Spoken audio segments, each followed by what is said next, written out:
think it was BAUB.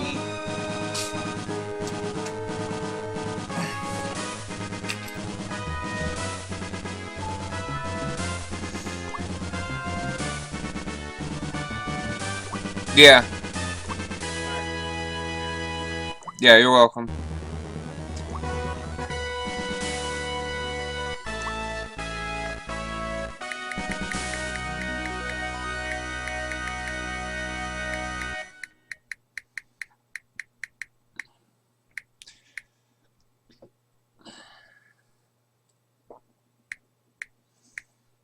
And that's at 4 o'clock for the rest of the people, right?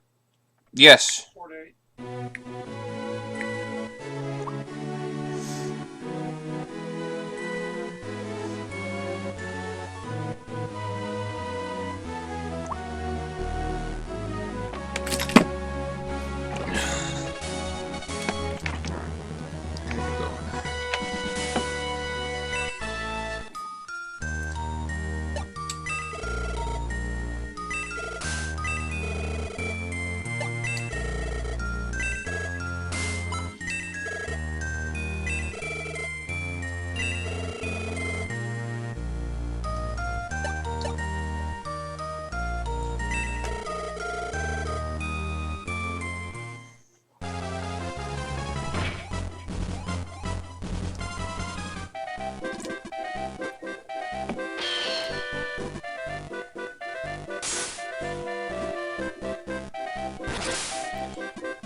What's the other name for that exit on the highway? Truman or Cave Springs? Cave Springs, yeah.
Yeah.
Ray counterattacks.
on the way. So, and this is the Game Boy Advanced version of Shining Force. On the surface level, they seem like pretty similar games. The more that we watch, we'll find out just how different these games are. So, the biggest, most upfront change, it's the most obvious, is the added story. There is a lot more story in this version. The Genesis version is somewhat considered a butchered port in the sense that a lot of the story got left out. It was translated.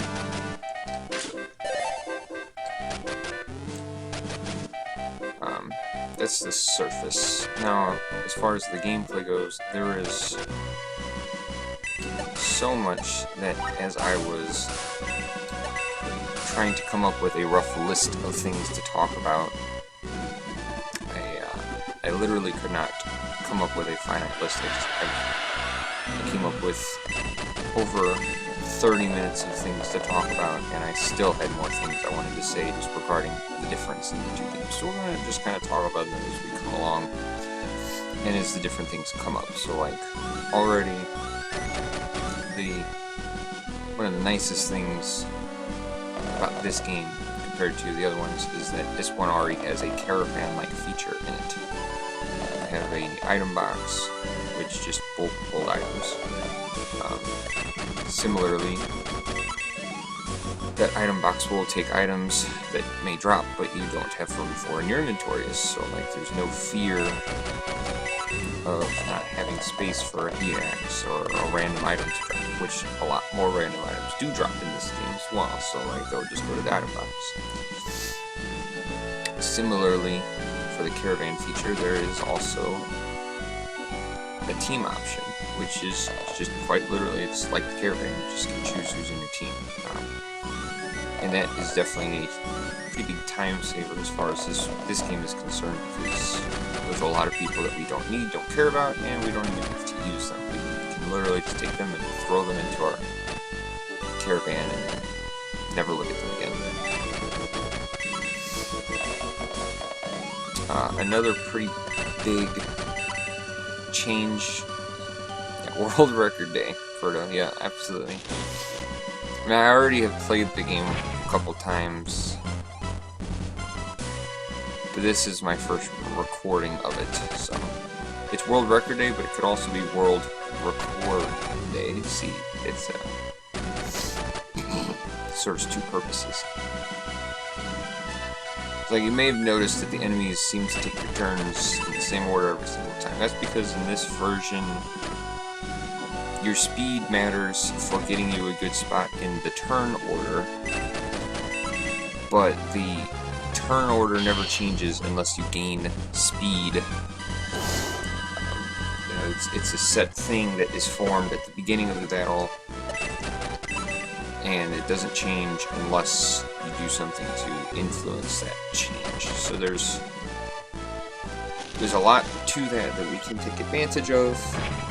You know, always knowing when people will take their turns. There's also some of that can kind of get in the way of things, like, you know, if you can imagine 4 or 5 Rune Knights or 4 or 5 Lizard Man taking their turns all in a row and hitting somebody, that person will probably die. You know, so it's one of those things you just kind of have to take it with the good and the bad.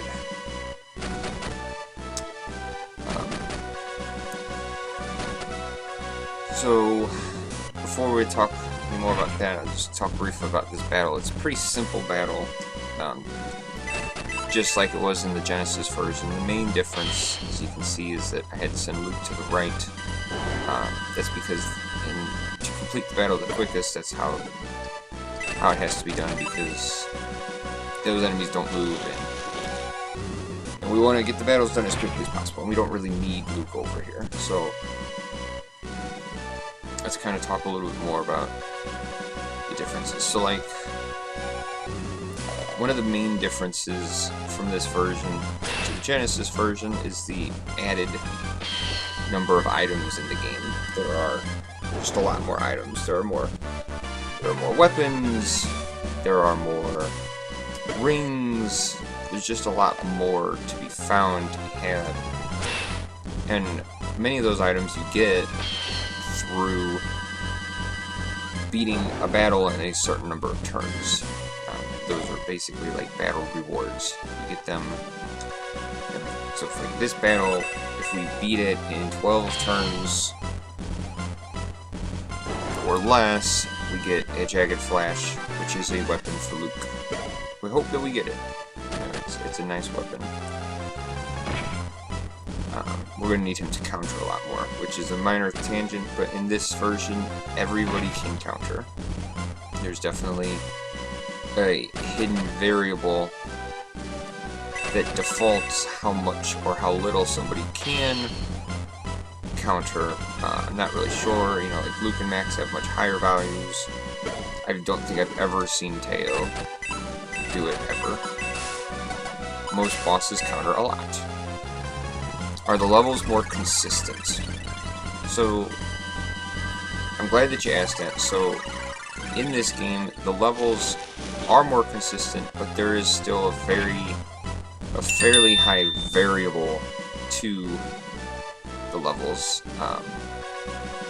Like, for instance, these first couple levels, Max grows like exponentially huge. He gets lots of attack, he gets lots of defense, he becomes... I mean, Max in this game is just significantly better over his Genesis counterpart. Max in this game also learns an actual magic spell, which is like a super buffed up version of Bolt, called Supernova. It's pretty good. It's not too bad. Alright, Max is just... So you can see Max is just kind of on a rampage right now. So I mean, the levels are more consistent. That being said, there are still plenty of random level ups to be had in the game. So like, I'm not actually going to have Luke kill that weak unit. I'm going to try to just provoke counterattacks. There is, in the second battle, so 1-2, there is a chance that the last Dark Dwarf that you have to fight will drop a middle axe. In the event that he drops the middle axe, this battle goes a lot smoother because Luke just one-shots all the Dark Dwarves.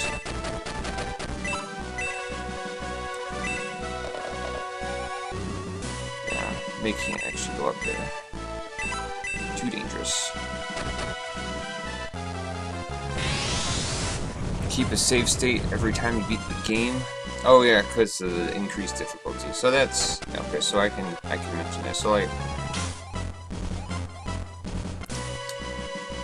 you go for starts. Yeah, probably not. You know, it's funny that you mentioned that because like one of the things. Like, I was thinking to myself, like, what are some things that could be done for this game if we wanted to add multiple categories? And, you know, one of the big things that we'll get into a little bit later, there's a new character in this game called Moloch. And who Moloch is, he is the card master, and what cards are a new item in the game. Only Moloch can use. He can hold 4 of them at a time. And basically they have different effects about them. So like, you find a card by doing a task. So like, some people have what's called friendship cards, so you have to like talk to them, make them your friend, and they'll become and they'll give you their card. Other people, you have to like do a certain task, like talk to a certain person, or like beat a certain unit, that kind of thing. When does Moloch and that babe join your team? They join at the conclusion of the Elliot battle, so 4-1. And that's the point at which the game has a noticeable increase in how quickly the game gets completed, because one of the abilities that Moloch has with his cards is this thing called Move. And basically what Move does is that Move gives any unit double turns. It's the only ability that we'll actually really use for Moloch. Yeah, we're not going to use the babe. If you look, you see we're going to just let Narsha fall. You can actually just let Narsha die. There's 3 extra battles added to the game. They're like Narsha's side quest, basically. Narsha's a new character in the game. She's Ramludu's daughter. And so in addition to the more story, they added the battles to give the sense of Narsha escaping and running away. So there you go. Clear bonus, we received the Jagged Flash. It's a good item. And speaking of that, so I want to go on with that, but I want to kind of talk about the items a little bit because we just got a significant one. So in addition to many of the new items that have been added, many of the items have bonus effects.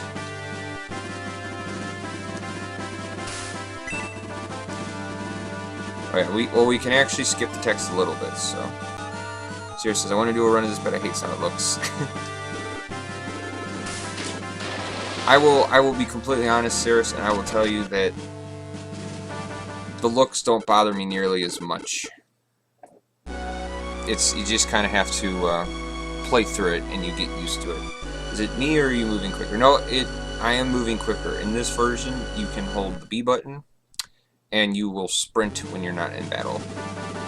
You can just saunter around at normal speed, but you can also sprint. Okay, so this is Narsha.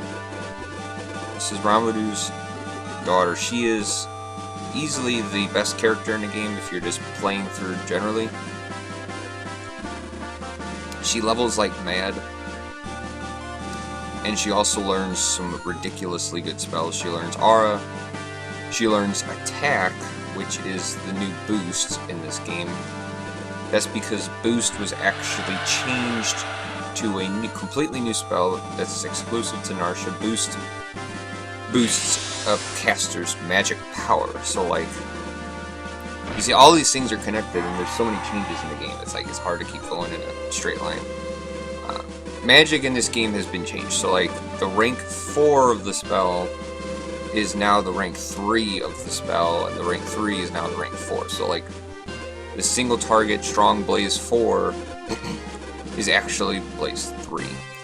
But all of the damage has been changed to be, like, significantly weaker. For the purpose of Boost making it a lot stronger. You know, but, like, we're not going to use Narsha. To actually do these battles would take way too long, and we don't need her. I mean, she is good, but we're not, like, we're not going to use her in this one, so, like, we're just going to let her die. And along with Narsha, we'll also see another character that's introduced in this game. Oh, Narsha rolled 11 life. That's actually kind of annoying.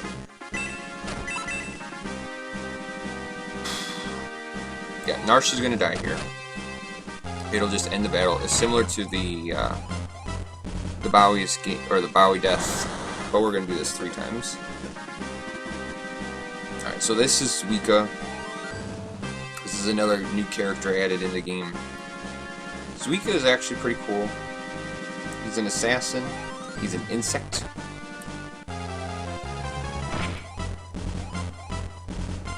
So, there you go. Narsha's down. So there you go. Fade black.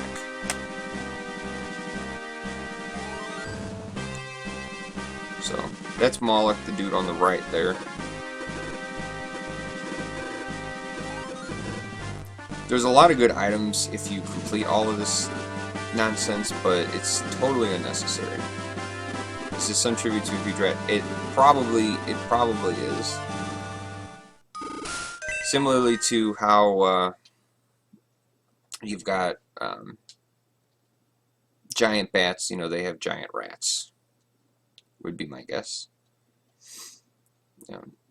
So she also learns a spell called Step, which just increases movement. Alright, okay, we got Power Step, or Power Step. Solid. Let's see. So, a habit we kind of have to get into is checking the deals a lot. There are a lot of new items in this game. Alright, let's see here. So we're going to equip the Jagged Flash.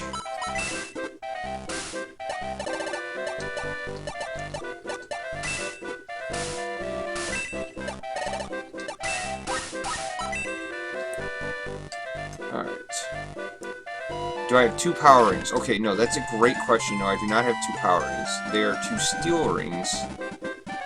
So in this game, in addition to many new weapons that are added, there's also a lot of new rings. So like I was saying how we're going to be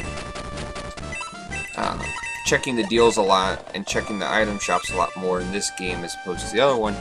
The reason for that is there's a ton of new items added in the game, and they kind of appear randomly through the stores. So like, there's no longer just a power, speed, and a mobility ring. They've added different rings. They've added a steel ring, which is what I have 2 of right now. Those give a defense. Later in the game, there are silver rings. Those give 2 defense. Right now in Rindo, they sell charm rings, which raise a character's magic resistance by 10%, which is also a new thing that's added to the game. Magic resistance. So like,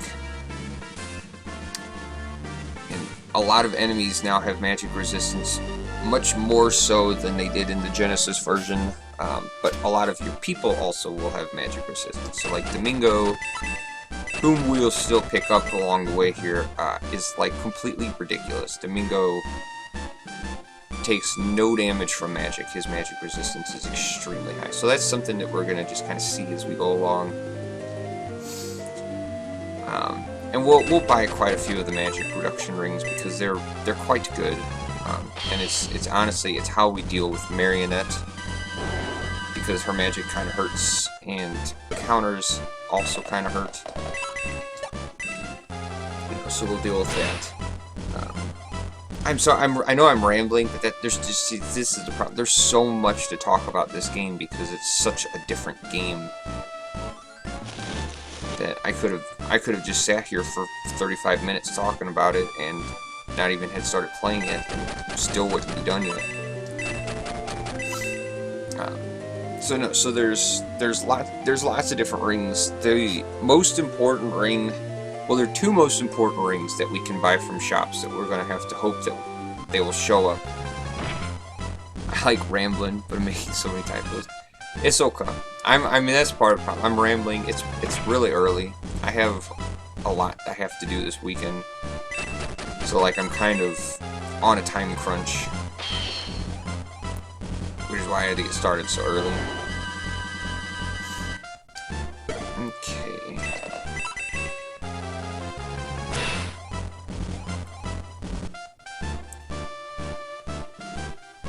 So the 2 most important rings that we can buy, there's one called the Sniper Ring, which anyone familiar with Final Fantasy would know as an item that it's an item that guarantees attacks will land. So it's a really important item for this run because there's a lot, don't want to miss enemies in the end of the game.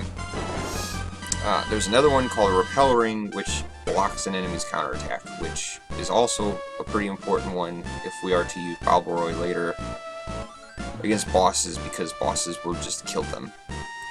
You'll see as we kind of go along how bad my Kane split is, because against Kane countered and killed my entire team, and I had to beat Kane using Domingo to slap Kane for 1 damage for like, I don't know, probably about 15 turns. It was pretty bad. I like to watch Twitch on my TV, so I'm on TV. Fun. That's pretty cool. there you go. Already on a TV. So I've only completed this game as a speed run probably 3 times. I played it through on my actual GBA. I do actually have it on GBA, but I have absolutely no way to record my Game Boy and stream it. So I will be, this will be just playing through on a different emulator. Serious about that. See, I've never replayed the same file. I understand how it works. The idea of doing a speedrun in a more difficult game file sounds totally just insane. Can the bird use the Chaos Breaker? In this version, they can... Well, actually, I think in this version, Ammon can use the Dark Sword. I don't believe that they can use any of the other ones. It doesn't really matter. You'll kind of see as the game goes, like how the game's different. So like, we're gonna pick up a lot of the same people along the way. Like we'll pick up Pelly, we'll pick up Domingo. We already have Luke. You know, we'll use Henri. But the game changes a lot once we get Moloch. And in particular, the game changed a lot once... Don't you start with the car guy on one start?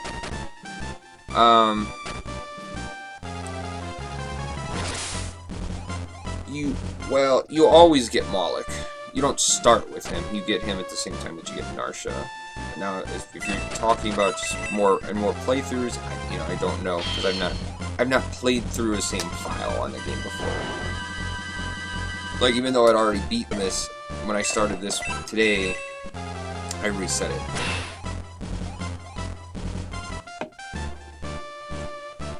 But like, the game changes pretty drastically once we pick up Moloch, and in particular, after Chaos in Chapter 7, we literally will not use anyone else except for Max, Domingo, Balbs, Kokichi, and Moloch. I mean, we'll use Tarasu a little bit,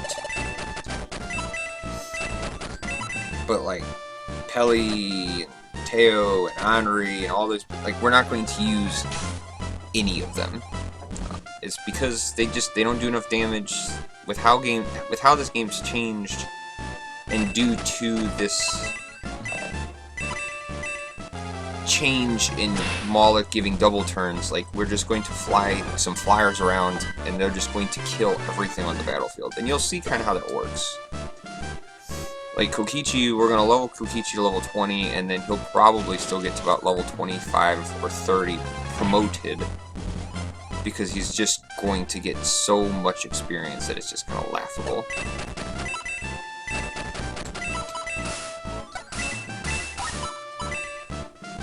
Alright, so I'm hoping that Speed Ring lets Luke go before that bat. It's my hope. Perfect. Alright. So, Luke just did 24 damage to the giant bat. This is because he has the Thundering Axe. So, like, this is what I'm talking about. So, like, many of the items, the new items have bonuses. Like, they're really good against flying unit, or really good. Like, I'm about to get an item called the Doll Hater, which is a staff that's really good against, surprise, surprise, dolls, you know.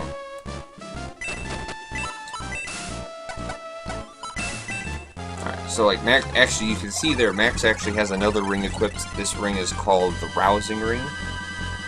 It was found in a treasure chest that, in Guardiana, was originally a... May would actually die if that zombie hits her. It was a medical herb, but in this game it's been changed to a Rousing Ring. The Rousing Ring prevents sleep.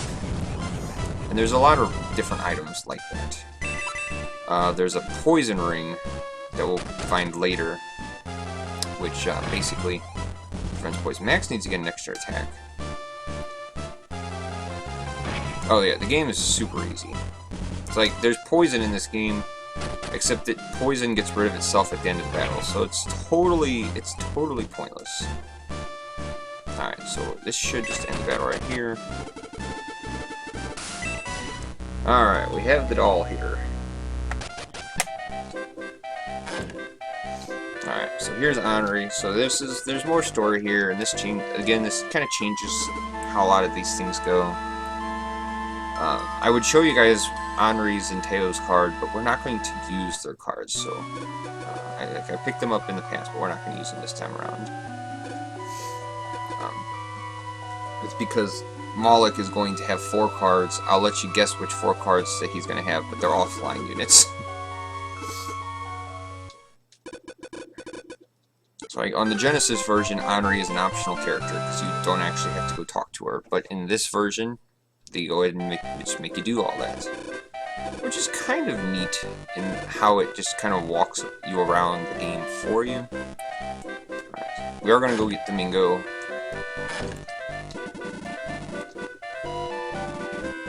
Oftentimes now, there's you actually have to talk to people twice to get different things from them. So like, to get that Domingo egg, you have to talk to that guy twice, and then he'll tell you to search it. Alright, let's see.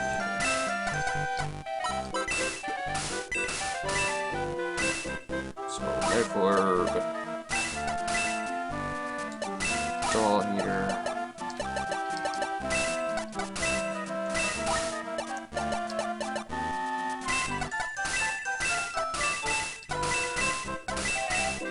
Probably overkill there on the medical herbs for Henri, but alright. So this is a good battle to kind of show how different magic resistance is in this game. There are a lot of undead units here, and we're not going to be nearly as effective against them as we would hope. In particular, like the skeleton actually will take no damage from freeze, and against Blaze will probably only take like 6 damage. It's really sad. May kind of sucks. We're dragging May along basically through the Marionette battle, and then we're going to get rid of her because we don't need her.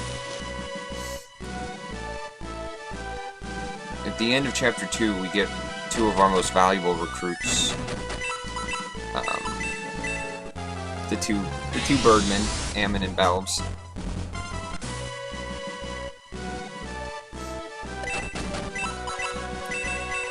Henri will be useful for a little bit, but she probably won't even get to level 10, and we'll be dropping her. But it's not their fault. Magic has changed a lot in this game, and as a result, it's a lot worse. They also changed how the leveling works as far as spells go, so like, anyone familiar with Shining Force 1 knows how the spells were. No, there is no Sugoi Mizugi in this game. No bikini. There's no of the items. Okay. So wow, so Moloch being in your party from level 1, that would just completely break the game. Like, oh my god. Yeah. For purposes of speedruns, I don't think you could do that, because that would just completely just break the game. Because then you would have Max's card from level 1. Oh yeah. Well, Moloch is ridiculously overpowered. You will see. Okay, Max just going ham. You'll see at the end of Chapter 4.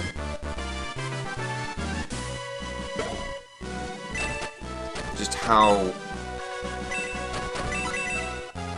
broken the ability to take double turns is. I mean, it's not just the fact that it takes double turns, it's when he uses that ability, they're granted.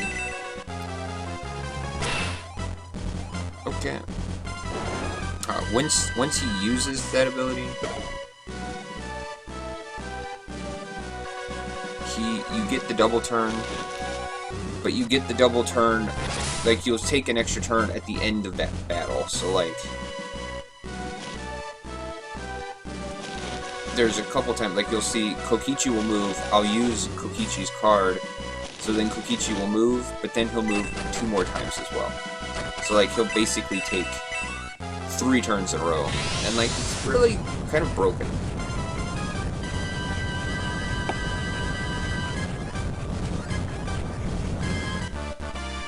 Alright.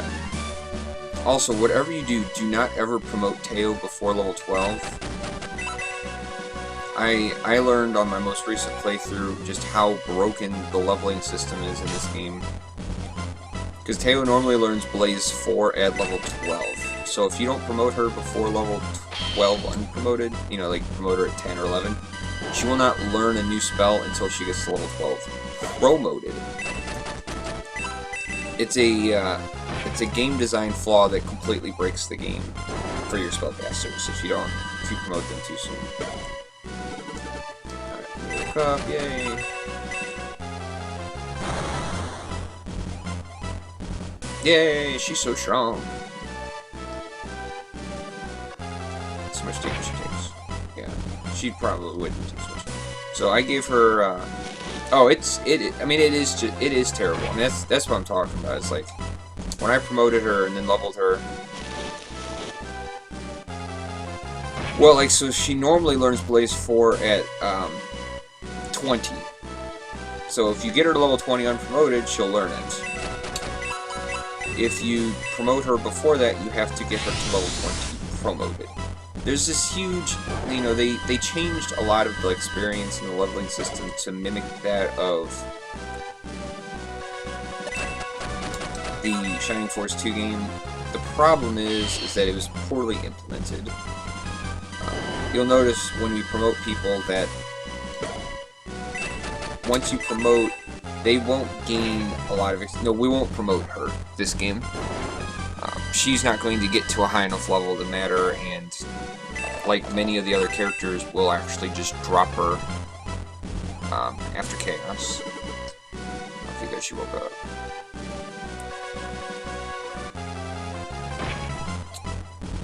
And back to sleep. Another change, a kind of a neat one, is they changed how attack works in this game. Attack levels, like the spell attack levels, so like you kind of like, there's different strengths of the spell that you can cast, you know, with varying degrees. And all the status boosting things last the entire battle in this game.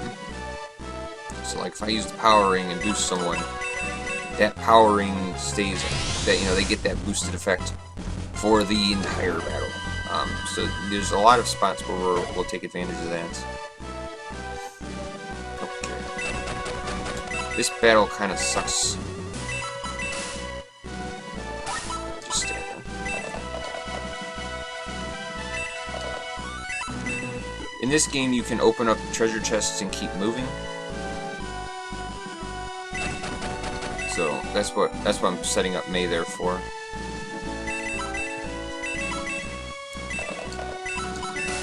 I have to drop a metal globe here.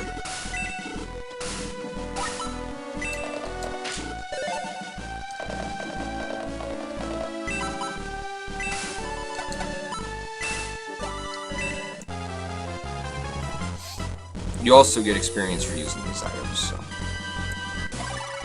Luke just has permanently 8 boosted attack now.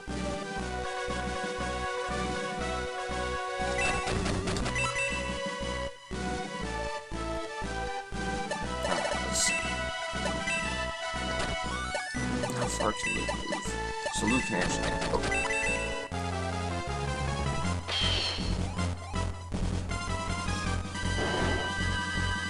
I was waiting for the power ring to get here before I went up there because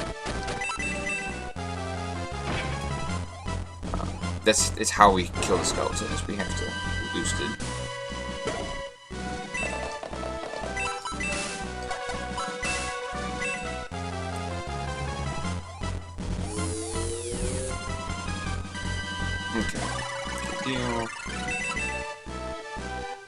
Yeah, it's gonna get hit. It's fine. Skeleton shouldn't do 12 damage.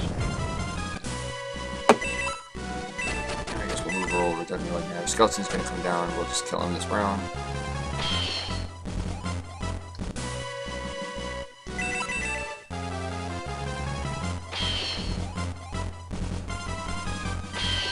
Oh! Oh look, 3 defense. How fortunate.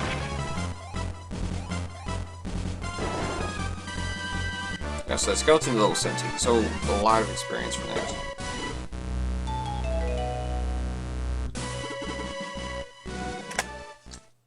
So, that was right on piece.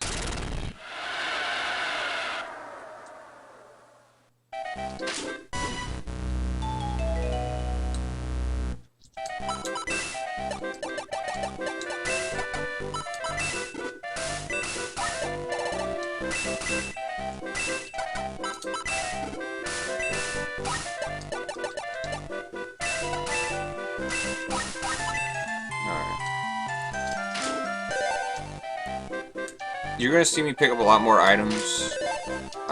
The main reason, not only can I hold the items, but in the event that I get one of those rings, some of those rings are really expensive, so like, I will need to sell a lot of things. Like the sniper ring costs 20,000.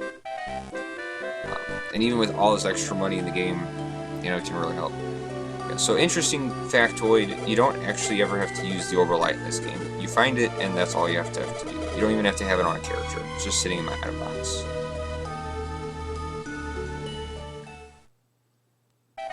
You know, there's like another little change, like as far as that goes. You know, we can have multiple items equipped at a time, so like Teo's got a couple steel rings equipped. We're about to go buy a couple charm rings for Max here. Go and check deals first. Oh! See, like, there you go, there's the landslide. That's a completely new item I've never seen before. Charm rings, so this offers some magic resistance, so we're gonna buy a couple for Max because it's really important that he doesn't die to Marionette. Alright.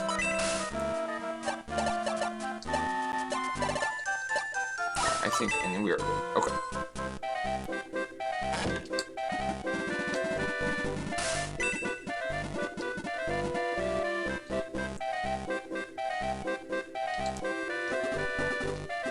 This is the man with a dream.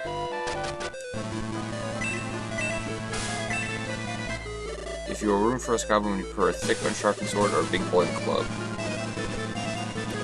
I've always been partial to clubs myself. I think they're kind of an interesting weapon.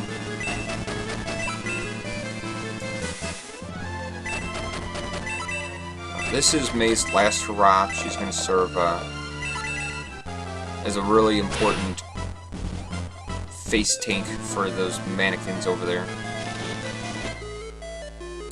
Luke will engage these giant battles. We cannot skip the giant battles. So like this battle is changed in how we have to do it, just from the standpoint of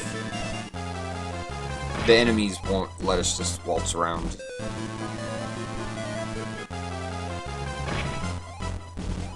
Yeah. Oh, okay. I was hoping that would not happen in 3 attacks, but it's fine. Mannequins are a lot more vicious.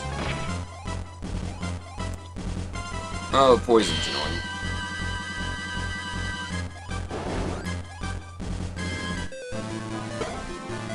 I have no way of curing the poison, so Max will just take a little bit of damage the entire time, but it'll be fine.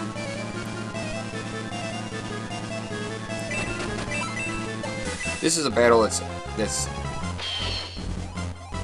this music sounds like it was designed for an old black and white movie. What did they do to the music? You know, that's a good question. A lot of the music in this game has been completely changed. Alright, so she has the doll hater equipped right now, which is why she did so much damage. So whenever you have a special, unique weapon, like that equipped. So she has the Doll Hater, which obviously is good against dolls. Whenever you have that weapon equipped and use it, it basically, you get a double effect, so times 2 damage.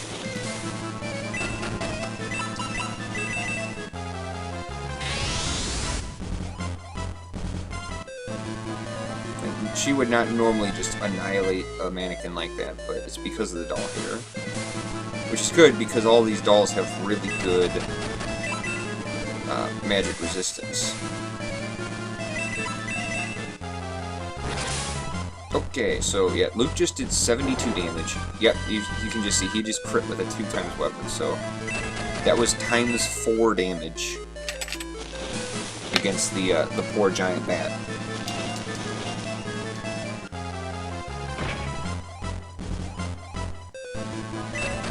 Poor thing didn't even know it hit him.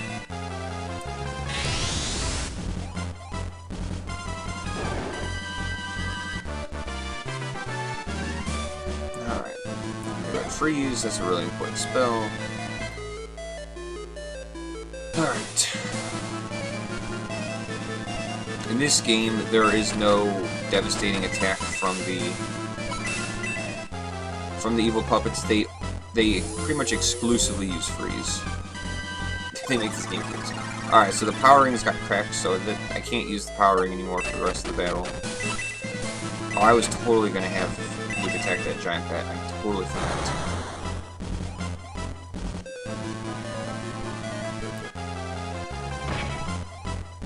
Oh my god. My people have just been being put to sleep so much. Yeah, I'll have to take a look. I haven't really looked at the moon that much. I'll have to take a look. I mean, I will be honest and tell you right up front that I prefer the Genesis Circus Tent battle. Yeah, probably just the Genesis version. Alright, let's see here. So Max actually can't make it all the way over. But Luke will heal him.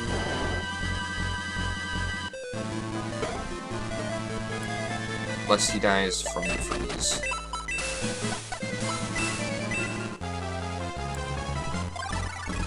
So, I got tiny cracks in my powering, so I do not get to boost Luke, which isn't a huge deal, because... Marionette is a lot easier in this version. She counters, which is annoying as all can be, but she is a lot easier to hit. So let's see, everything just... They're just using a lot of freeze.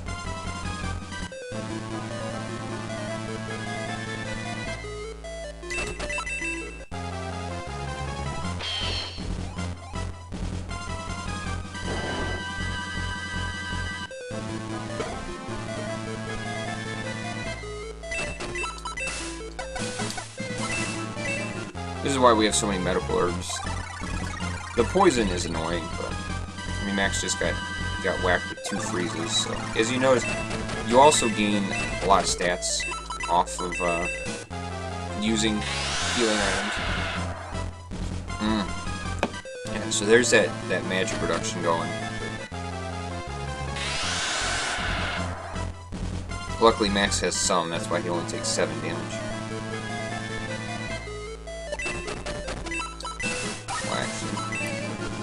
You just gotta stand there.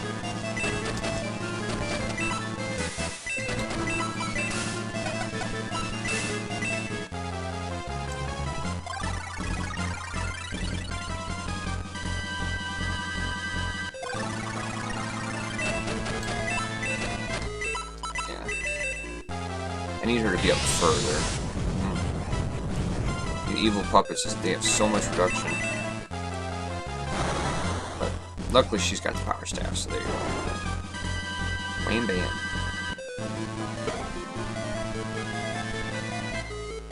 Alright, turn 8, so here we go.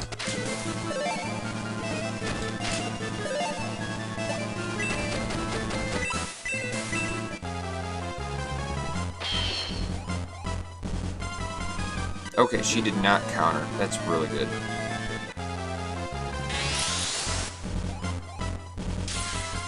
So yeah, so that hurts.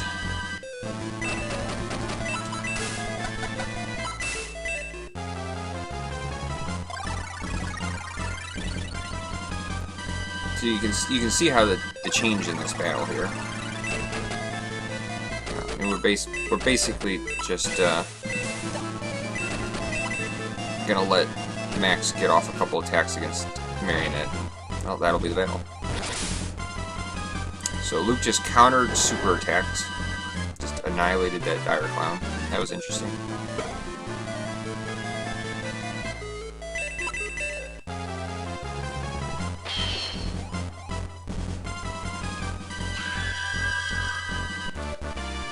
Many of the bosses have an interesting death screen.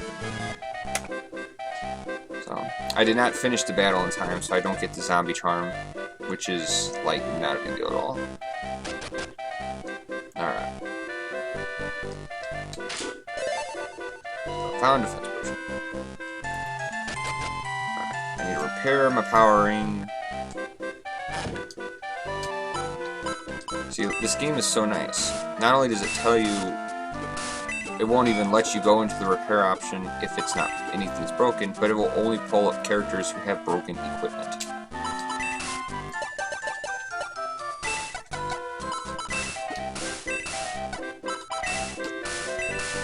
So.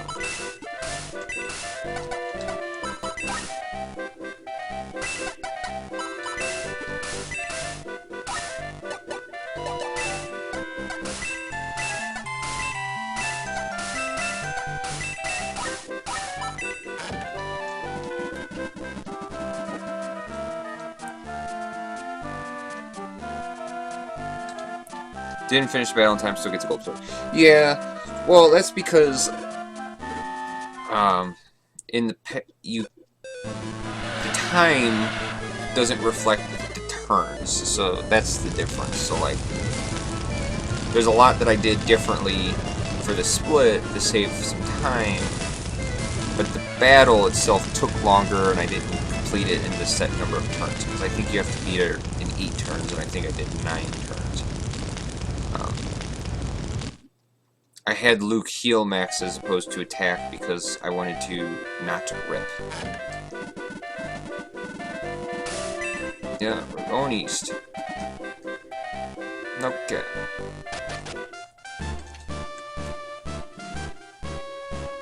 This battle is pretty much the same. So right here, we have to pick up this, and we found Balb's card.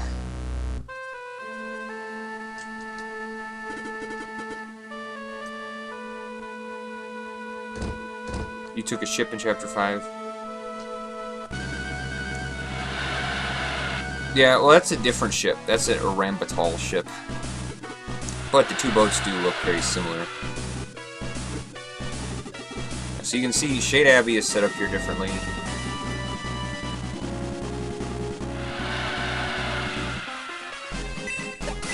Alright, and May is gone.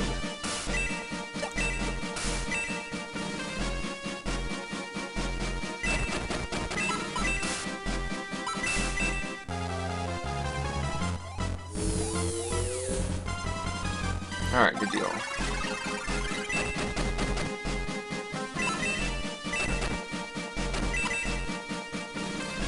The ghoul doesn't move. But yeah, the battle kind of has to go differently. There's also 2 kinds of zombies in this battle. There are level 7 zombies and level 10 zombies. I have no idea if there's a difference between the 2 of them.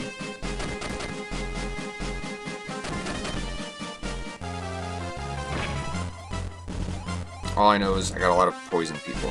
What's Max's rings at the moment? So Max has 2 charm rings. Those are the blue-looking ones. Those give him 10 magic resistance. So, like, you can see when he got hit with Freeze 1, he only took 9 damage. When he should have probably taken...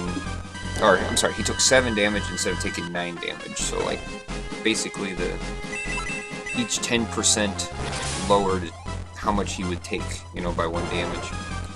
His other ring is the power ring. This chick has 2 steel rings equipped, gives her 2 defense. And Luke has also 2 rings equipped. He has a rousing ring, and he has a... this speed ring. Yeah, so like here's a level 7 zombie, the other zombie was a level 10 zombie. As far as I'm aware, there's no difference, they're just a different level. But, I mean, this is a pretty fast battle. Due to the buff and how many stats Max gets, he doesn't die, and he just annihilates everything.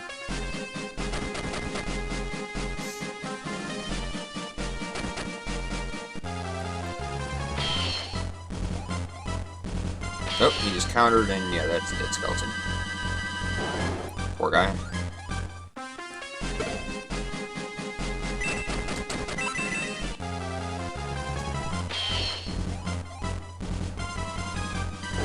So that boost is definitely making a difference. He would not be one-shotting the zombie otherwise.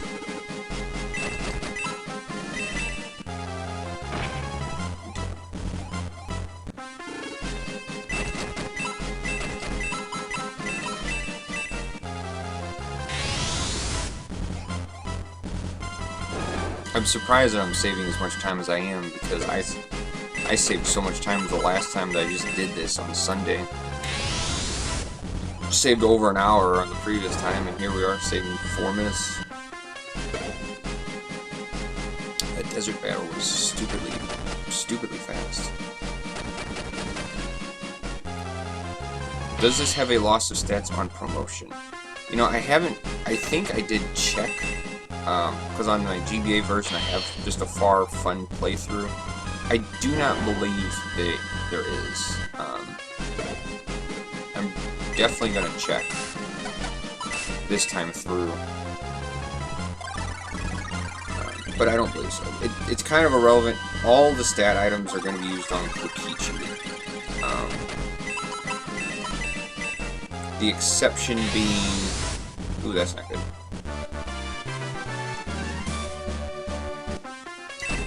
Uh-oh. Okay, good. Yeah, all the stat items are going to be used on Kokichi, the only exception being the cheerful breads are used on Moloch.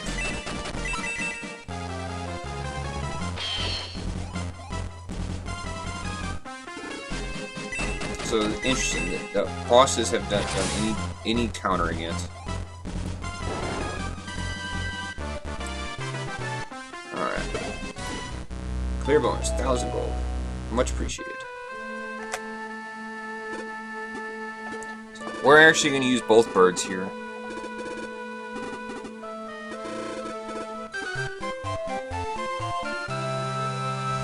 For one thing, due to attack from the power ring only giving 8 attack as opposed to 15, there are quite a few of the snipes here that cannot be done by just Balbs because he just doesn't do enough damage.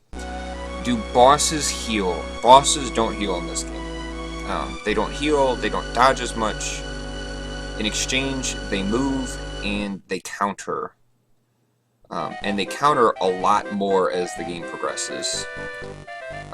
Like Cain counters like basically almost every attack. Yeah, so here's our nice second little cutscene here with Narsha.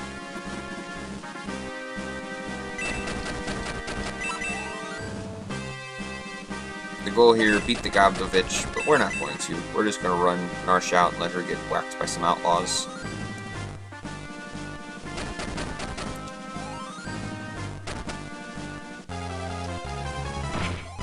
Yeah, because she rolled 11 life, which is beyond frustrating, she actually is not going to die in one round.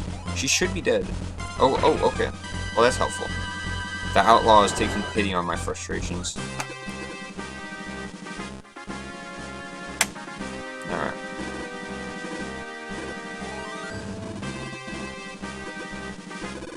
We have one more battle that we'll have to let Narsha die in. That one we'll lose time on because I don't think the guy will do enough damage to kill Narsha in one hit. But we'll just have to see how it rolls. So this is just more of the story. I know I'm running through it really quick, but I'm going to just tell you guys up front that you're not really missing too much. Um, it's nothing new story-wise that you wouldn't already have known. They should have gamed over when Narsha dies. Well, you know, I thought about that, but they didn't put that in there, so... Alright, so... Gonna give that to him.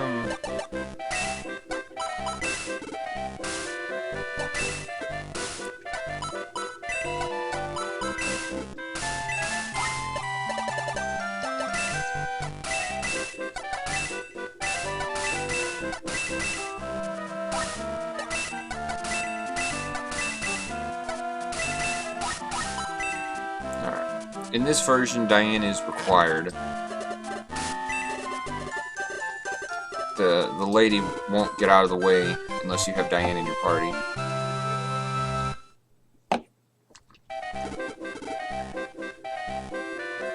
We're not going to use her still.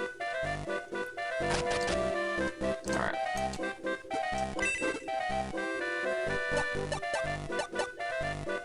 Nothing new. Nothing new.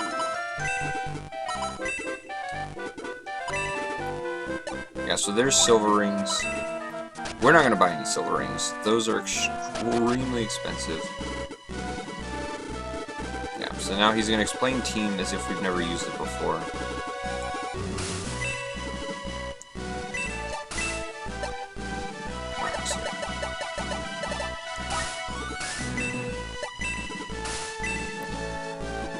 Alright. So this battle goes exactly the same as before, but we have to use Ammon and Valves, and we're further away, so it just takes a minute, slightly a little longer to get there. We don't equip the speed ring on Ammon yet, because if this power ring breaks, we need to get out. Okay, so it didn't break. So that's good. So that brings up another thing that I should mention. We will probably never actually save and quit the game. The amount of time it takes to reset the game takes so long. It's a very slow reset. That in many cases, like with using the power ring, if you need to get off multiple boosts and the power ring breaks, you're better off just progressing and... Alright, Proto, I'll see you later, man. Like if you need to get 2 boosts off, then you're better off just using the boost, and if it breaks, just egressing out and trying again. It's both faster, and you actually get experience for, you know, using boost, so there's no reason not to use boost. You know, you get 10 experience every time.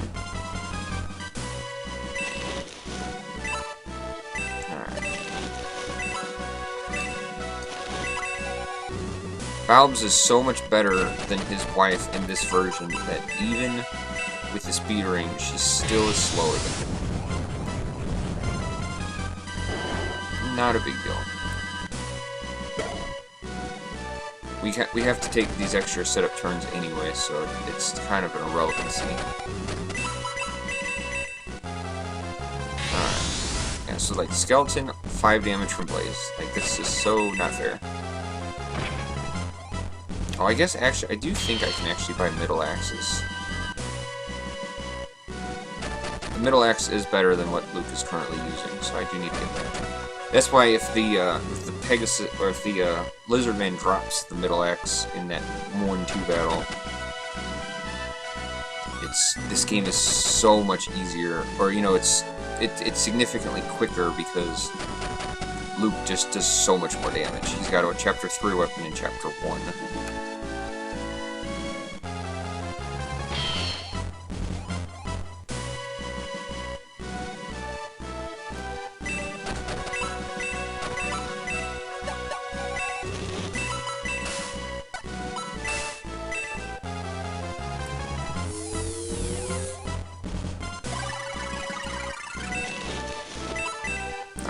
We should be good.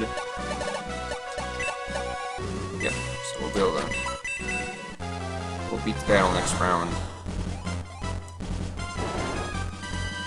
One extremely nice feature that they added that you'll probably see me do a couple times is you can press R when over a unit, and it'll show you how far that character can move next turn. You can do this for good or bad enemies, so it's extremely useful.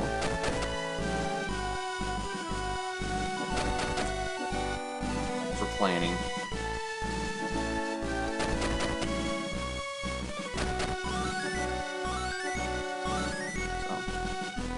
Master Mage will move, and now we will kill him.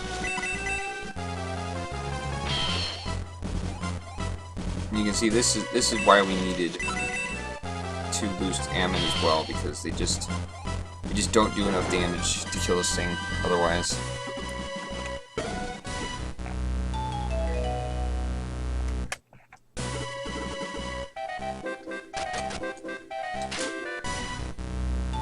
Alright.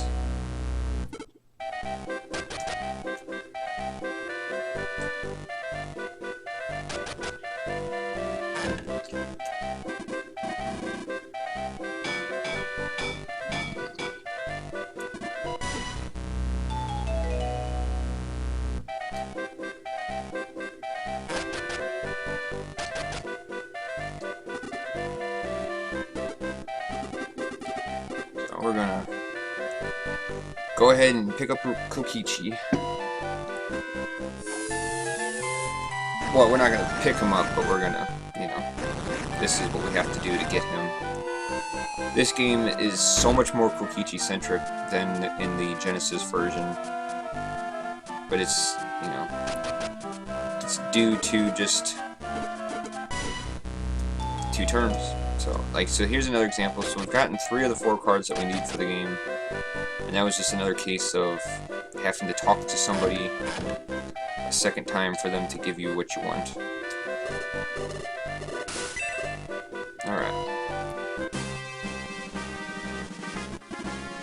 Luckily here, we don't even have to do anything. The game does it all for us.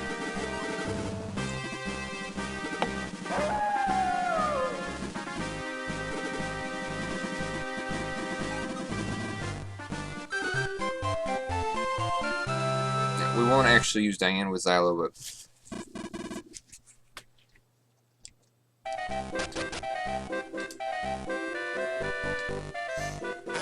yeah, you get the idea.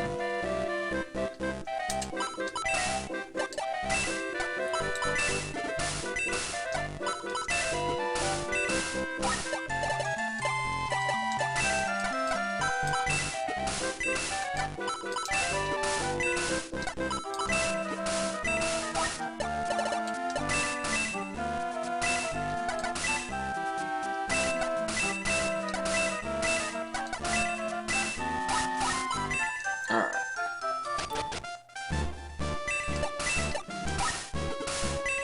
No, I think I forgot to buy Luke a new weapon. That's fine.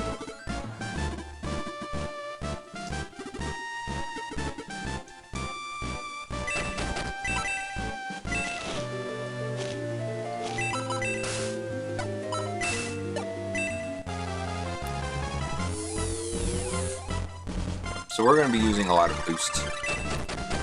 There's no disadvantage for using it, so... The Birdmen are exceptionally strong, and you're going to see that here because, yeah, she's going to get attacked, but... You know, only 5 damage as opposed to, you know, almost certain death.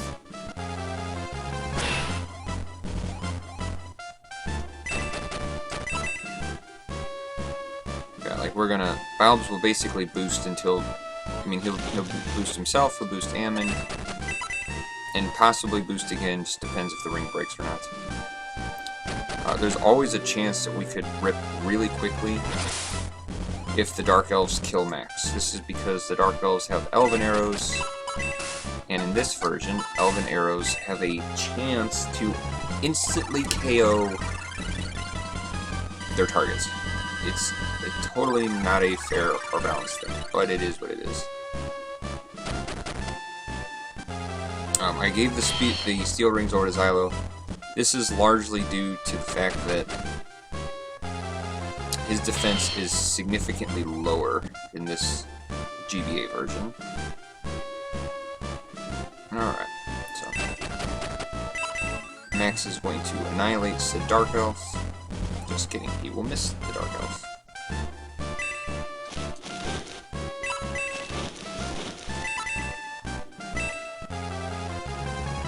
Okay. Like I said, this is where... There we go. Xylo coming through in a big way. Unfortunately, Ammon unboosted is not very impressive.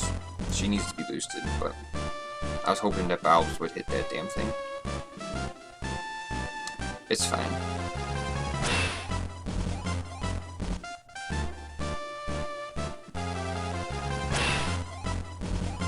Oh, come on.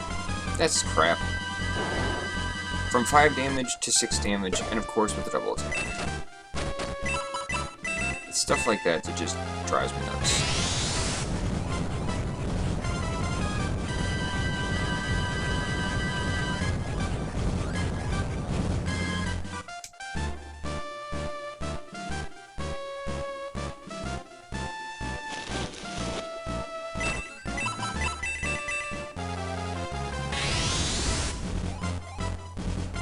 I really wish she had Blaze 2 there, but...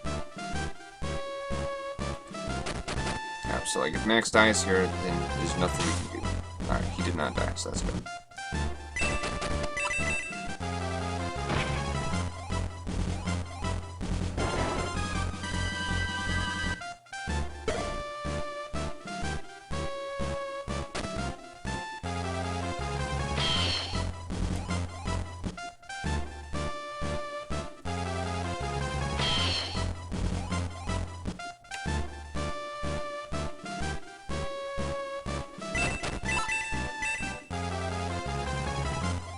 Oh my gosh.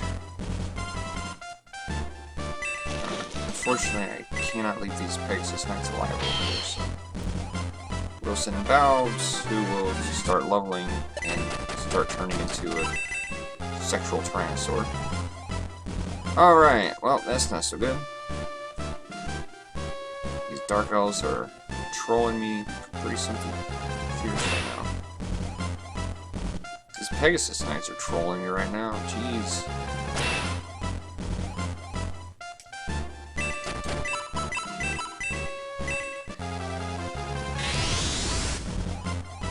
I mean, I guess to be fair, normally Valves has the Steel Rings. I gave them over to Xylo.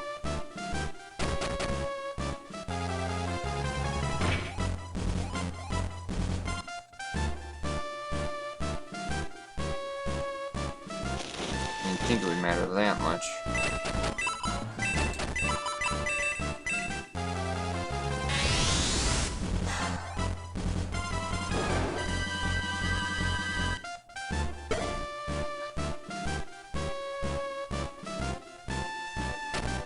Yep, here's another chance. Alright, good. Already the Dark Elves have attacked more times than I would prefer them to, because every time the Dark Elves attack, there's a chance that their target just instantly dies.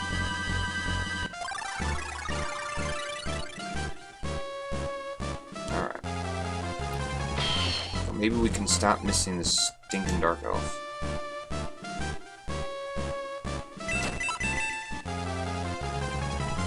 Oh, good heavens.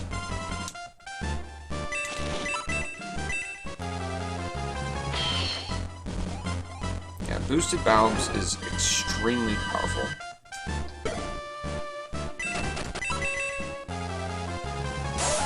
There we go. Thank you, Xylo. That was so much longer than it needed to be.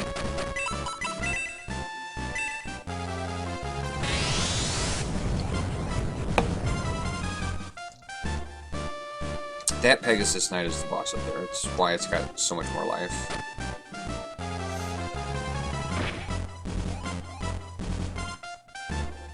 We're probably going to lose a little bit of time here. This battle hasn't gone particularly well. You know, all that missing against the Dark Elves, every time we miss when we should have killed, it basically just keeps an enemy around for an extra turn. You know, and that can really be a problem.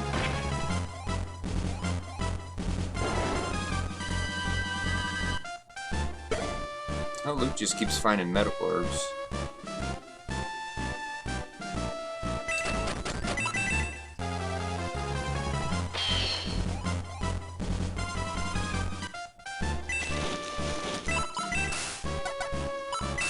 That was so convenient. It's almost as if I planned that. Yeah, and he just gained 44 experience for healing next. This is due to, you get experience for healing, but you get experience based on the level difference, so... Definitely something that you can take advantage of.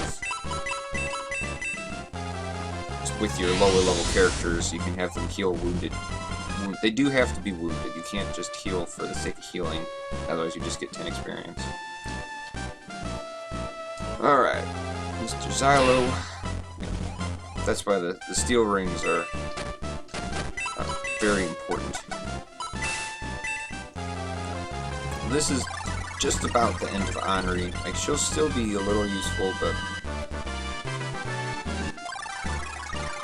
on a rather limited basis, kind of, from here on out. Mistigan.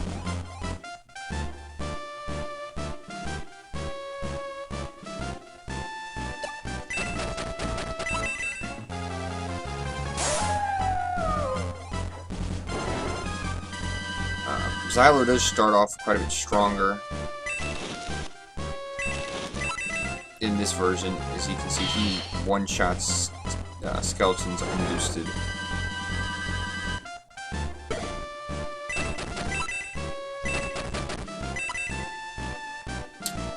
So like Ammon dying there is kind of annoying.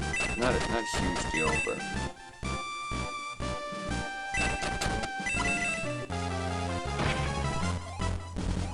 Interesting. Oh, okay.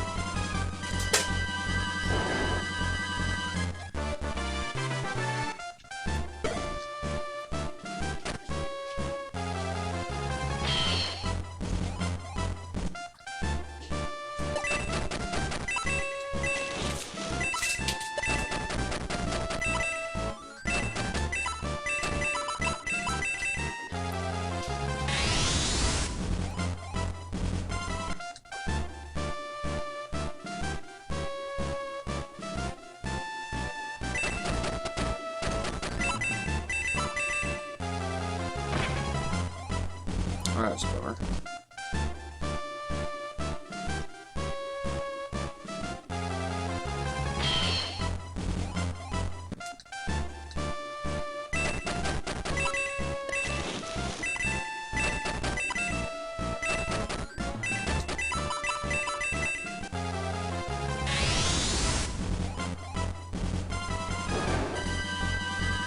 There we go.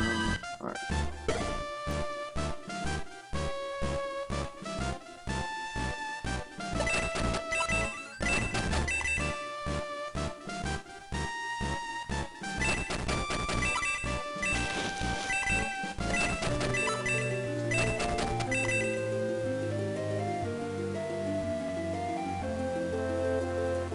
So like that Pegasus knife will not move until he is a target within range.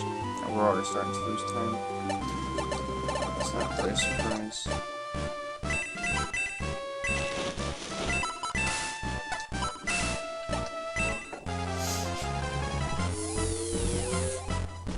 All that missing really burns. Alright, so there we go. So he's gonna come over and play.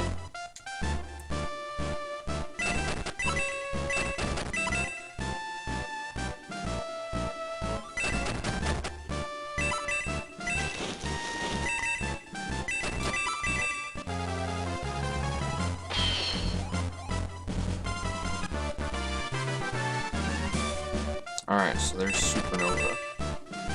Supernova, like I said, is basically just a souped up bolt. Probably won't use it very often, but pretty cool when we do.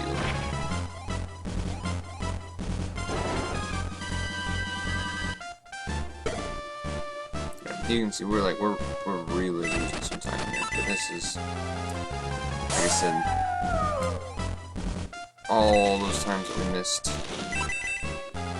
those dark elves. This is where we're losing it. Not to mention that, like I said, Ammon died.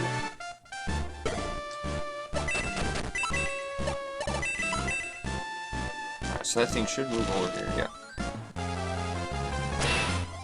Yep, it's painful.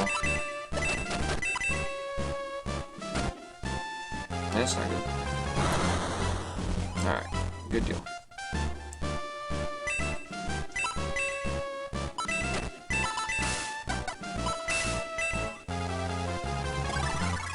Since Balbs actually gets more experience from killing the Dark Priest, that's why we're gonna have Xylo heal him.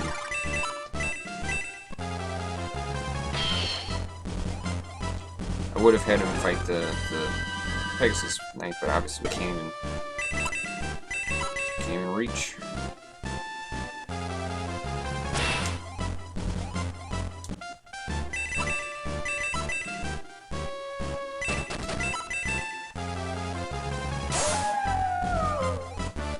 Almost killed it. That was close. Alright.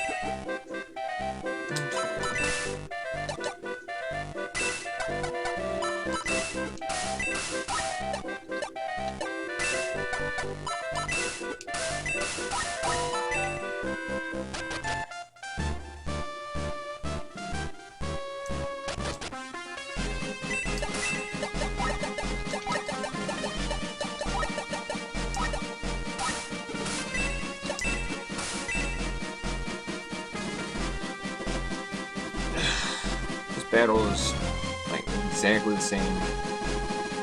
It's just a little bit longer because it's a lot further that they have to walk, and obviously gotta use 2 boosts here. So like if the first boost doesn't work, or if it breaks, it's usually not a good thing.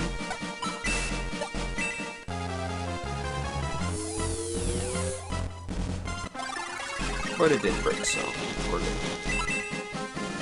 Just have a lot of walking around to do now.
Hey, hey, what's up, people X?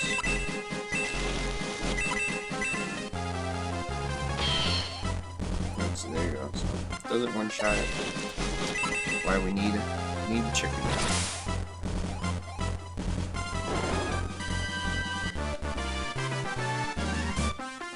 And unsurprisingly, so we're losing a little bit of time. This is due to the fact that we had to revive Ammon. 15 seconds sounds about right.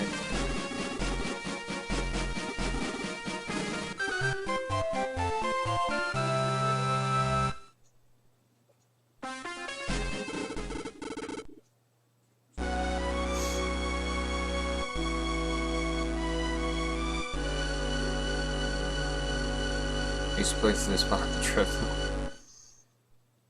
Yeah, entertaining enough.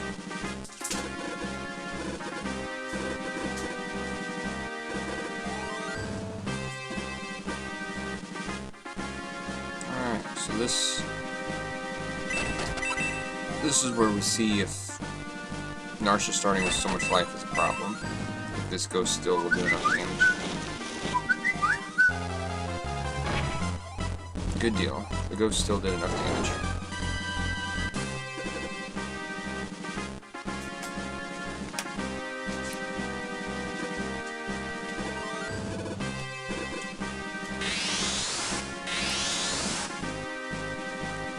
The fact that she rolled with 11 life didn't actually change any of the battles.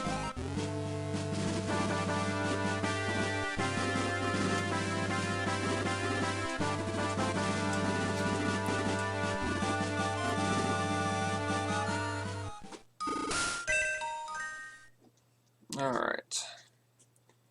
The Great Fortress of Balbazak. Yeah, not so much. So we have the Elf Slayer, and that's going to go to Kokichi. We do have the better weapon as well for Mr. Belly.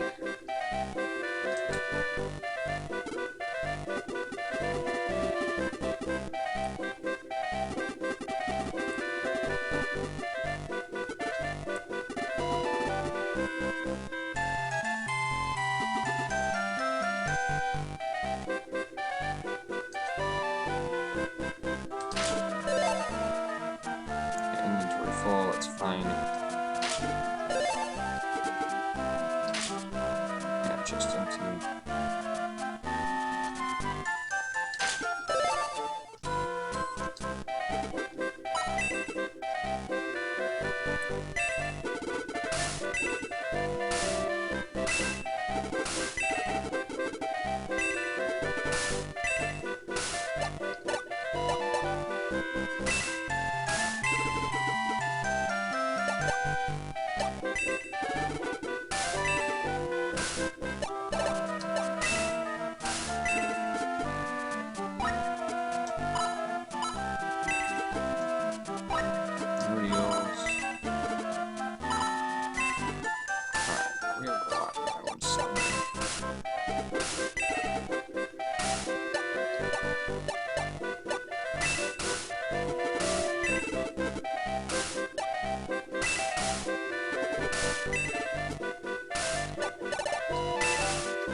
Ooh, that's...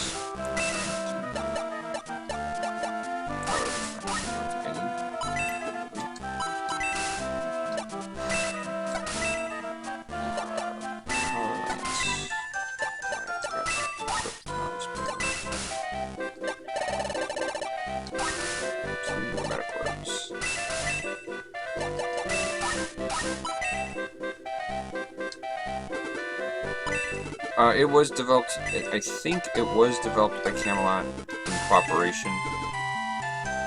Alright. So that's everything we need. Ooh.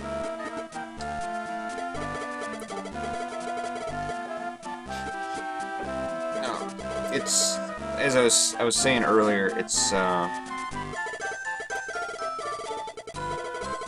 you know, it's got quite a bit more story added that was intended to go into the Genesis that never made it.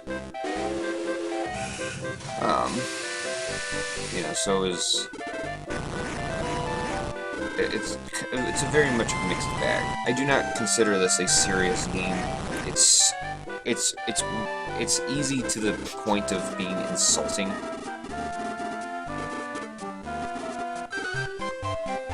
I mean, it's an extremely simple game.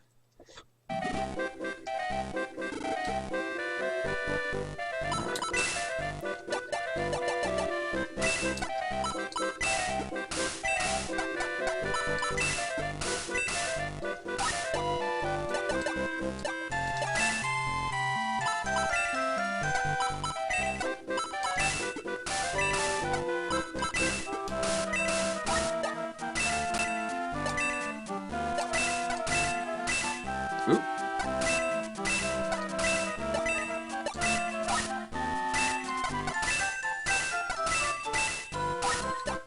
Oh no, well that's the thing. I mean, it's so easy.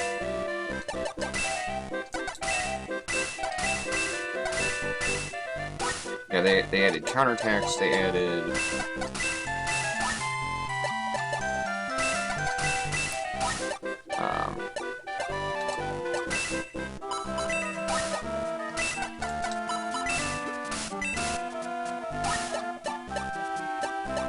I still keep not buying looping new weapon, but that's fine. Yeah, I mean they added counterattacks, but they additionally added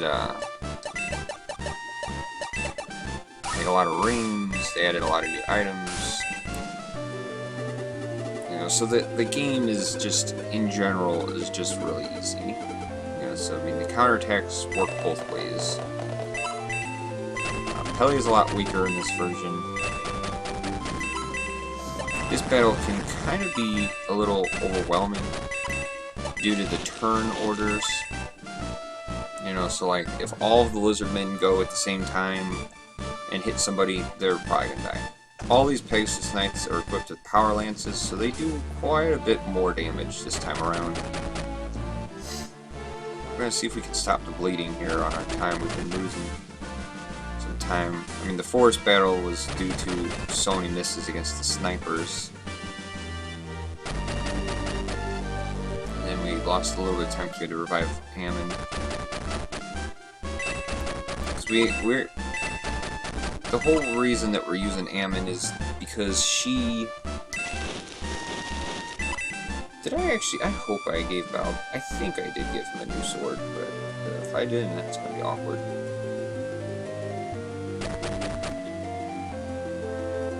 Because Moloch can hold 4 cards and give 4 people double turns, it only makes sense to give 4 flying people double turns.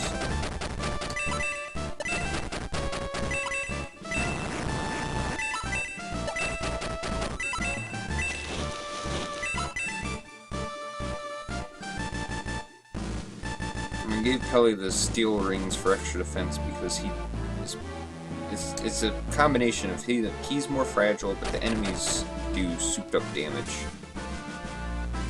In particular, that middle guy there has the heat axe still. So we'll be definitely trying to exterminate him.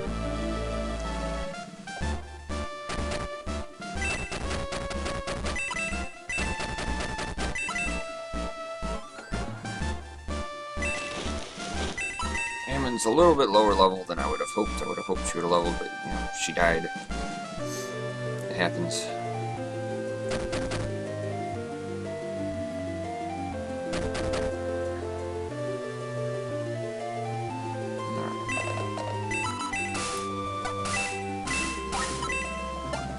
Yeah, Pele just does less damage as well.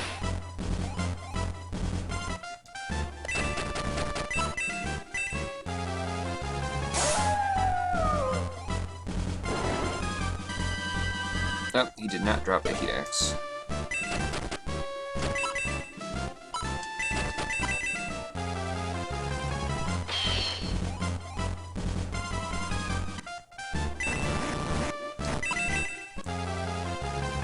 Oh, Peach missed.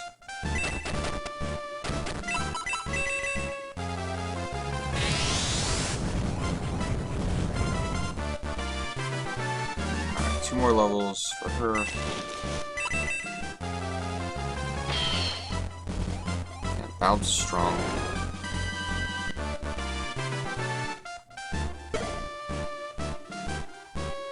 Balbs is one of our 5 people that we will use at the end of the game. So missing that Lizard Man is really not very good because there's going to be a lot of Pegasus Knights entering battle now. And like I said, these Pegasus Knights do souped up damage.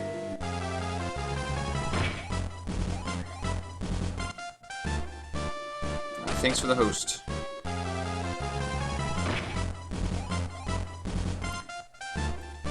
Still got a good 3 hours left in this run. Oof.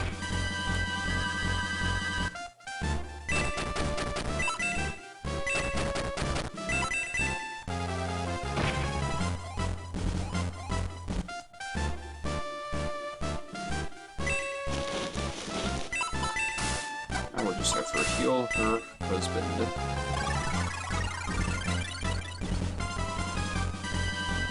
And she gains 34 experience because he's such a high level and he's wounded.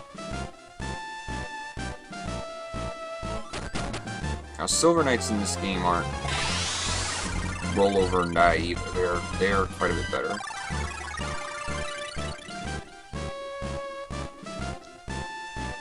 Alright, that's good.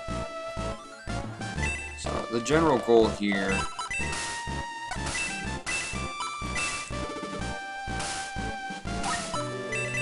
is to minimize casualties brought on by these Pegasus Knights. Okay, that's good.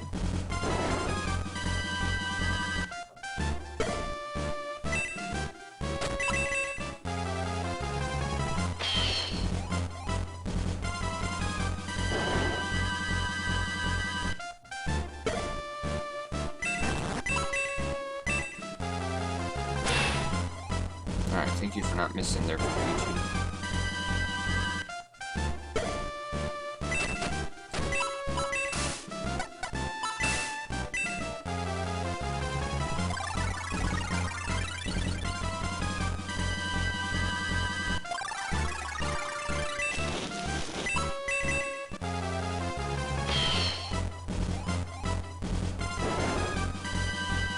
Alright. Well, what do you got, Pegasus Knights? Let's see. Alright, good. Alright. Shit still hurts.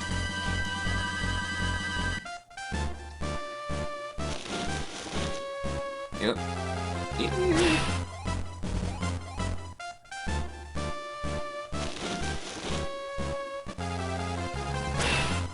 Yep.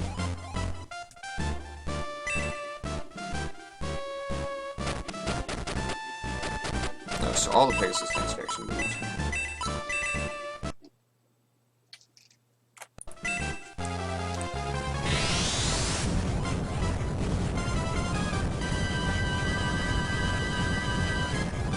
I actually usually try to avoid casting level 2 magic because it's not particularly strong and the animation is real slow.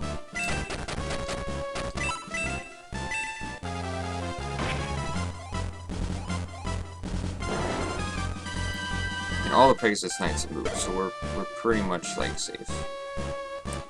But the Silver Knights are gonna move? Yeah, Silver Knights are gonna move.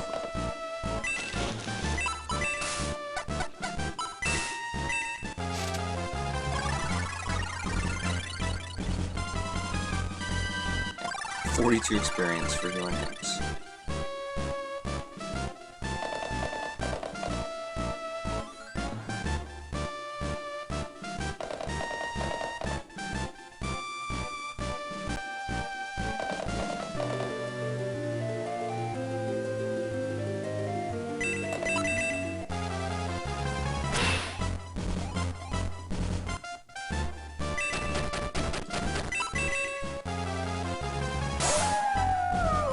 That's good. That's good.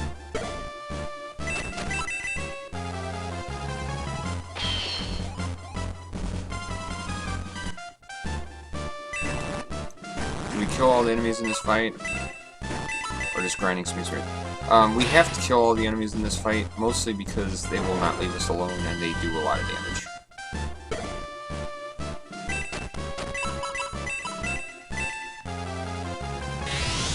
So it's a little bit of both. We're definitely getting some experience, but it's way more just because you know, we would not do so well if we had to just run past them. We do want to beat this battle to get the bonus item though. Oh, this could be the end of Honoring. Oh, she lived. How nice.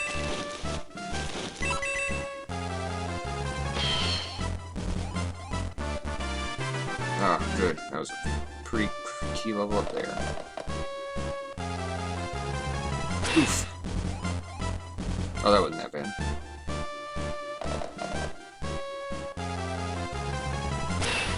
These Silver Knights aren't too bad yet.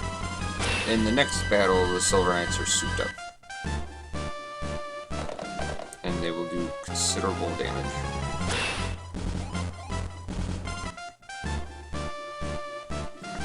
Turn 6, so...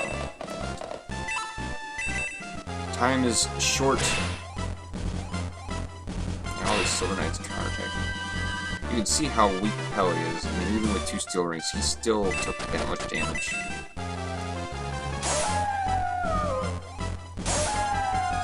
Silo going ham.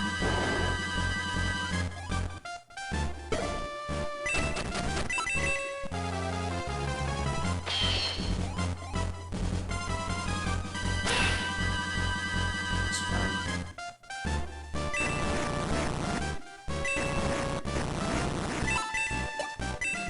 I'm gonna leave that one because a weaker person can kill it. Kokishi's got the Elf Slayer, so Kokichi does a lot of damage.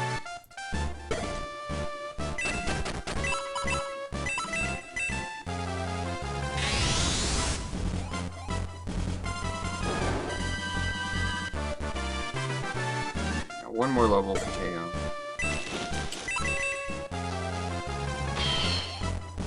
There we go. Alright. We are in a pretty good spot here.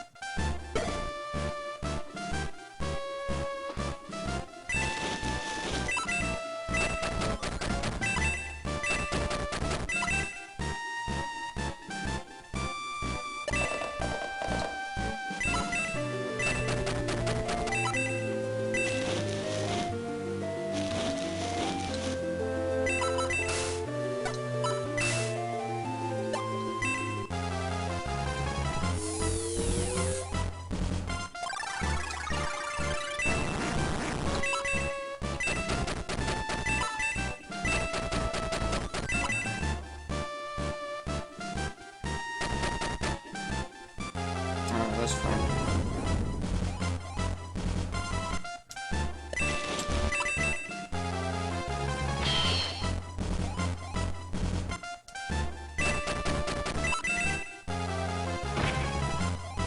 Huh. Okay. Yeah, every time Luke has attacked the Dark Priest and not killed it, he's promptly double attacked, so...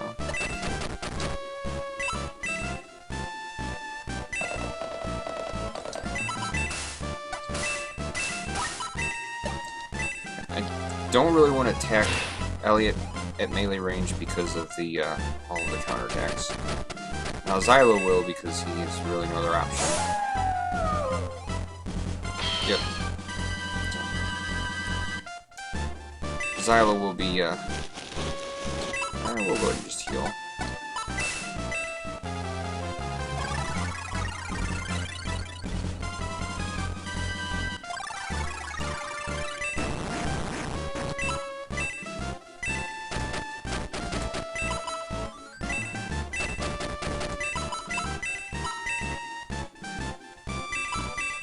I just need this to do 7 damage.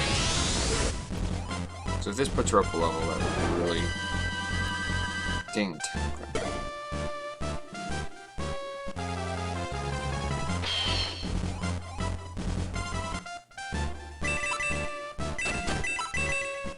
Alright, time to finish Elliot off. Elliot just goes. This is the part of the game where all the bosses just start to go completely ham with countering.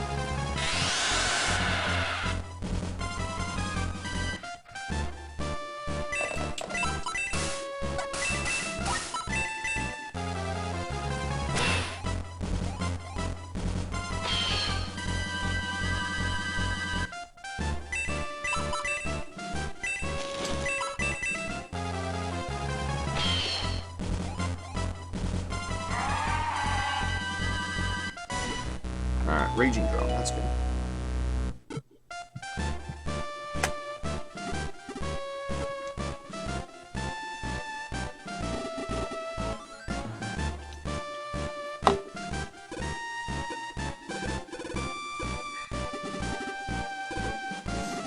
So now we get the most broken character in the game.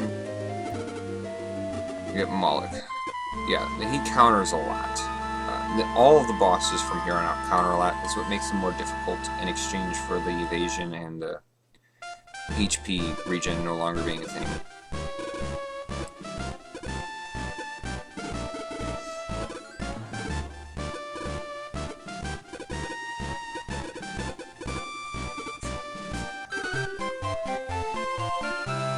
We're not going to use any of these people except for Moloch.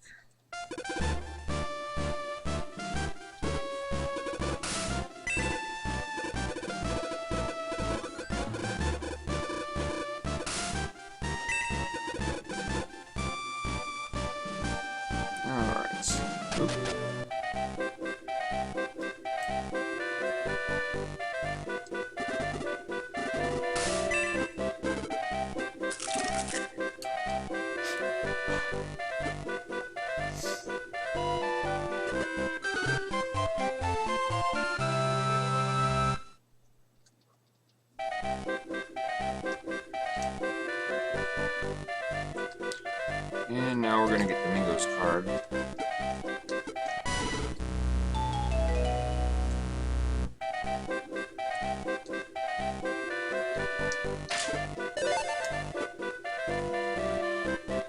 Oop. Also gotta talk to this dude. Gotta get a blaze bomb so we can get into this place. Alright.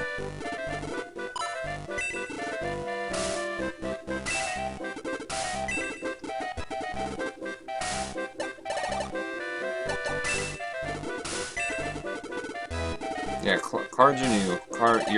We will see why here in a moment. Just why cards are so broken. All right. Steel sword. Raging drum.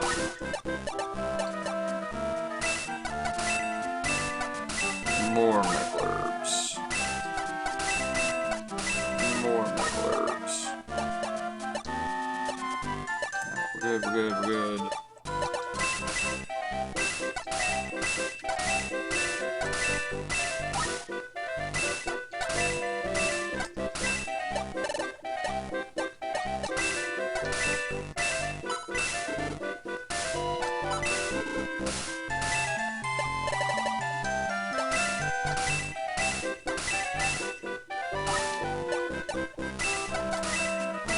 Oop.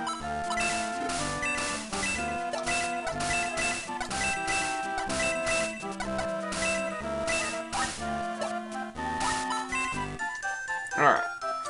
I gotta get out of this place. We're good. So, one of the minor changes, you have to talk to that dude. He gives you a blaze bomb. Otherwise you can't get in here.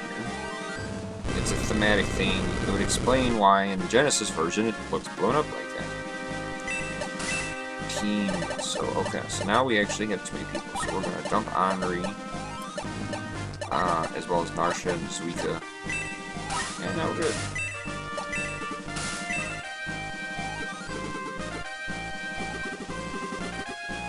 So, now we get to show off. Cards are from a lot. Yeah, we get to see why the cards are so good. Was Moloch a new character? Yeah, Moloch's a new character for this game, and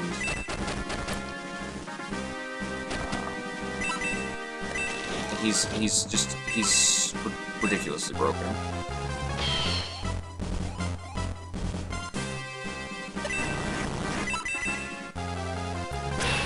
All of our flying characters are going to take lots of turns because of Moloch. So this is where everyone else in my party begins to become obsolete.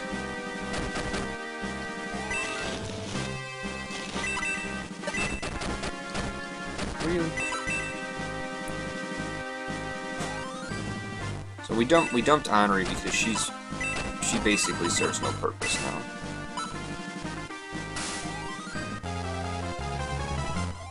Move. So what move does? It's pretty literal. Kokichi gets an additional turn. So all 4 of my flying heroes will take 2 turns. It takes a few turns to do it because Moloch can only use 1 card a turn. So we use them basically in the priority of who will need to take turns. So like Domingo is very important, but there's no point in Domingo taking an extra turn quite yet. So he'll be the next one to go. Kokichi was kind of out of place, so that's why I used Kokichi's card first. As you can see, he's still really not in a particularly useful spot. Whenever attacking the Silver Knights, we almost always want to use ranged attacks because they counter a lot.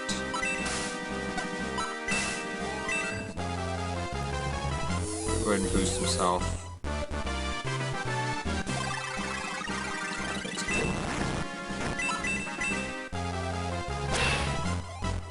So like Kokichi moved, so now Kokichi still has another turn still. So we're going to just move him out of danger.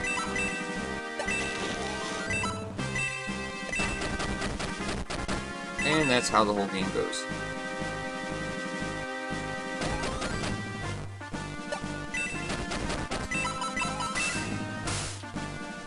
This is how the whole rest of the game is going to go. Lots of double turns for people. Now you may ask why I used the Bread of Life on Moloch. We'll kind of get to that later.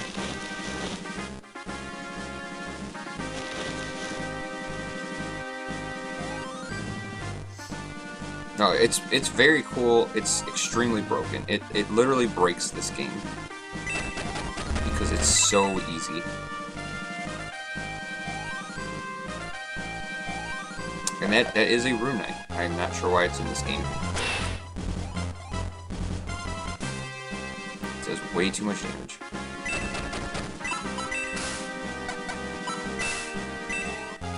So this should probably give him like 48 experience. 34 experience, yeah.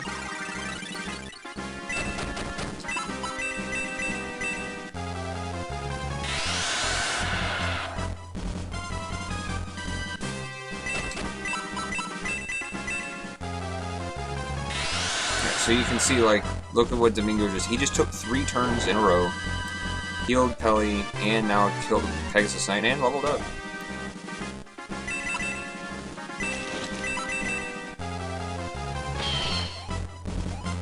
Valve's just showed that Rune Knight what's up.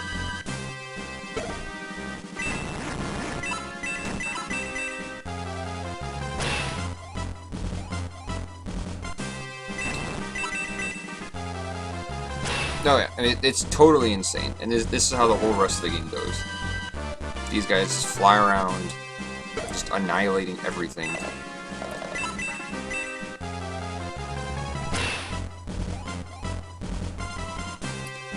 Certain people will still be used. So here's Supernova. It's a super buffed up bolt spell. Max in this version gains a lot of magic due to the fact that he actually does learn a pretty useful spell in Supernova.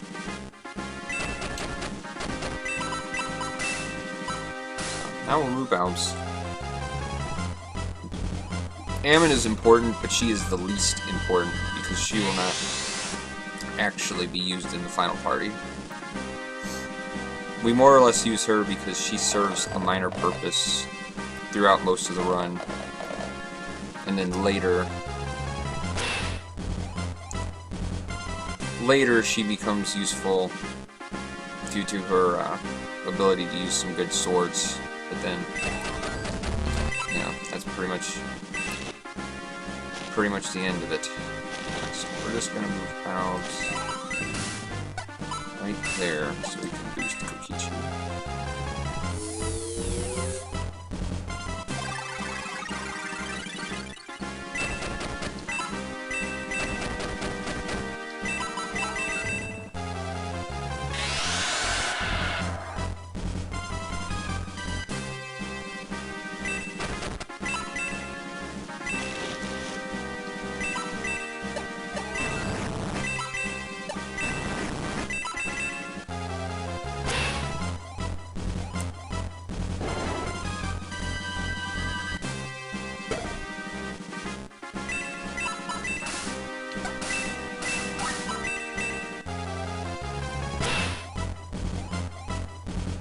Overnight counterattacks, that's not a surprise.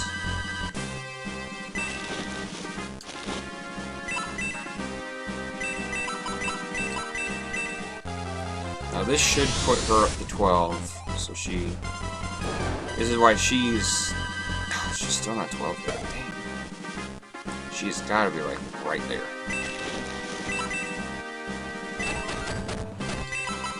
Actually, I don't really want to move him out too far at all. The other main purpose that Ammon serves is just her card has one of the best effects in the game. I can use her card to boost a character's movement by 3 until the end of battle. So, there's a couple battles where Kokichi will have just like ludicrous amounts of movement.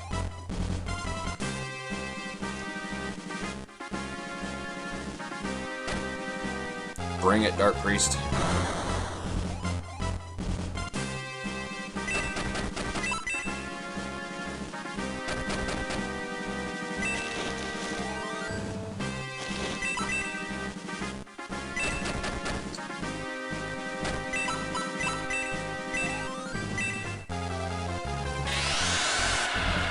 Oh yeah, it's completely ridiculous. Completely breaks the game.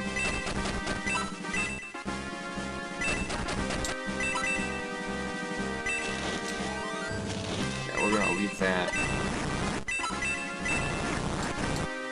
for Ammon.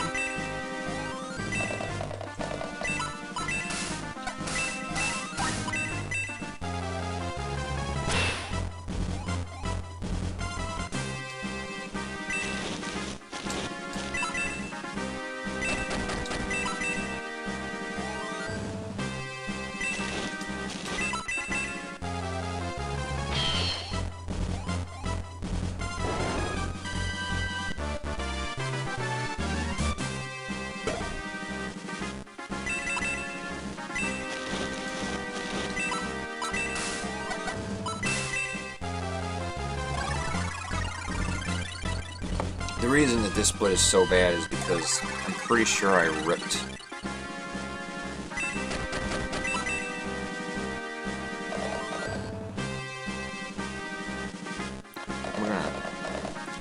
We want Teo to kill us.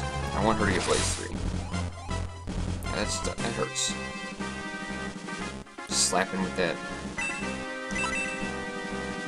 Slap him with that lance.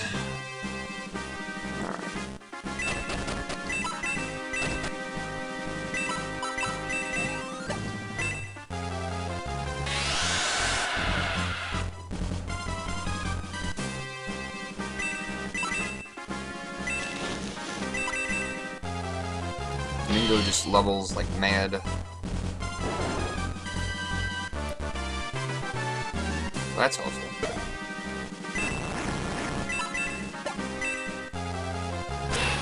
Oh, good. He did not miss.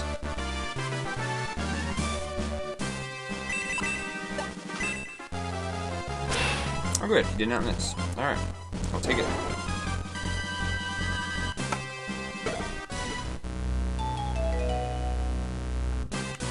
All the money helps.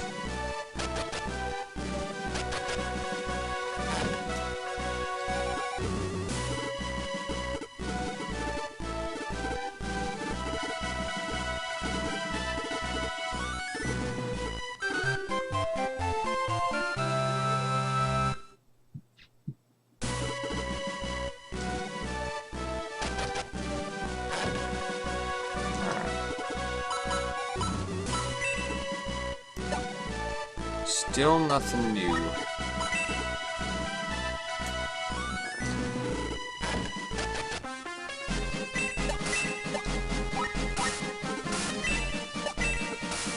The Merman Buster is a weapon that we definitely want. Because it makes Ammon, it's what makes Ammon useful against the Conchas. So, like, this battle is really interesting because the enemies move really strangely. All these sea bats.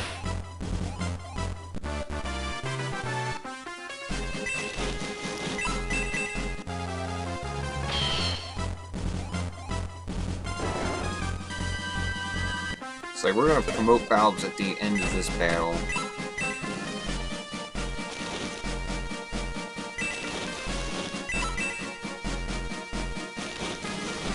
Yeah, so like, see the sea bats, they move really weird. They like will go deliberately out of the way to not attack somebody. Artillery are pretty dangerous. Buffed up range, buffed up damage. So, highest priority here is Domingo. Basically want him to take as many turns as we can, get him up his levels, and then he can just be a fantastic tank. Pelia's in trouble already. As is Tail. Not surprising.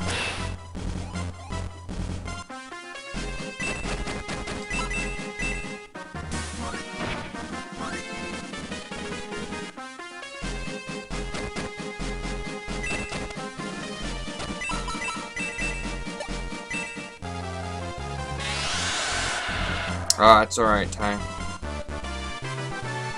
Woo! That was a nice level. But still not actually going to use Freeze 2.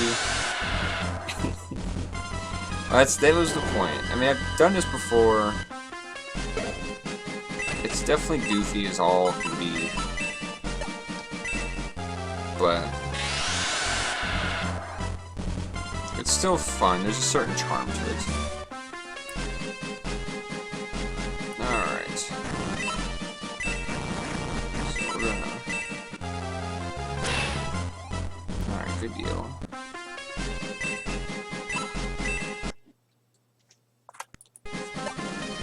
For some reason, this game, my VBA, I'm using Visual Boy Advance. It likes to deselect itself sometimes. I don't know why. Whenever the game freezes like that for a moment, that's what happens. It like just stops.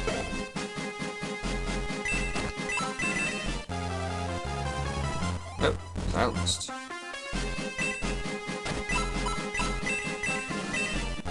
Alright, so this should kill both those things.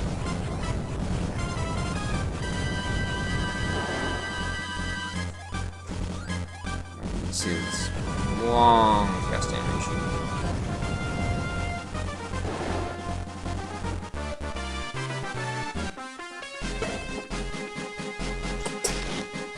But now we got the important one. Oh geez, ferocious attack. And the Seabat is still going out of its way to not actually attack anyone.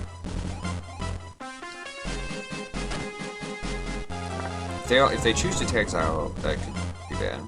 Kind of hoping they would attack, you know, Domingo. The artillery in this game are bizarre, and honestly, they're really, really strong enemies. I don't want to have to deal with.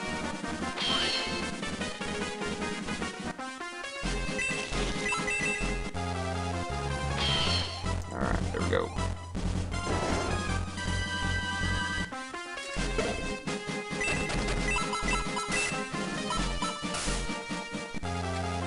You going soon? Oh, that's right.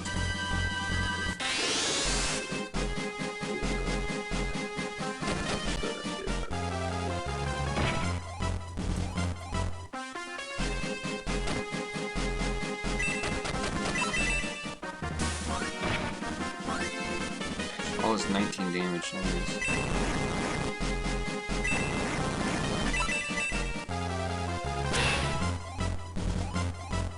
Another 19 damage enemy.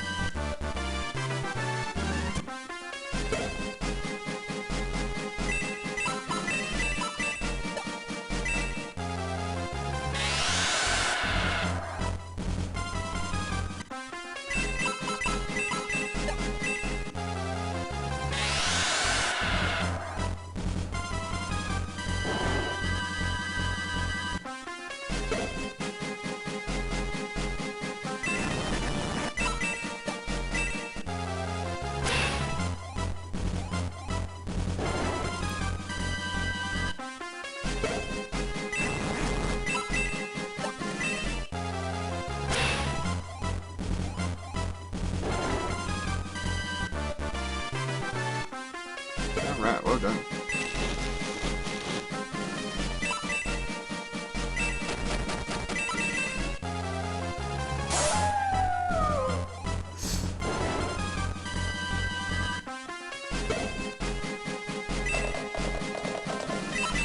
We're just gonna leave him there just to help wall off this Hellhound. Hellhounds are, like,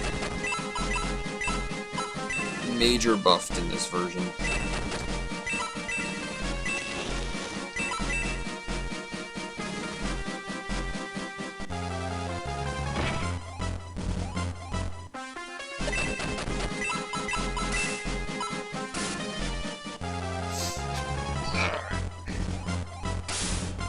It's interesting, in this version, Balbs is actually a bird man. He's got the bird head but a human body. Not entirely sure how I feel about that.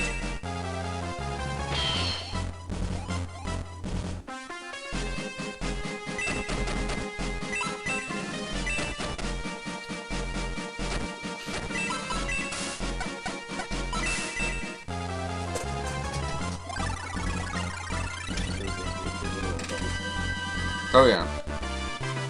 Alright, there we go, 5 defense.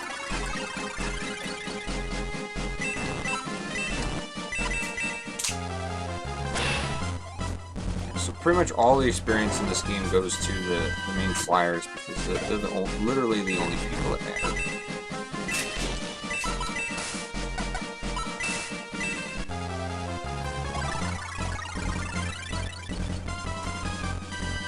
Other people will get experience as they can, but like they don't really matter at all.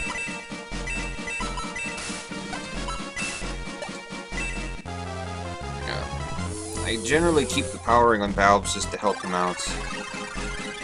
Did that just say that there are cracks in the ring? I wouldn't be surprised if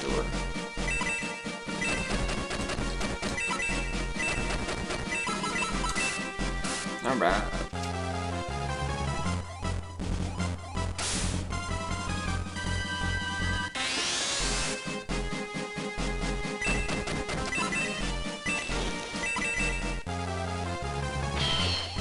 Oh, that's right. I forgot that the Blue Dragon is, like, insufferably...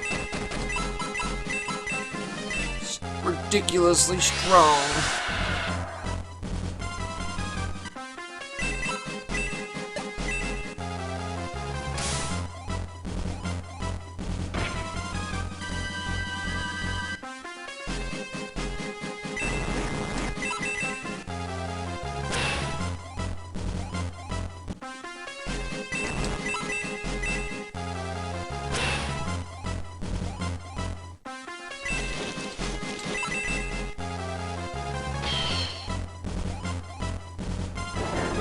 Calm down.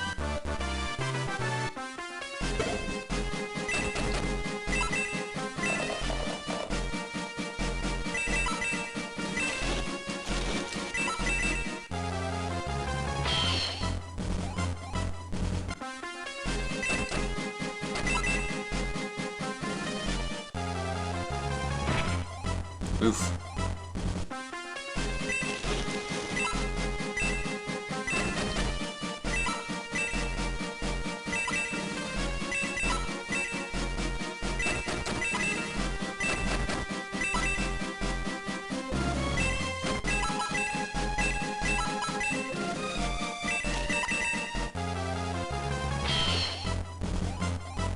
Oh, that was that counter. Okay.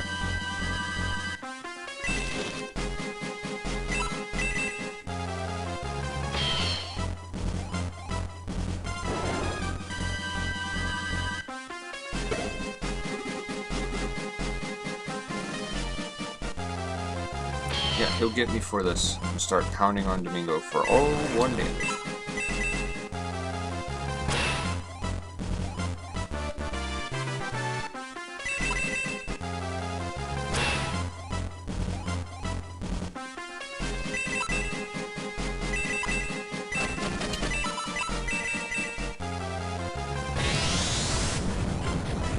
Super Blaze. That's Blaze 4. We got the Mermaid Buster.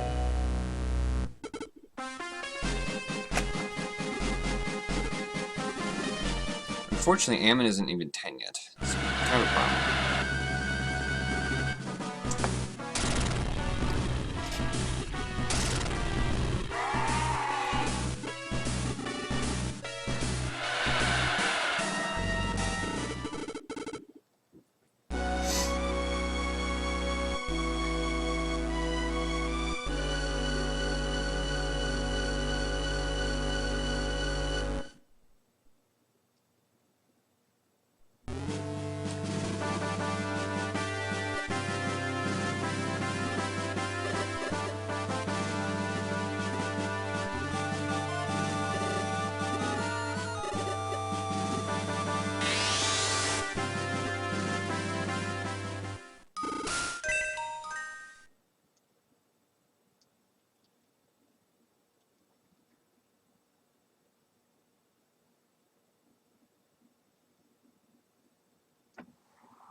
We got quite a few promotions here we're going to do.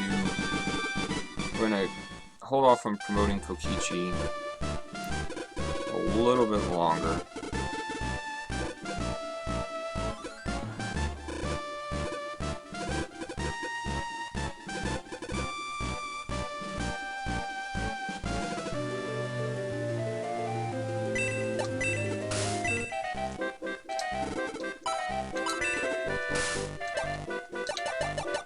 I'm not going to promote her, because we are going to promote Bowser.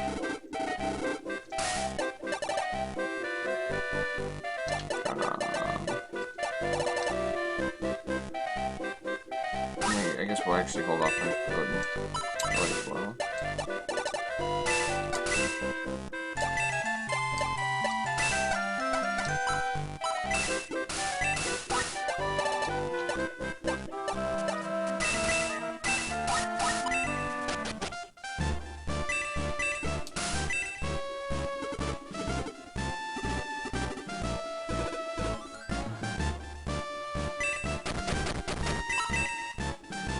And Domingo just goes flying out there. That's how we roll.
Oh, that was good.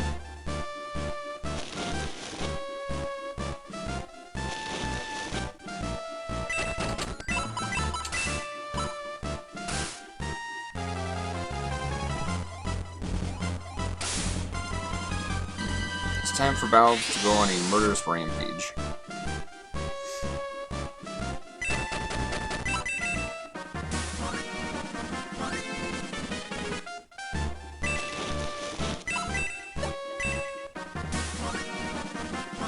He is the Merman Buster, so he does double damage against Conchas.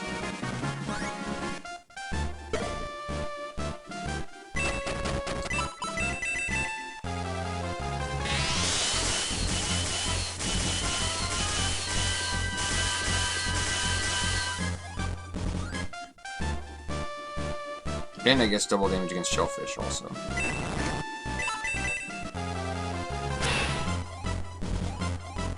Interesting.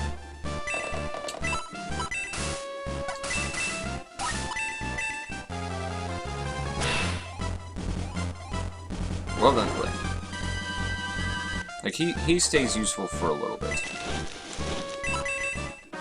Not really useful, but I mean, he still serves purpose.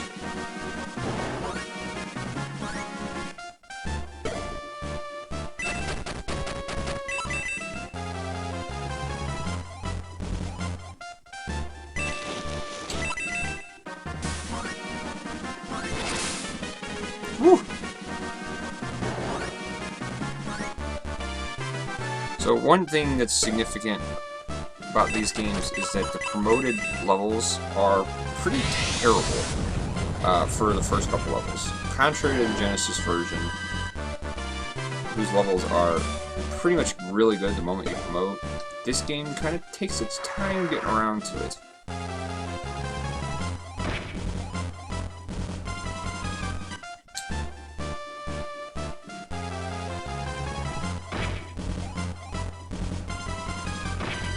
So Domingo's got the anti-poison ring, also known as the heal ring.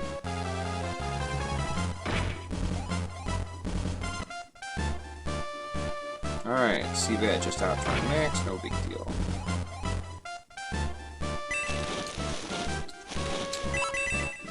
Oh, I forgot that this thing wasn't actually wounded, because I missed. That's fine. She just gained a bunch of defense anyway.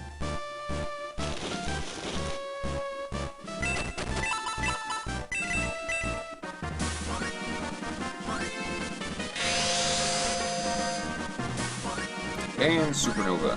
It's strong. Frankly, it's going to be Max's primary form of attack.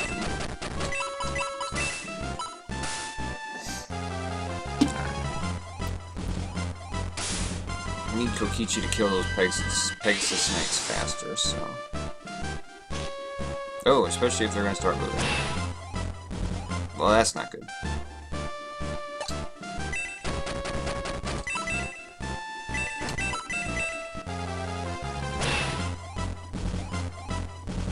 That one shouldn't have even lived. It had to give me a heart attack by attacking.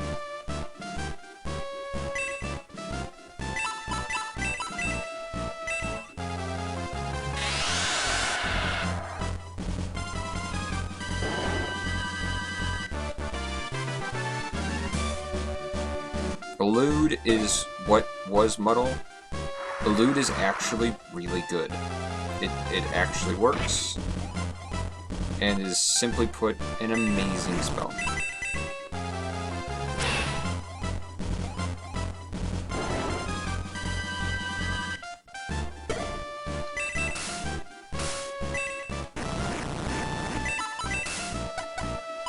Alright, I was checking his experience there because I figured he was close to leveling, and I was right, so this will level him.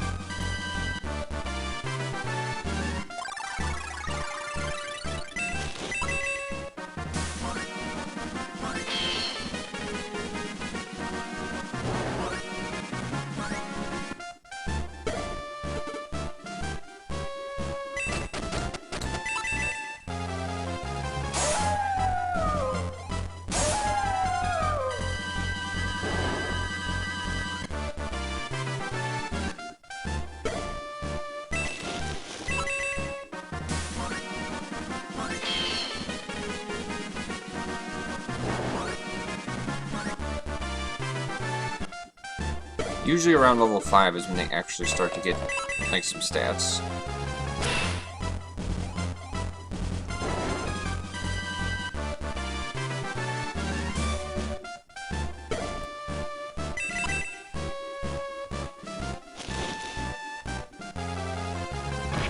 Unfortunately, Ammon is, like, just out of range of being able to reach that thing.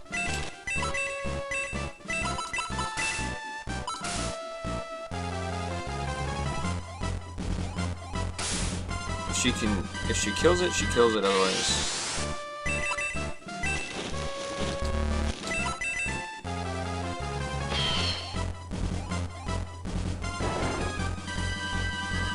Oh, she's not level. 5,000 gold, always good.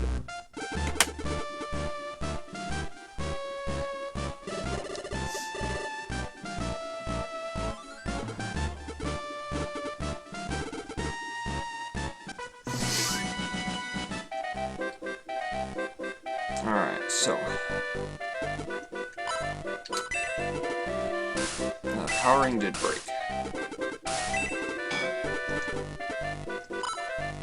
What deals do we got today? Still nothing. What ring are you selling? That crappy ward ring. Okay. Raising evasion by 5% is just totally not worth it.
Let's grab the white loaf.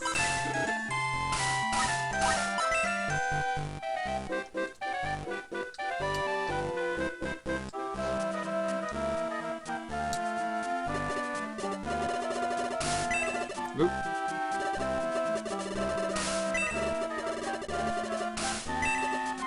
Alright. So, the reason I'm using all of the Breads of Life on Moloch is that against Dark Dragon, they start your party in such a way that Dark Dragon actually can hit your people before the game even starts, which is totally not fair. So, as a result, since you can't equip Moloch with anything that can give him a chance to survive, we give him Breads of Life because that should raise his health up enough to where he lives. So the game, it's the same game, but they added more story. So like, there's Adam, because the game is trying really hard to add interesting story.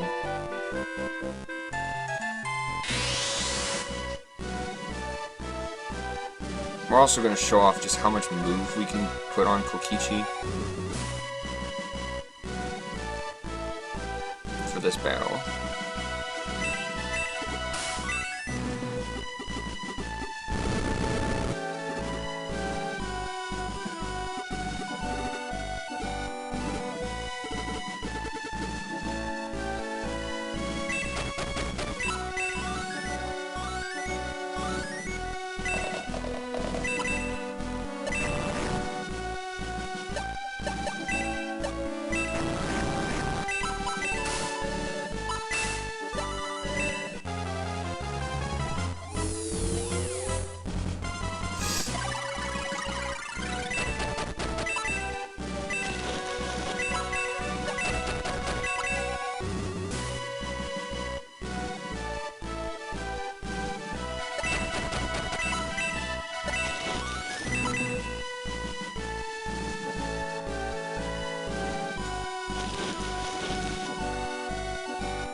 We're using Ammon's effect. So this is what happens when you use a card for this effect. Every card has an effect. Ammon's boosts somebody's movement by 3. So Kokichi now has 11 movement.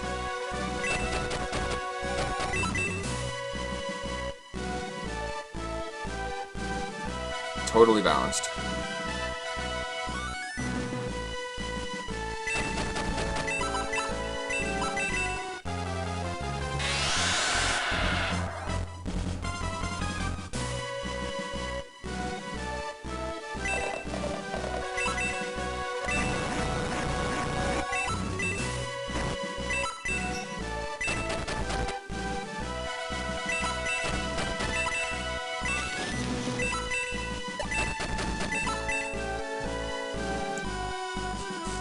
I held off on promoting Kokichi because we are going to get him to go up one more level here, I think.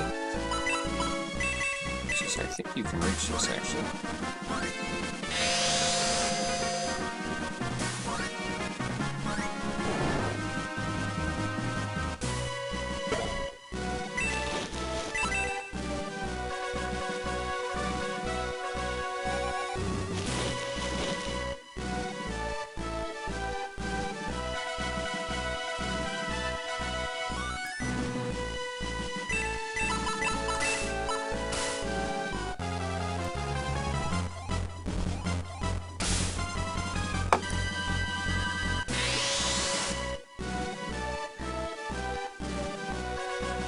Kokichi's gonna take 3 turns now.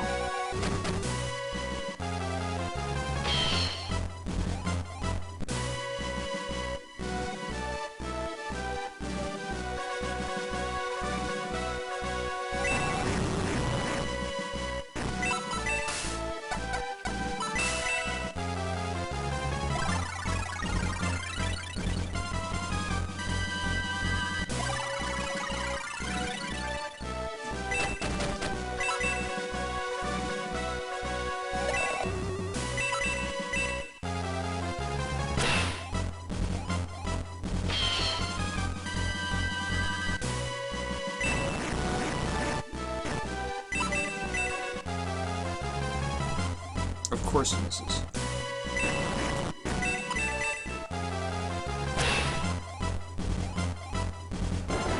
Well, he did not level then. Him missing that Hellhound, but at this point, it's going to go and just promote him. He's not going to get a whole lot of experience until I do.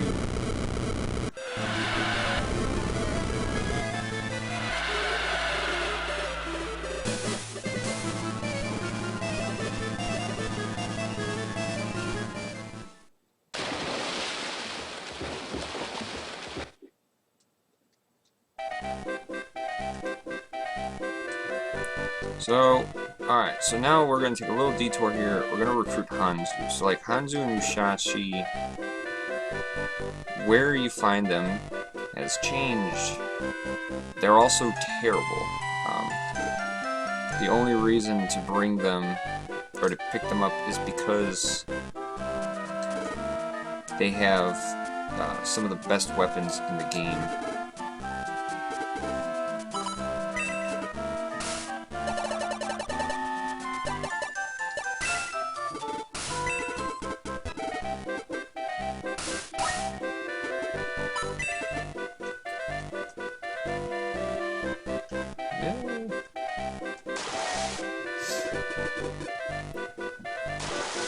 So here's Hanzu. Like him, like Musashi, all we're going to do is drink their weapons.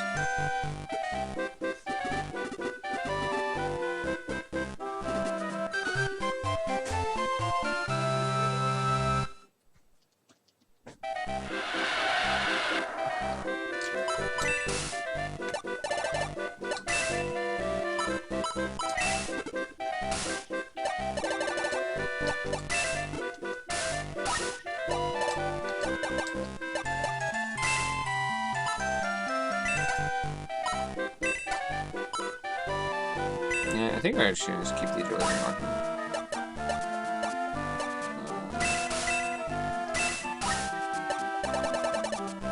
Okay, I think we're good.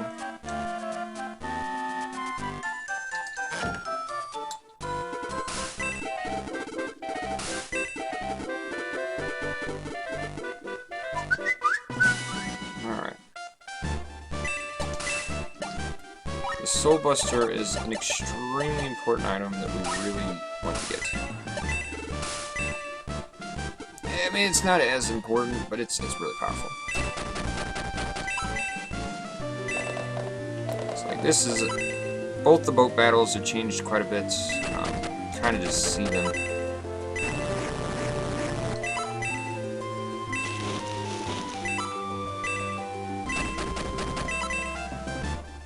Major change here is the enemies spawn a little bit differently. It's really not a hard battle, either of these are.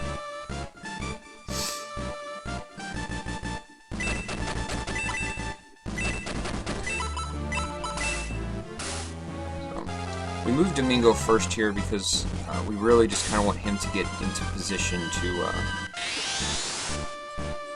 soak up a lot of damage that will be coming our way.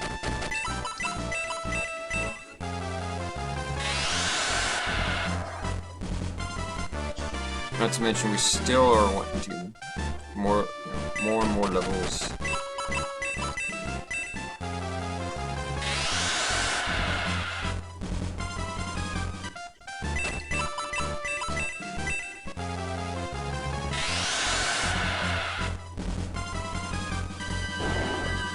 Because you can actually despawn quite a few of these enemies if you can get into position.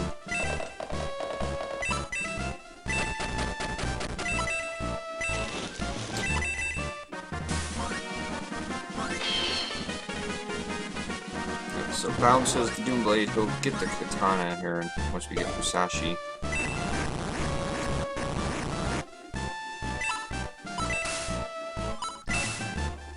Yeah, you know what? No.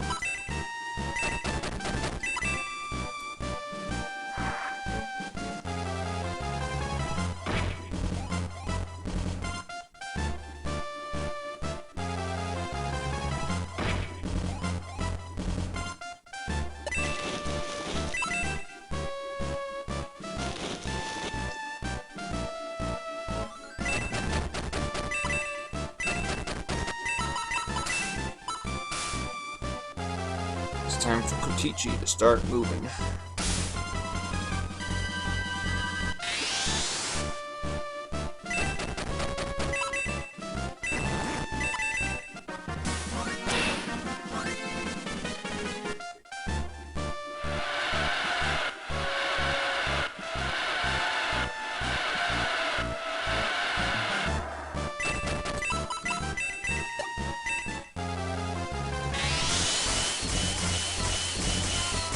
In an ideal environment, he has enough mana to cast 2 Priestess here. He's not getting enough, so it's a bit of a bummer, but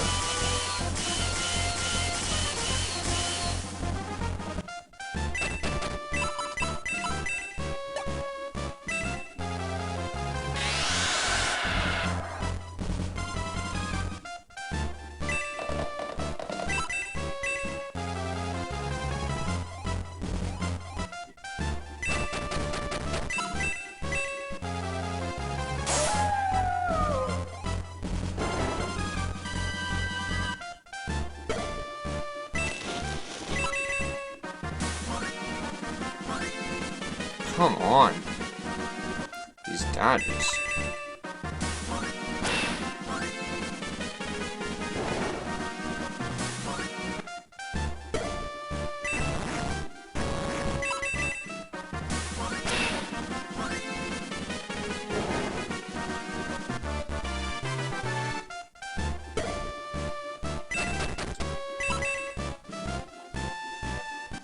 Like right now, I really just need that Pegasus Knight to come down here.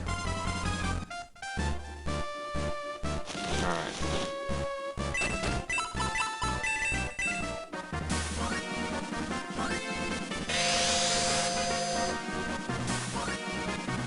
Luckily, Supernova is a balanced spell. Yeah, so he's got 3 magic.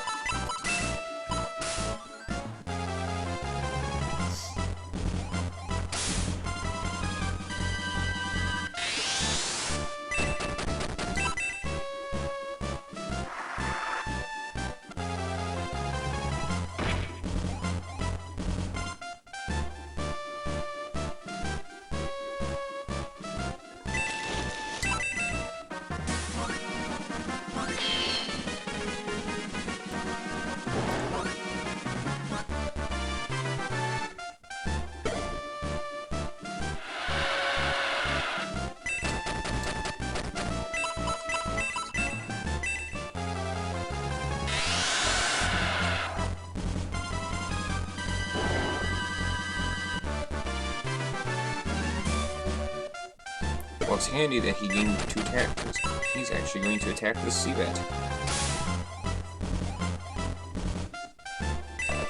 Like, he gets so over-leveled in this game that he actually can hit decently hard.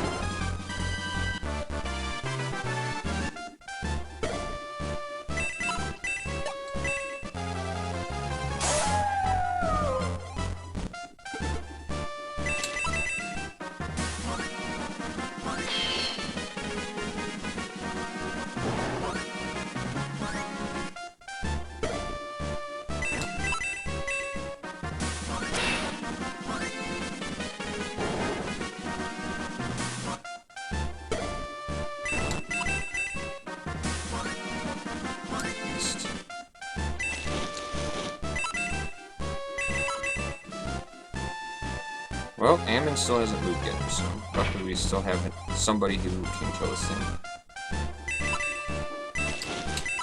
And that actually works out really well, because she needs this little bit of experience. Put her up to 10. And to get the Soul Luster.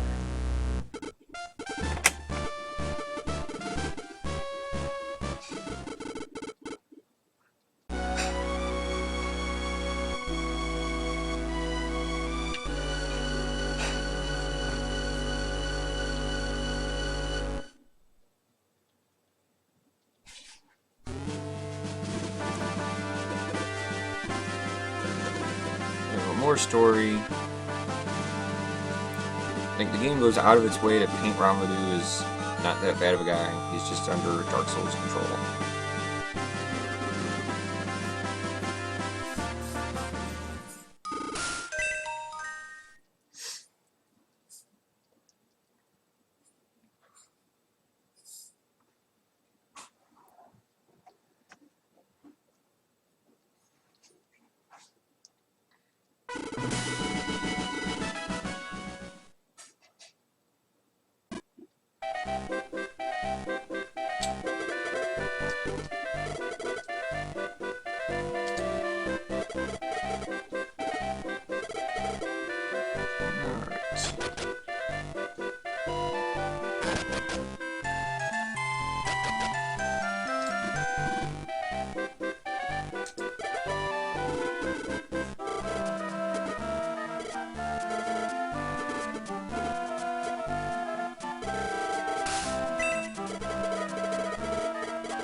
Getting Musashi is really kind of annoying. You have to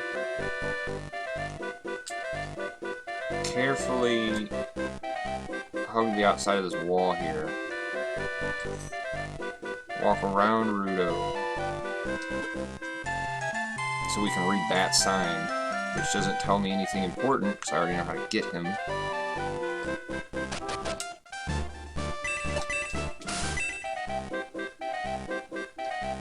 Now that I have found everything important,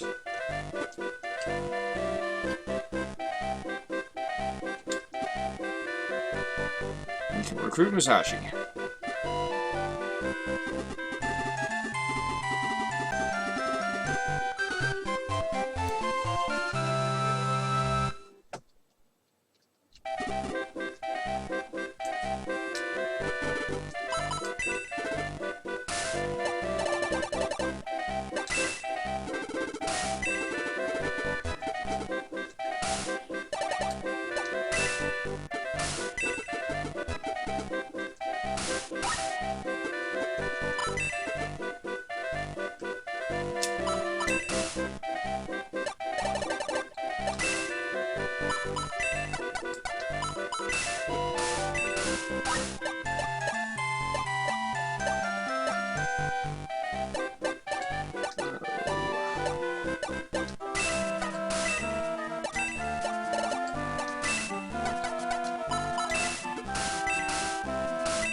So now we use all the items on Force GBA.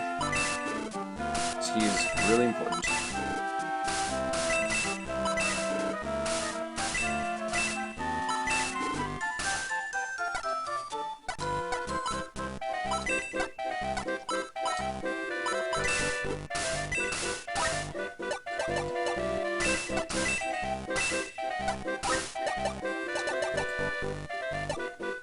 Alright, so we should be good there.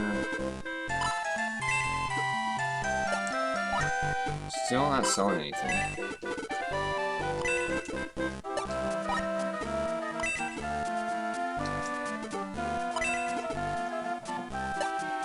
Alright. Chrome Lance for...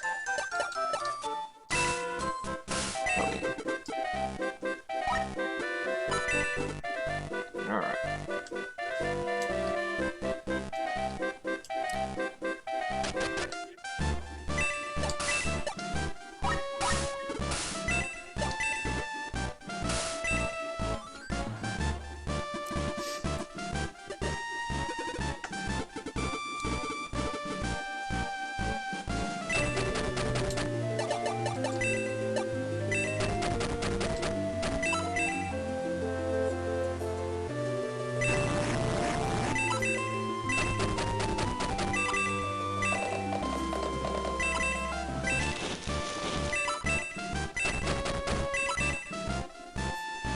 This is like a strictly Domingo snipe here.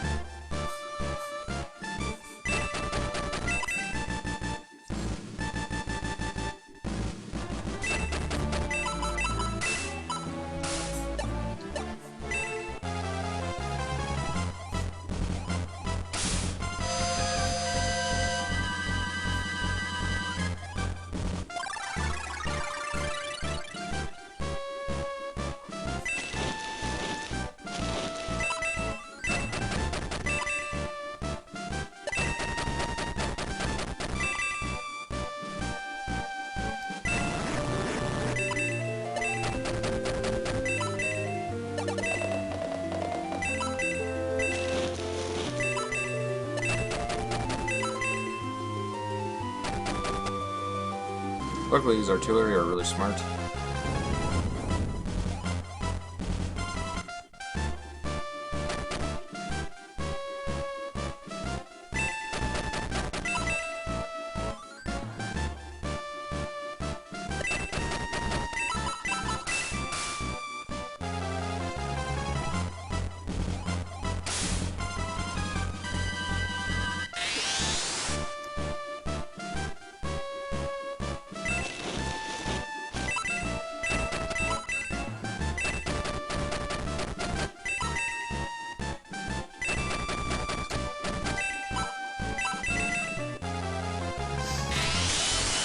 Oh. Didn't get a good damage roll there. That's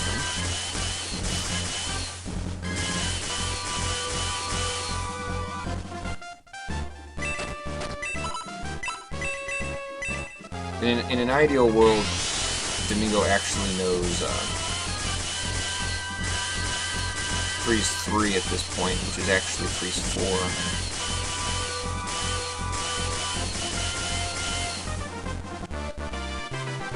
But you can see he's quite a ways off still.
And you have to use freeze. If he knows freeze 3, he can kill the Dora hand in a single cast, but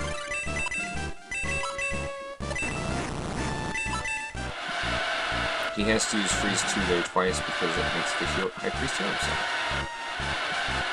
So it's one of those things, like if he knows freeze 3, it's really unlikely that he can level that much, but if he knows it, yeah, you can save yourself some tedious seconds by not having to watch those animations. Unfortunately, the Dola hand is pretty tough.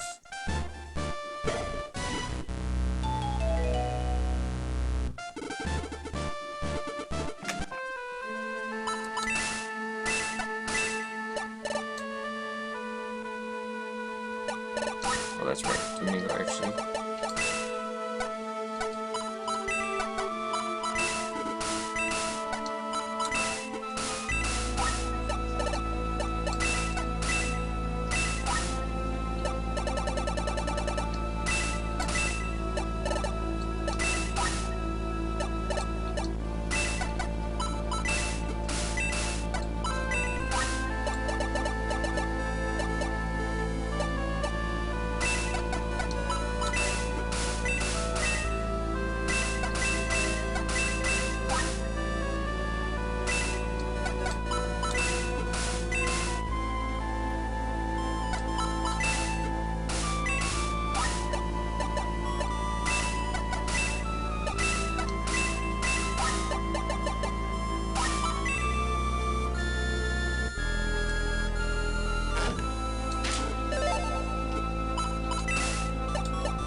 This Kane battle we should save just a crap load of time because it was a completely botched fight last time around because, well, Kane counters all of your attacks.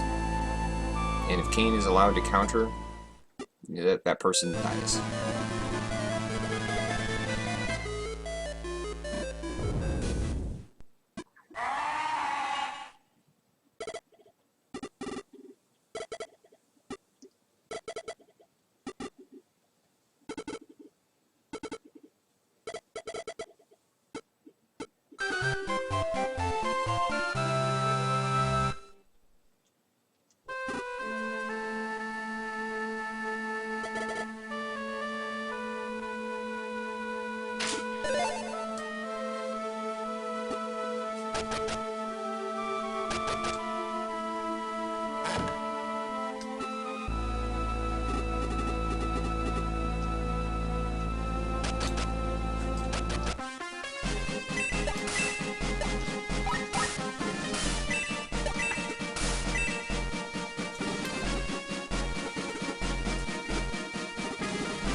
of Halberd.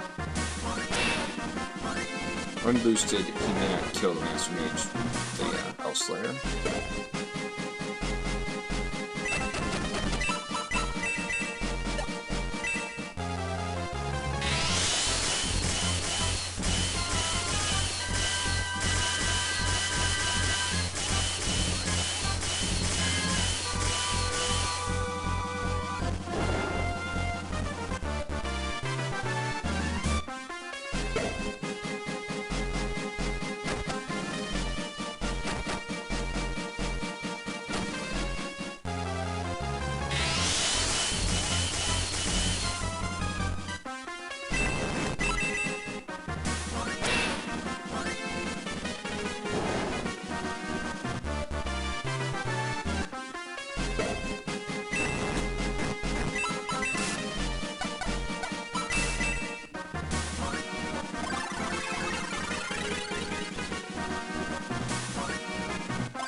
Six magic, yeah.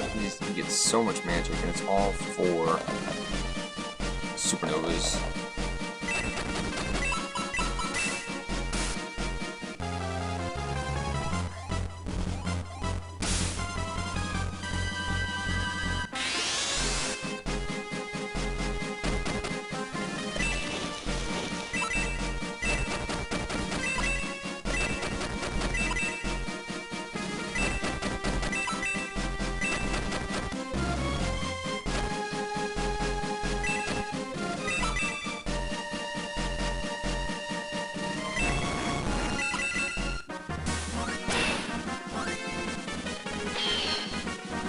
Oof.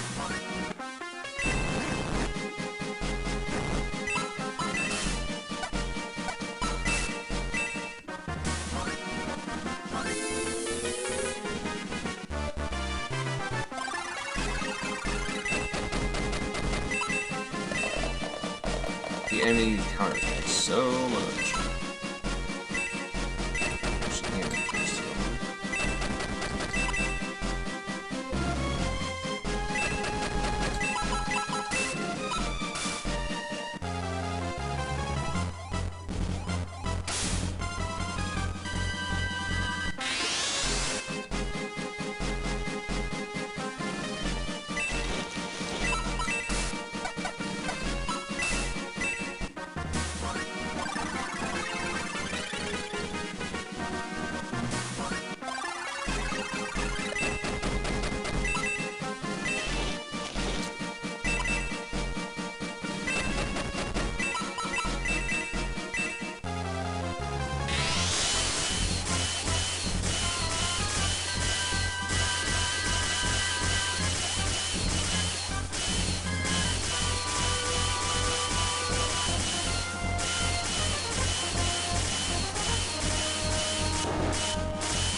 Oh no! The loot didn't work. And Domingo's fine. He's not really any real danger of dying.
There we go.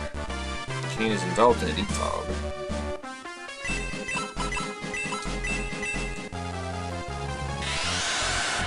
Now I just need the deep fog to last at least one turn.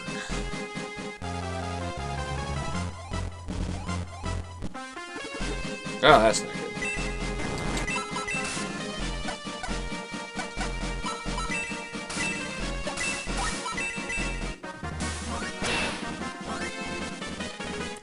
Kokichi will just have to attack from a distance.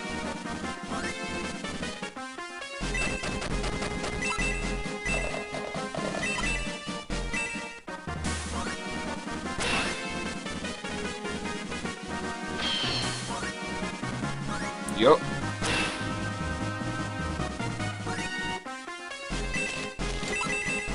Kane does a lot of damage.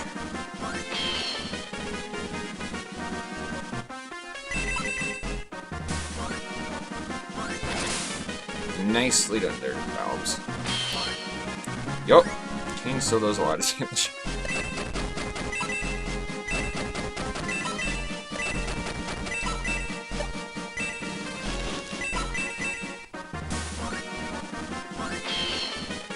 Don't die. Damn it. She would have killed him.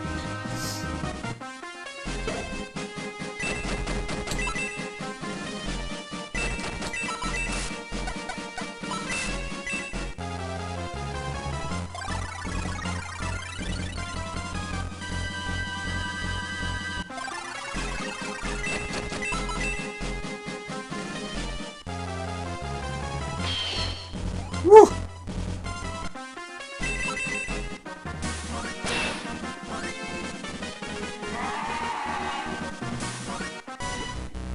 And we have the Ogre Slayer, which is a beast weapon.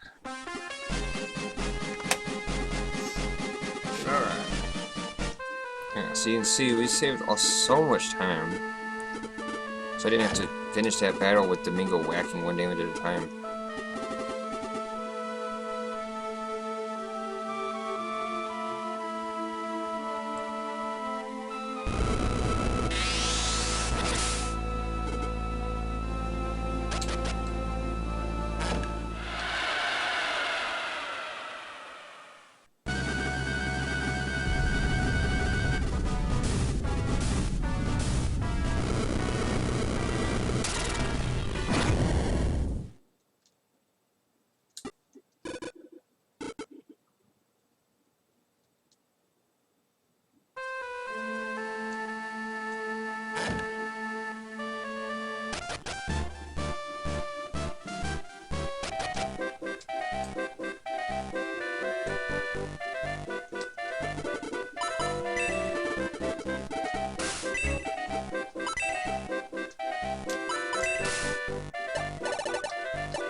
Alright, did I get any deals yet?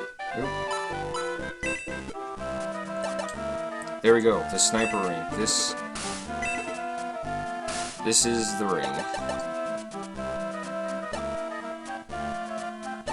We're gonna just put it in our item box.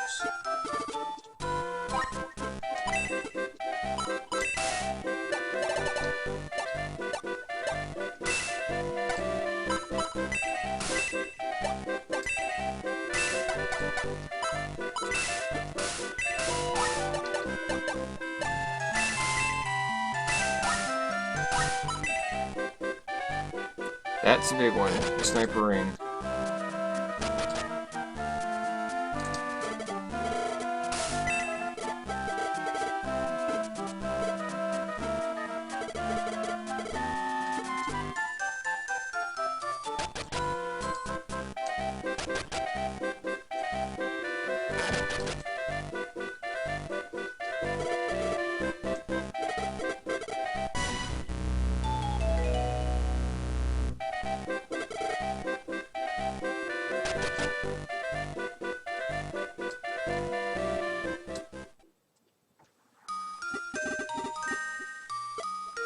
Oh, now we get to watch side cutscene. That's fine.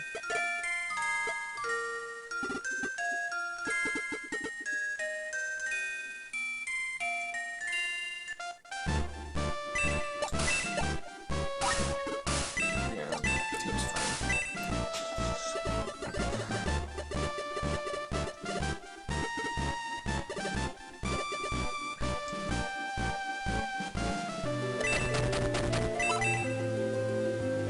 This battle is like a complete breeze compared to the last one. When your team just moves around the map taking 2 turns.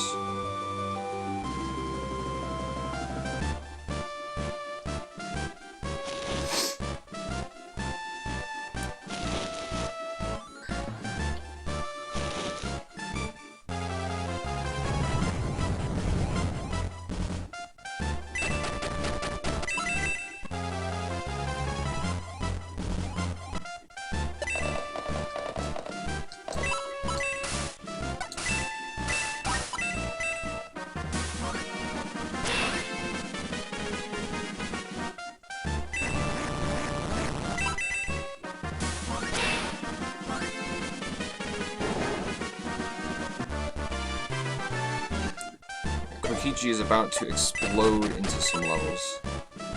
Him and Baobs as well. The 2 of them are just going to fly around this map and just annihilate everything.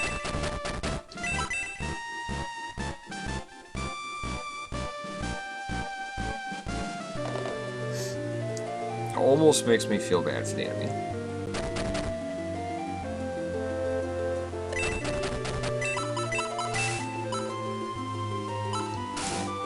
We're going to move Domingo first just because he's a little bit more tanky, so we want him to be leading the way.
100% hit rate is just, it's so game-breaking. Again, just another thing that they added to the game. Makes it easier, but the game is, it's just oversimplified.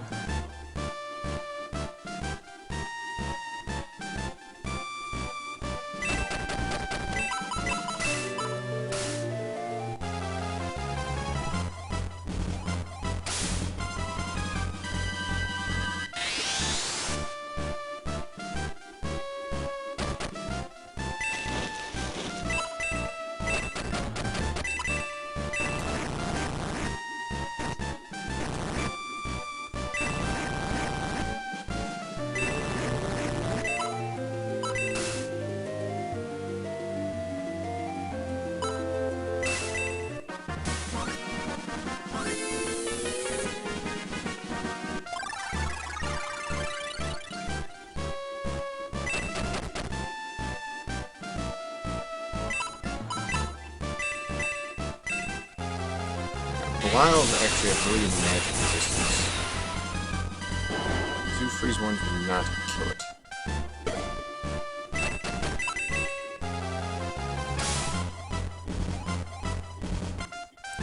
But Domingo will get into a slap fight with the Master Mage.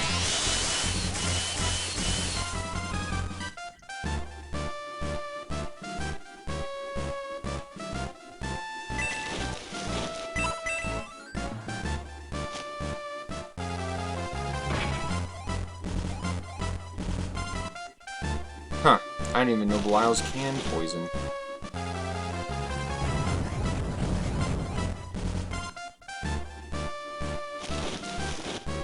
You learn something new every time you play the game.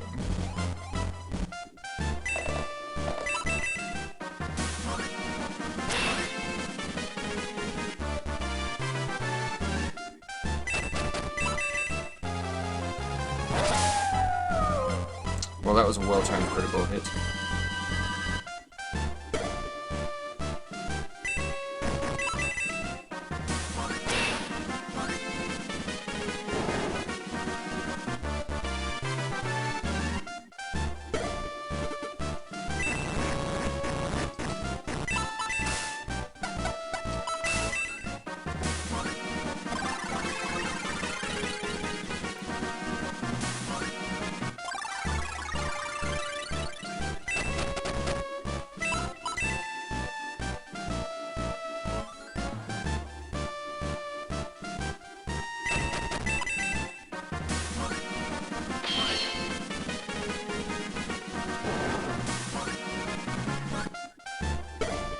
Oh, I don't know if I've mentioned this, but experience rolls over in this game. If it feels like my people were going up levels really quickly, that's why. Experience rolls over. This game is much more similar to Shining Force 2 in that aspect.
So, you know, I'm still not really seeing how this is balanced. I mean, look, Kokichi's just flown around the entire map and has just killed everything.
And more money.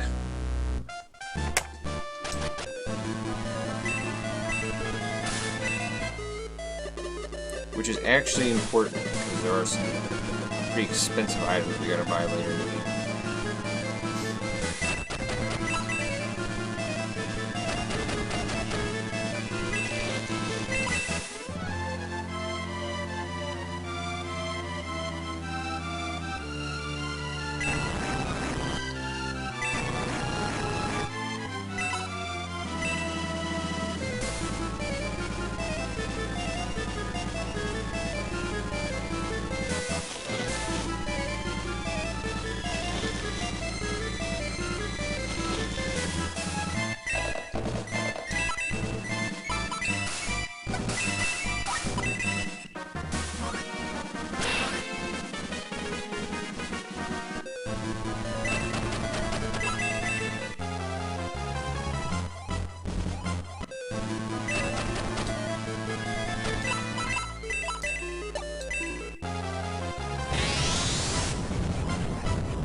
Oof. She could be in some trouble. Yep. Too many people miss some gargoyles.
Where's Gargoyle?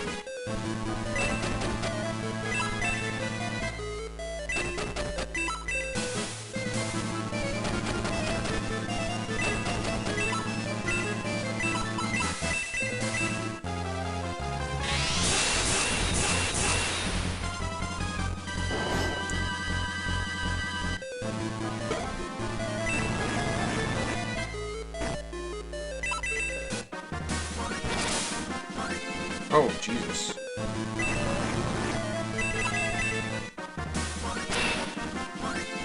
I'll take it. I don't really need the wiring or that shower here.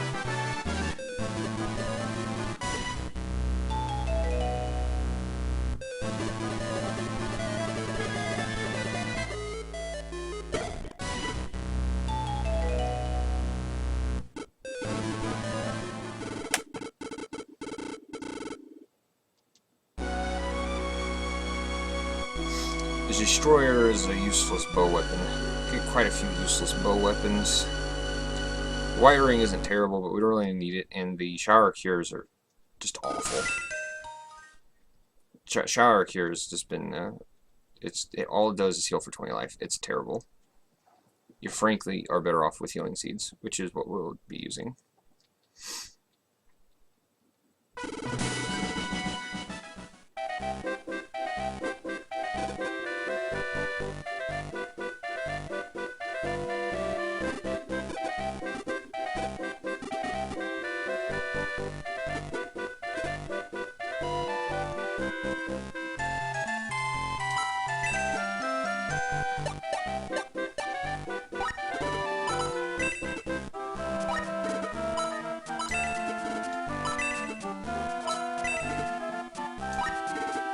Actually,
we get to fight jets this battle.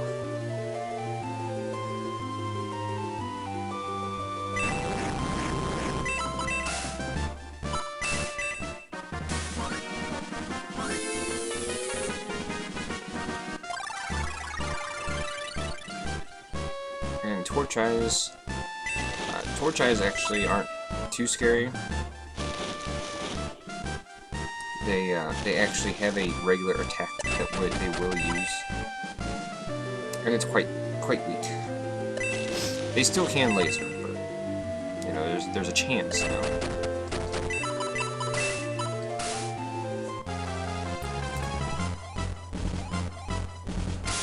It's time for our Kokichi just to start going on his murderous rampage again.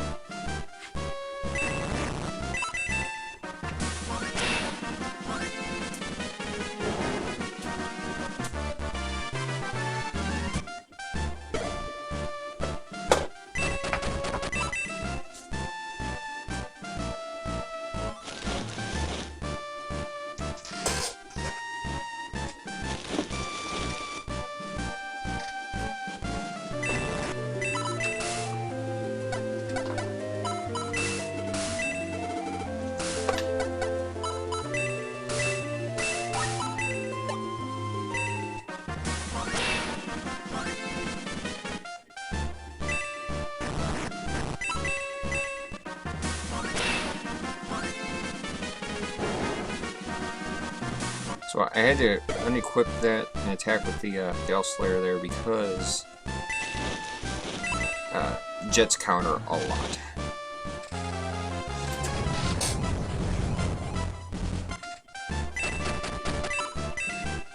I don't know what it is with difficult units always countering so much.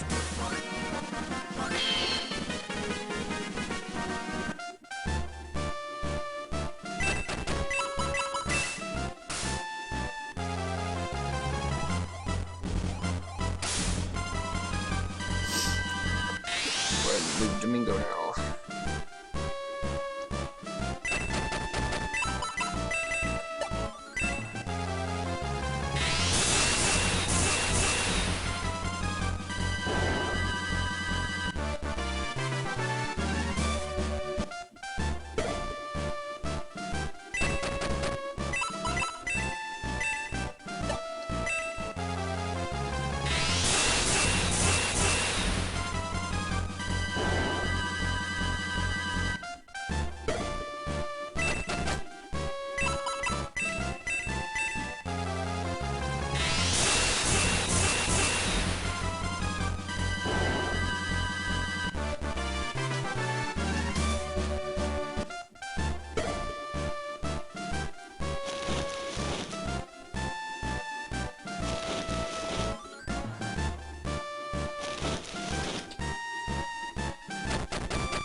What's up, Bahamut?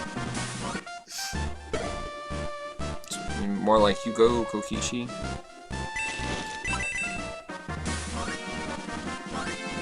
And whiff.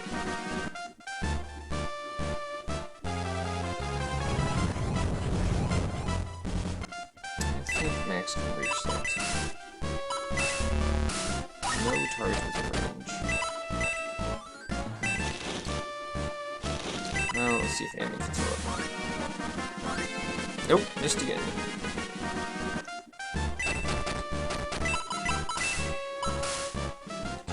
Sometimes these enemies drive me nuts.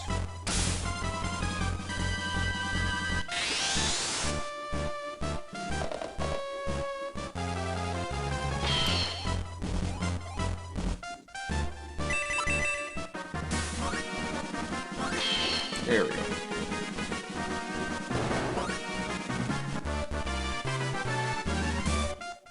Have you routed this before? Yes, I've done it 3 times. That's it. This is my 3rd complete speedrun playthrough. The game is ridiculously easy. Almost insultingly so.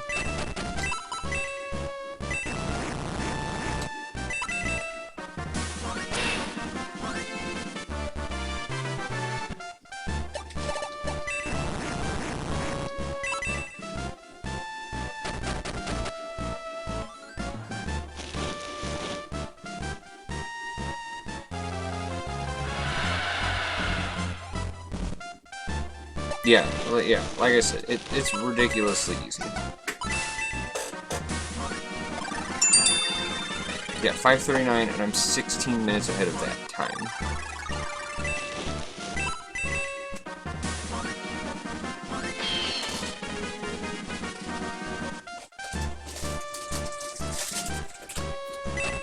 Yeah, that's what people keep saying, but you know, we'll get there.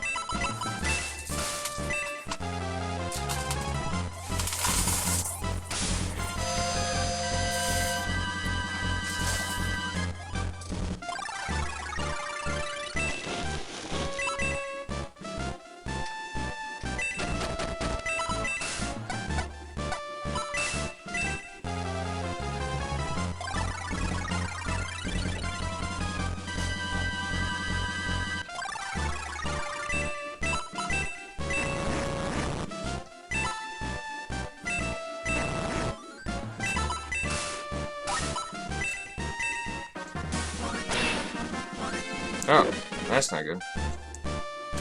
I thought for sure he would do more damage. Oh boy. Whew. What? Where are you going?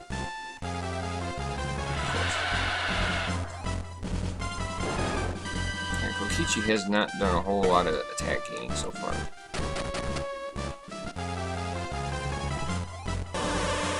It's funny that you mention that, because my favorite mechanic is that Torch Eyes will actually just attack.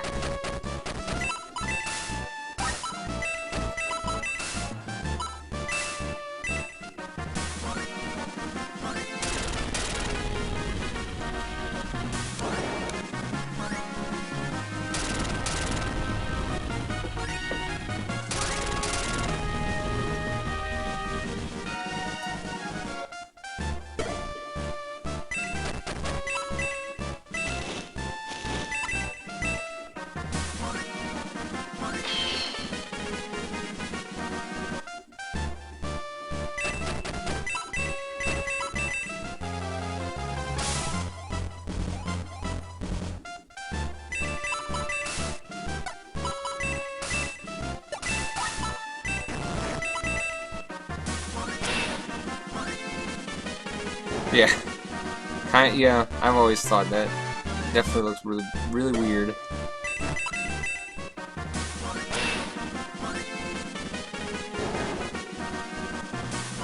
Alright.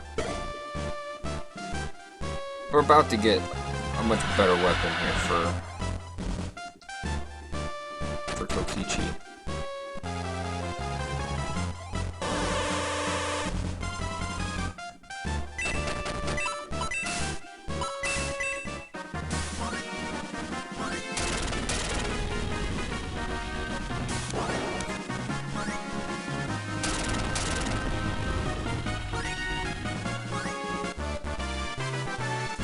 More magic. Alright.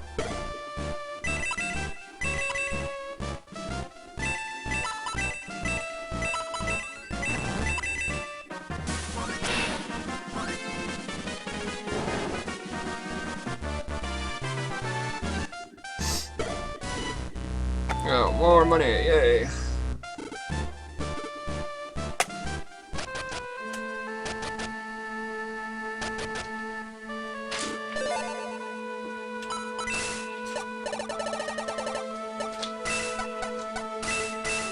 Oop.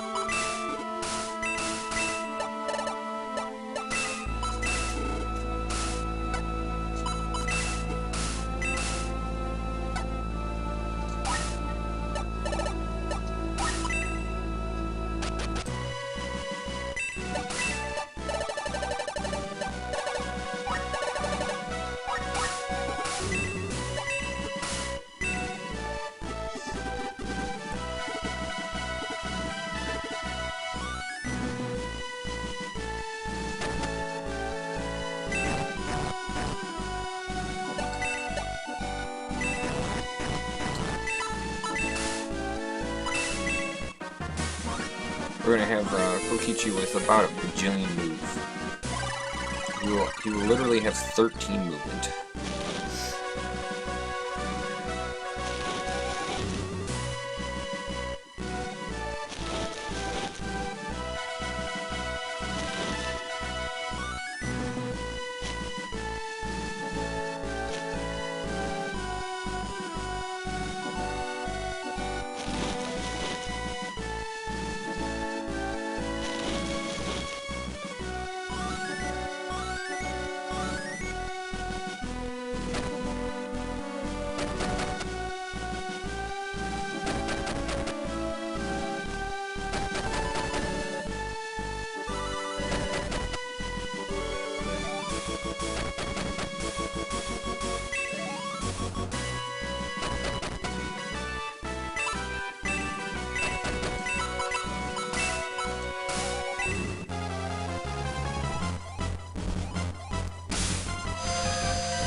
Yeah, that's what I keep hearing.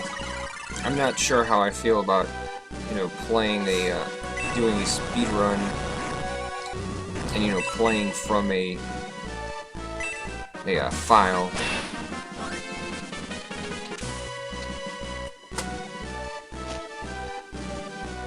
Alright, so we should win this next round. I mean, as long as the Steel Claw doesn't kill Moloch. Alright, good. That was mildly heart attack inducing.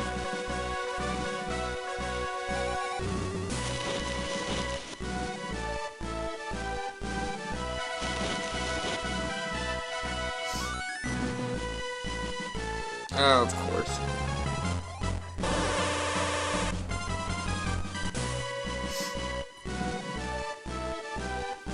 They even made the Torch Eyes attack more annoying.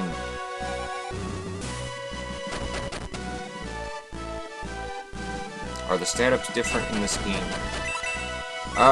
Yes and no. There's still randomness, but they generally are more consistent. This game really kind of modeled itself after Shining Force 2.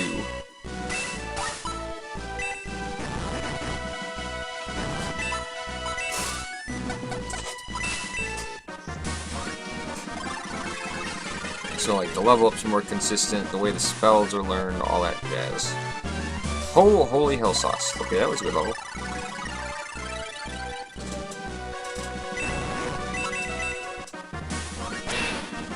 And wham bam. Dead Demon Master.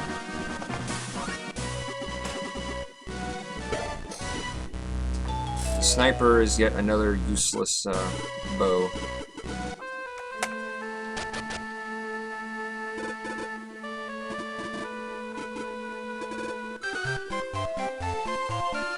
We shan't use any of these people. I mean, I guess that's not entirely true. We will actually use Tarasu.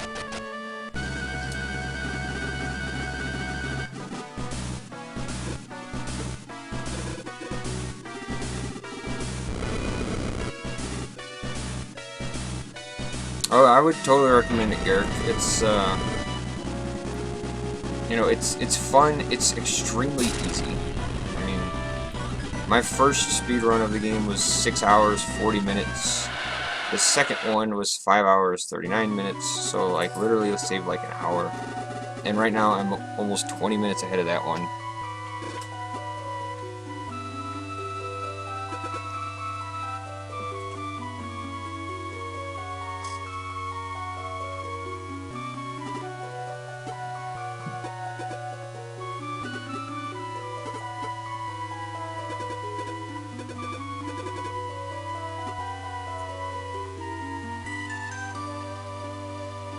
The original version intimidating. Yeah, the original version is pretty tough.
Still nothing new.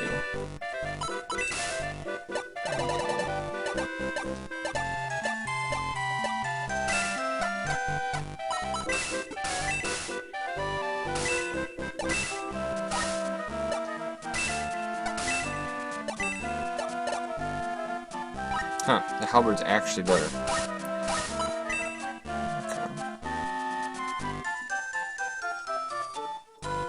Oh yeah, they're terrible in this version.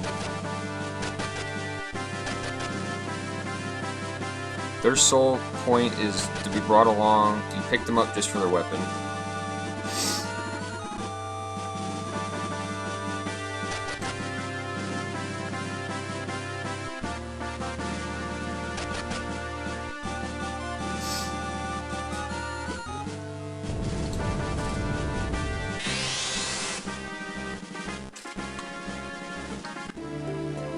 Fortunately, the Orbalite just does all this stuff for us. We don't have to do anything.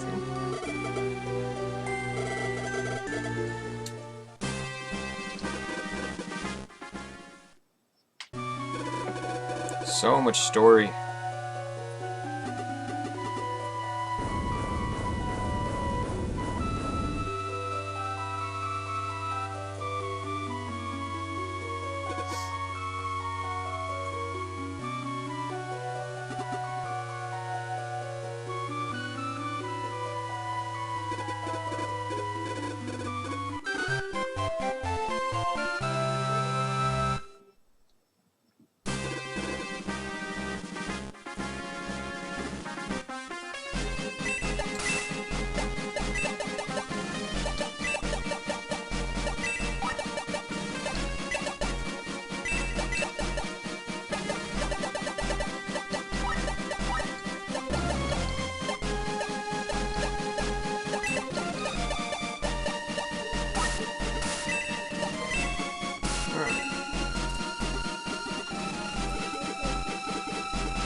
Huh.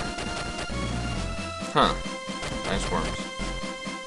Yeah, nice boat music. That's like the primary boss music now.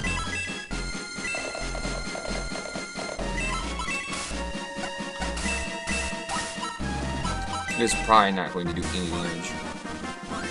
Well, he missed, so it actually didn't do any damage.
Oh yeah, the Valkyrie gives you life back at the end of your turn now.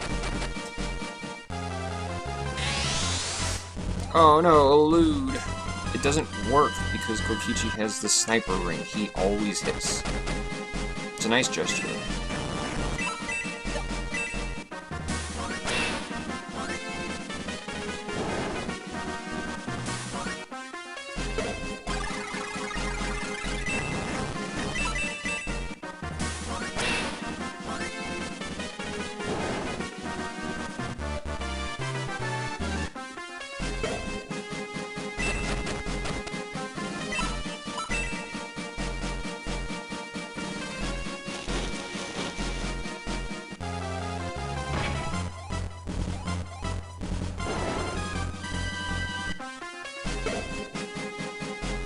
Yeah, this is where people start dying to the jets. While we just try to kill chaos here pretty quickly. Here he comes.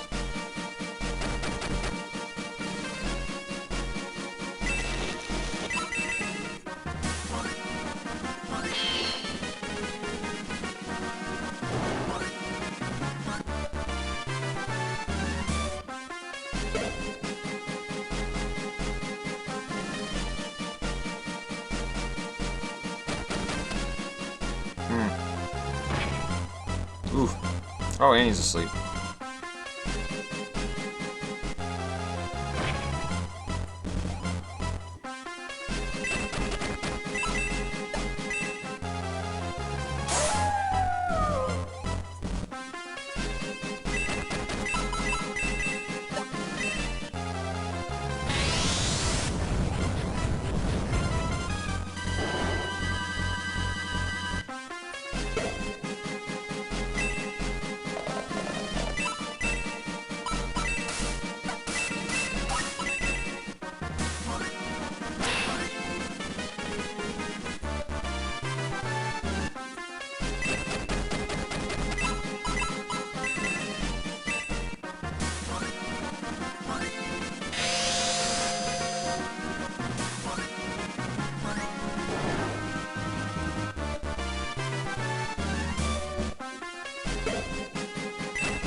Well, we'll go ahead and move Domingo, even though he's kind of... I wanted to move Valves, but...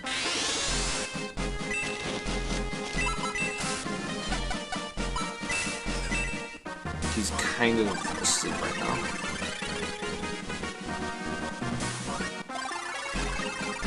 I don't know if Freeze 4 actually will hurt this time. We're gonna find out, though. Okay, it does. I'm sorry, it's actually Freeze 3, but for all practical purposes, it's Freeze 4.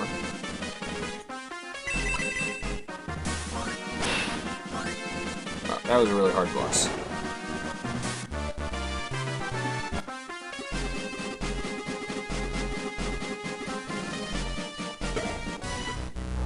Alright, 10,000 money.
This is actually where we say goodbye to everybody except for Domingo and Valves. They'll be back. We don't need them for this fight.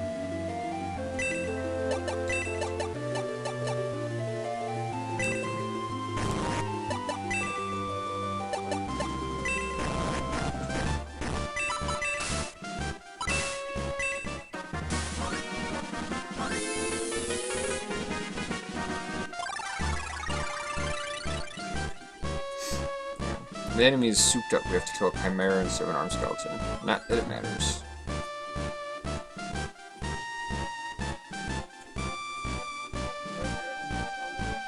Yeah.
Oh yeah, so the fire-breathing attacks from the Chimera, extra range. So, like a bow. The blue dragons have buffed up range to 2 range. Sub 5 or not. Oh, sub 5 or riot. I mean... Sub 5 could potentially someday. That would be pretty tough.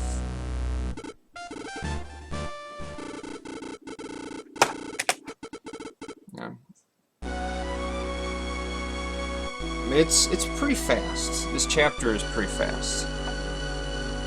With all of the things that we get to do.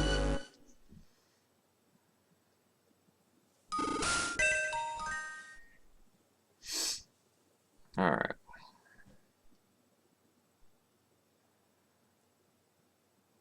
Oh, here we are in Rune Faust.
So prayer rings are pretty cool.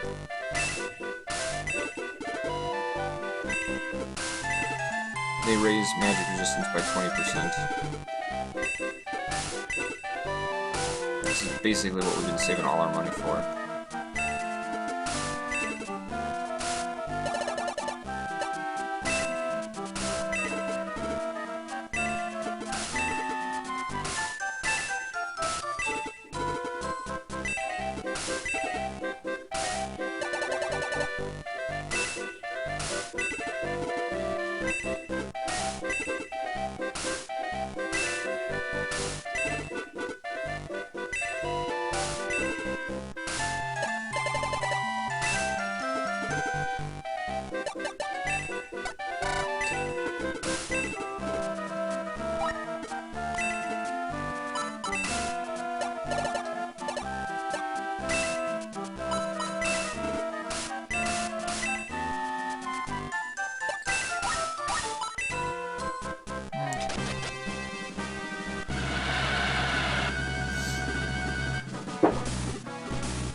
kind of a cheese battle, and you'll see why as we complete it.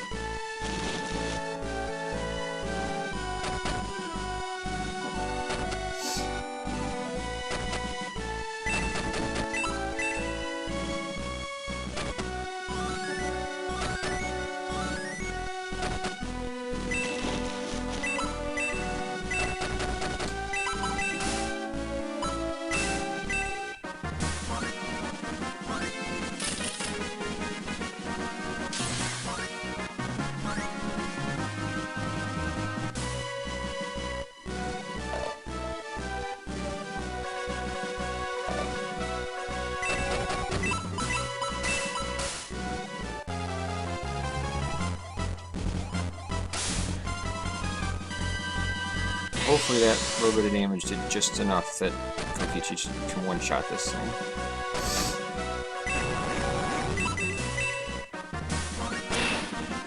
Ugh. 2 damage off.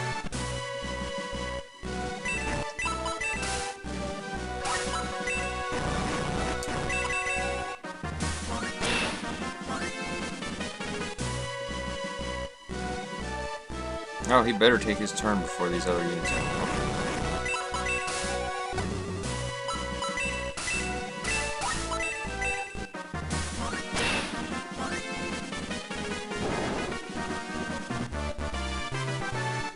Alright, good. He's actually keen to attack.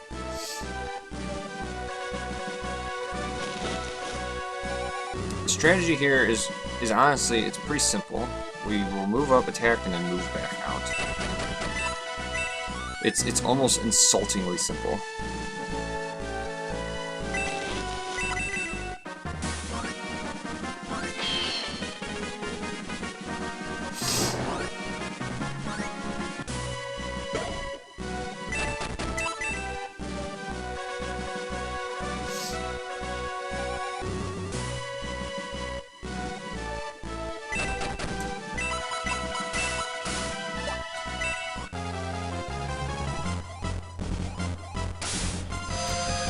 And the answer is, yeah, we do actually need Kokichi with 13 movement for this battle because, well, you'll just see.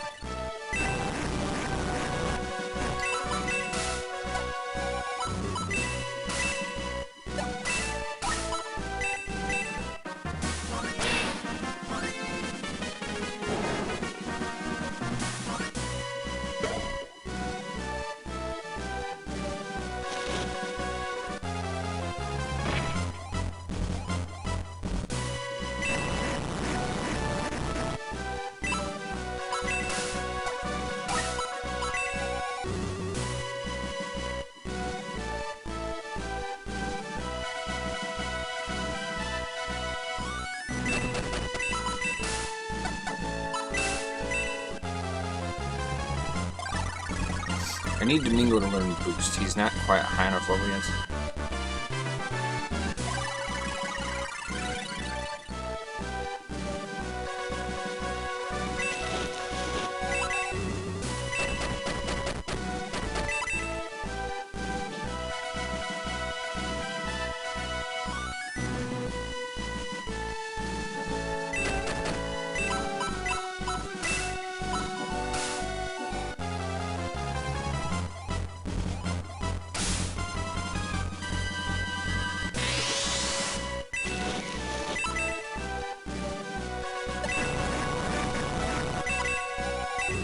First time cooking a Totino's pizza and it's so rough. Don't make me too hungry because I haven't eaten lunch yet. I'm definitely ready. Oh, nice! He just found a life loaf. That's actually quite good.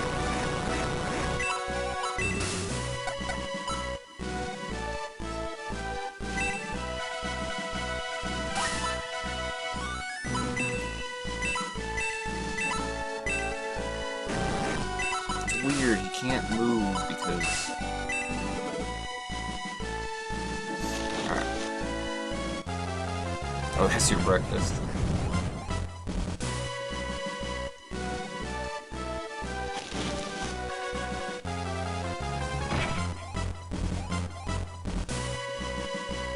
Hang in there, Domingo. Please don't die.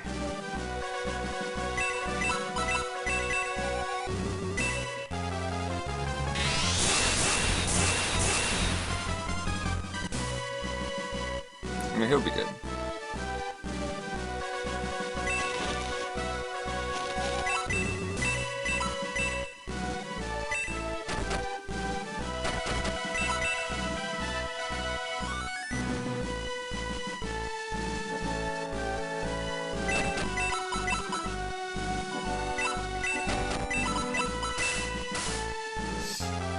Kokichi will kill both the Chimeras. Domingo will. But the other one with Freeze 4.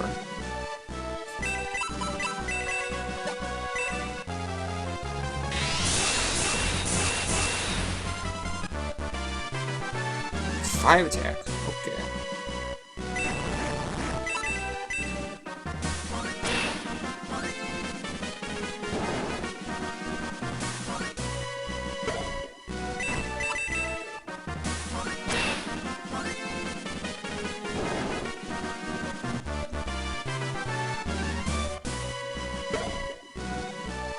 And this is basically the rest of the game.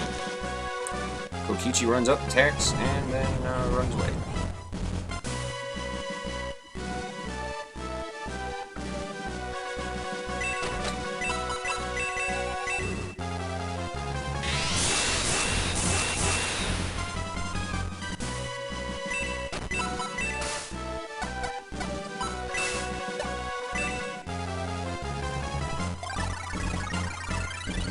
Yeah, 5 attack hype.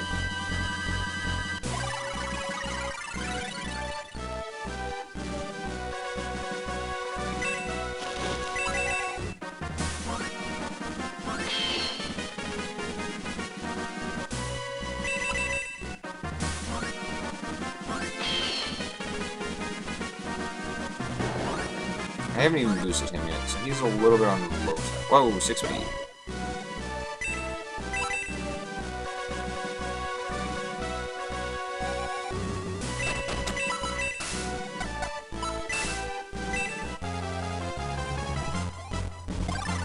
I'm more just having Marlock here, heal Domingo here, because I want to free up the space so I can give him the,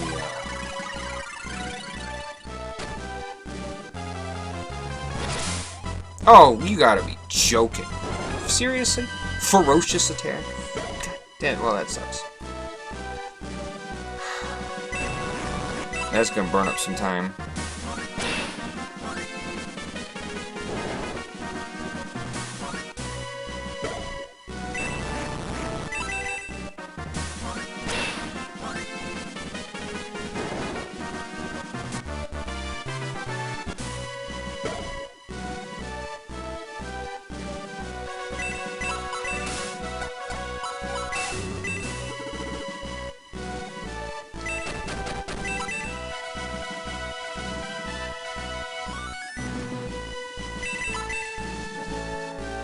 Yeah, Balbs is gone.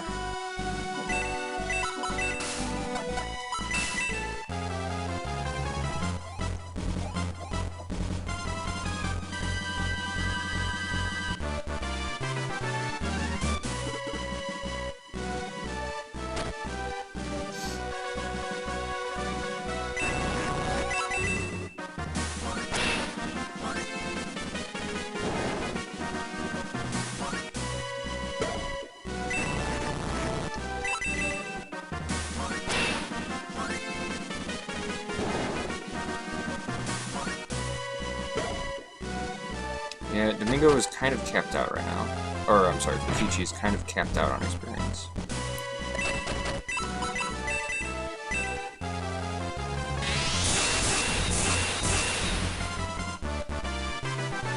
There we go, there's attack.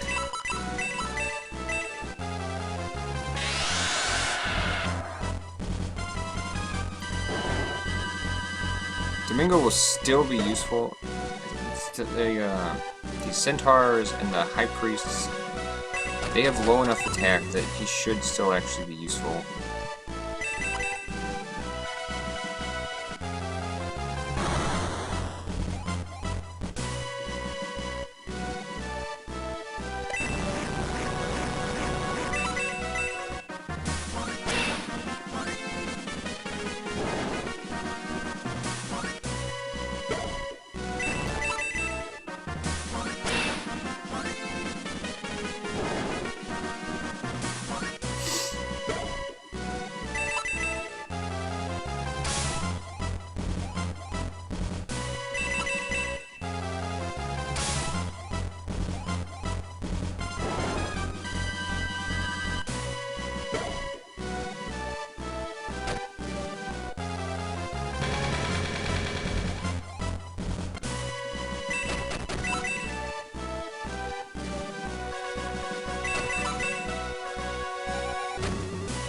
Bring it.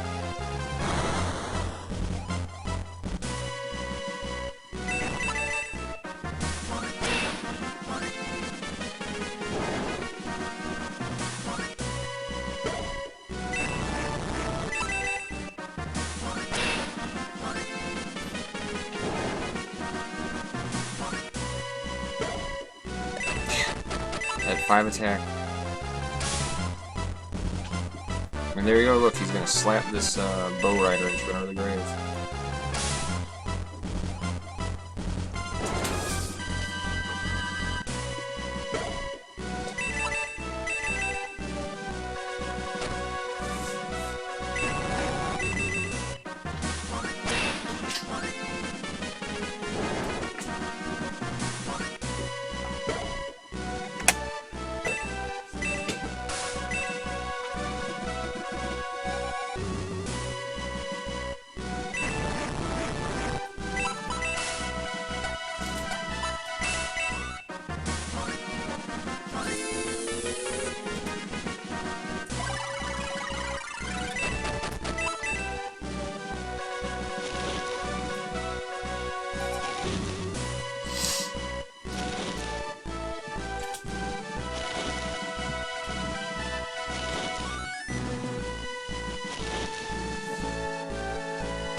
Totino's Pizza's hype. Well, now you gotta try to finish it before I finish the game.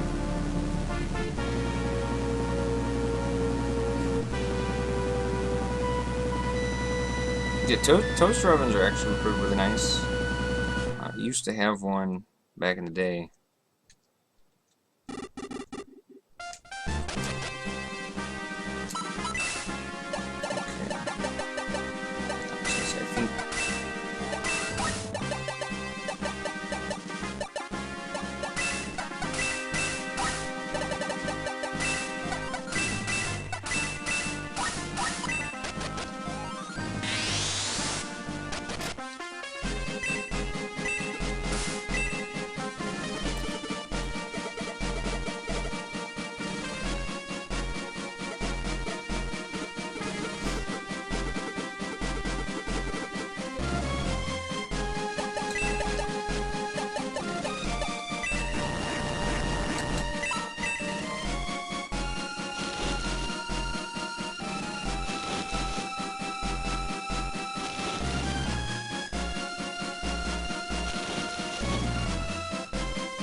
This one is about 1 day old.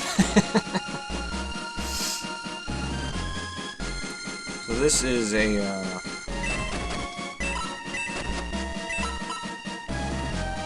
pretty literal snipe here on Colossus. We're going to take advantage of 13 move and double turns.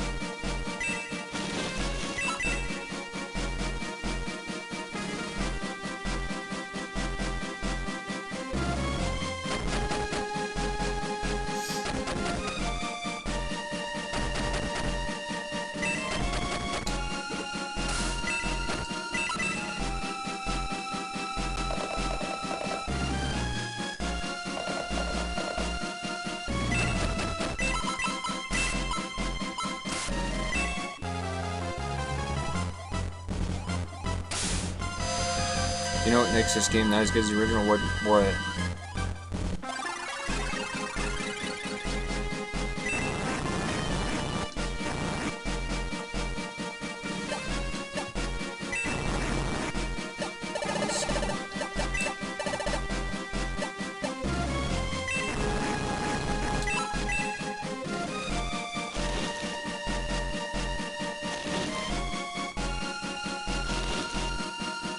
Oh, the art style? Oh, totally.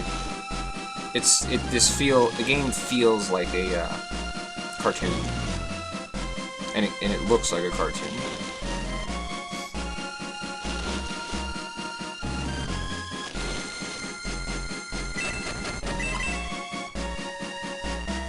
I mean, just look at Colossus right now.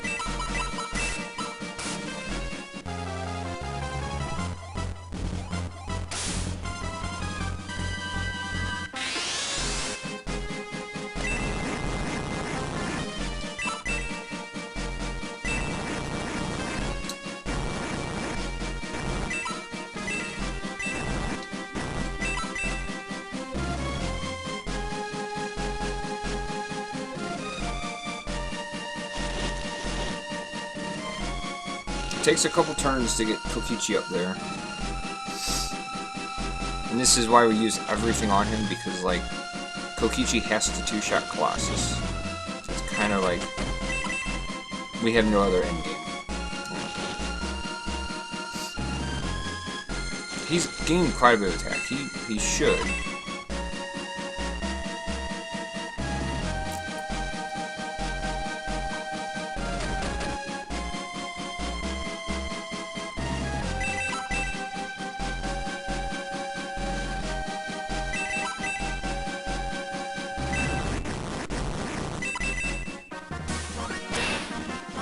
That's good.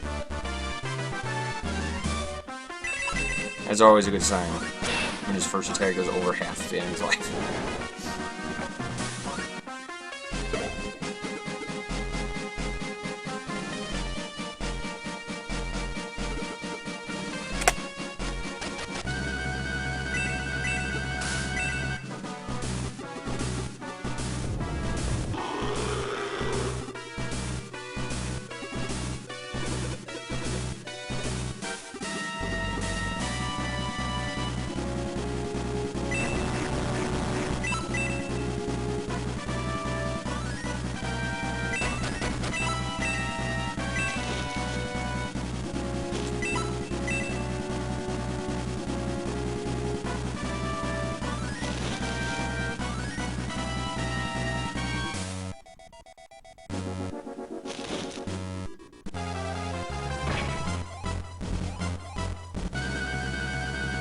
Bring it.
He has really gained quite a lot of attack.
We're just gonna leave him right there.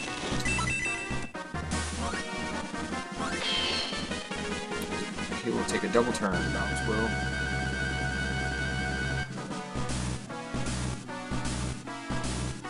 It's like Domingo's goal for the rest of the battle is just to keep Dark Soul under elude.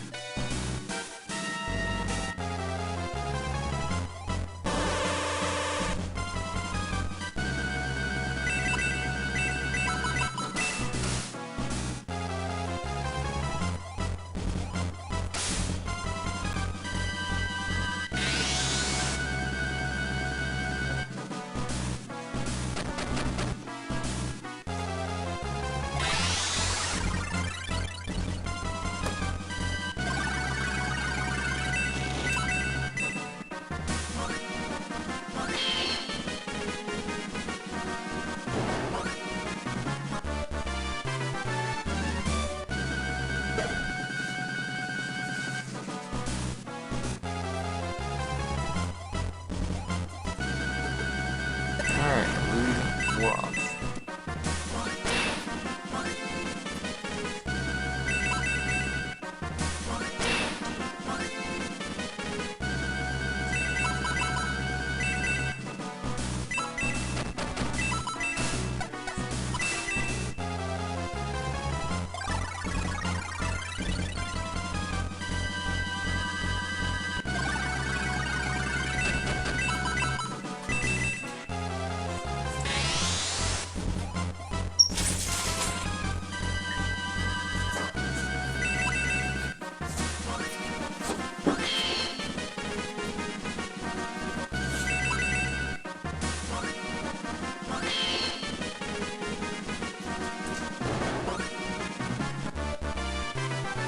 There we go, 4 attack.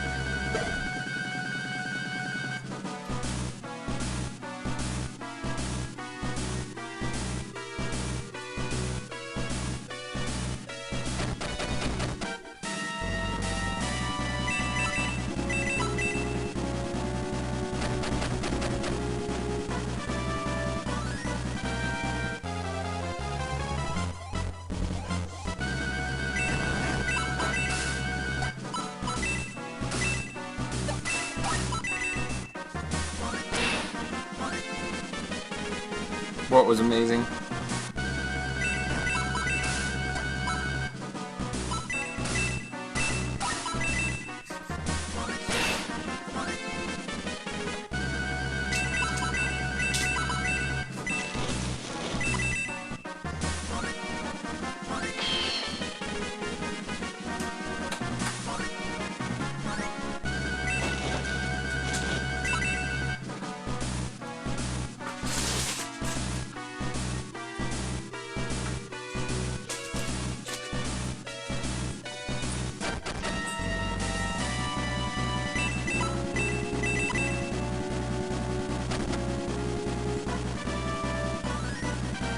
Oh, okay.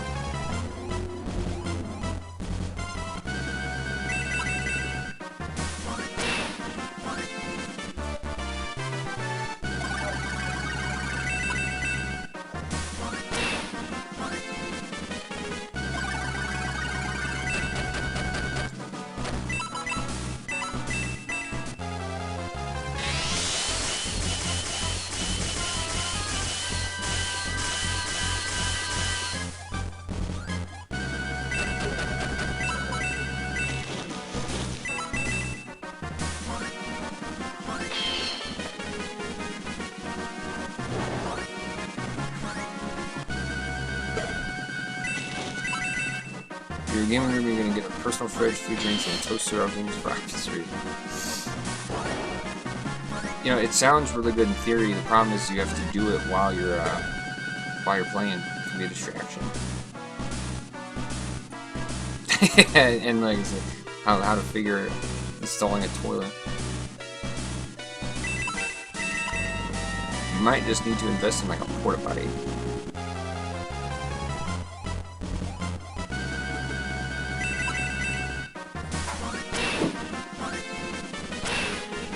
Oh, that's good. Cool beans.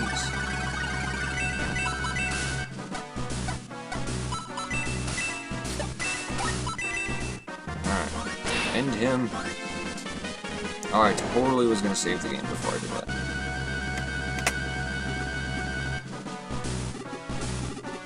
The toilet will be installed into your chair.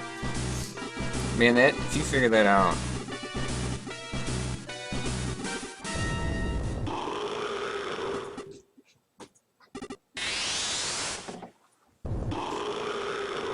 Yes, this is where the game gets ridiculously complicated. If Dark Dragon kills Maul up here,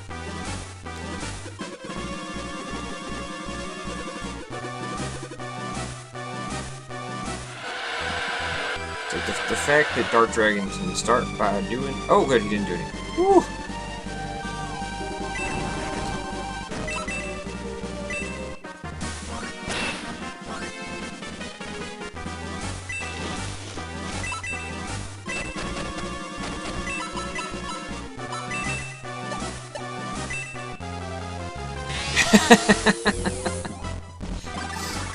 Hey, that seems that seems like a good that seems like a plan.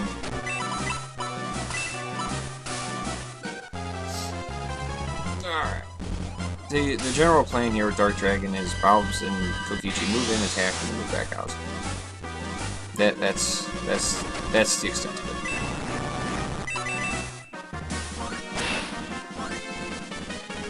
Generally speaking, they'll move in, attack, move back out, kill Skull Force.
I mean, like I said, sub 5. So I'm sure sub 5 could happen.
Why would you wish that? That sounds like a terrible thing to have all the heads come back. I mean, it wouldn't be like really difficult to, you know, to do something like that.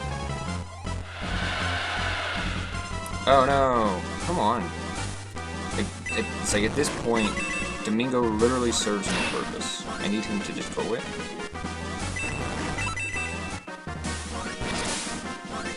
Ooh.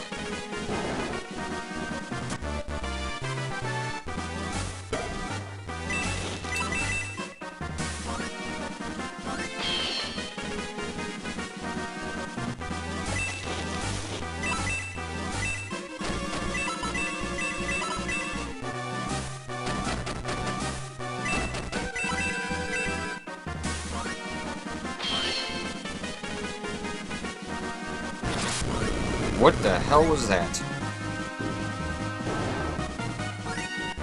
What was that attack? I have never seen that before.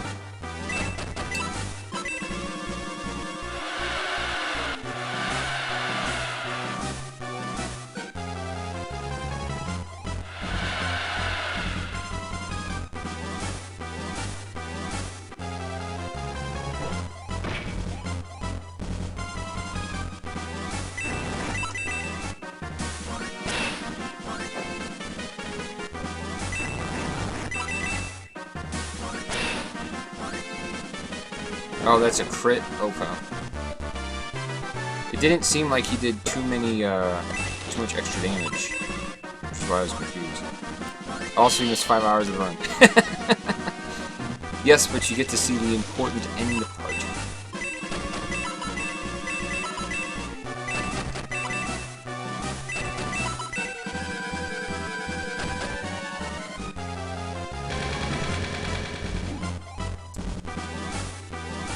Well, it's a pretty exciting run. If you enjoy watching Moloch make people ridiculously good. Alright.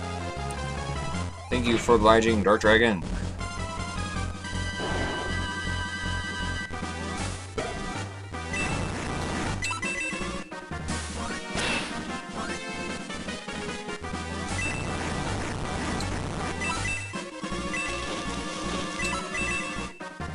Is there hugely more experience available in this version or something?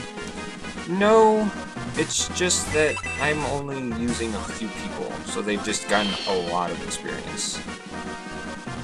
My party average level is really, really low.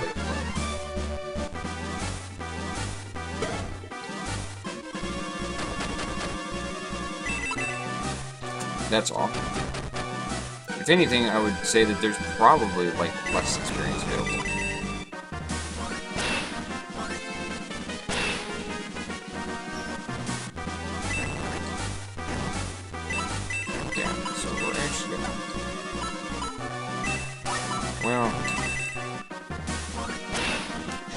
Yeah, most of my party is not promoted, and yeah, there's only I mean,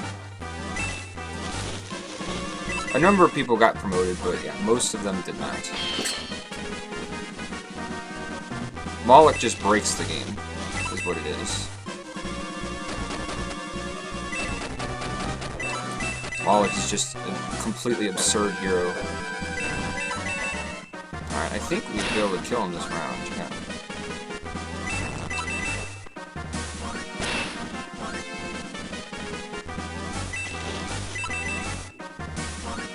Taking all these double turns.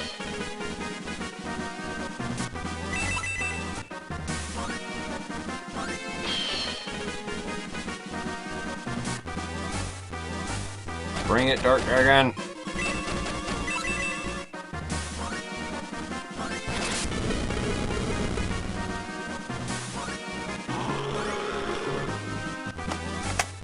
Alright. There we go. To answer your question, Bahamut, this game is probably beatable in under 5 hours. I'm not gonna lie. I've just...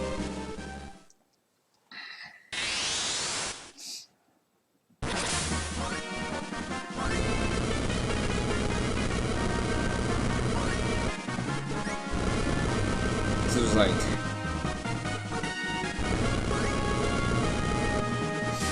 this is my third time playing through the game now, and I've saved over an hour and a half in 2 games. Now I'm sure at some point we'll be capping out and we won't be getting all golds the entire time, but look how sad my party is. It's so tiny. Yeah, and it's a fun game. It's insultingly easy. This game is.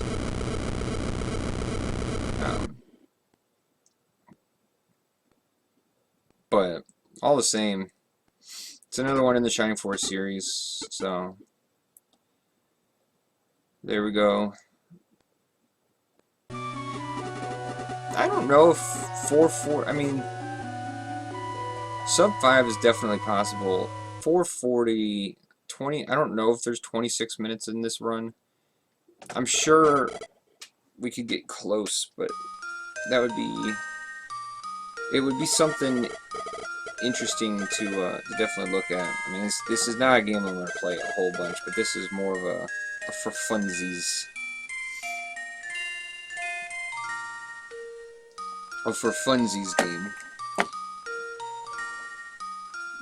Like, because it's so easy. Because it's so simple and dumbed down, you know. It's a good game to fit in if you have 5 hours available, basically. I don't even think I'll do any kind of a write-up. I mean, I might do something in terms of how to go through the game, but I mean, it's just, it's so... Yeah, so that's Alf. We don't overuse her.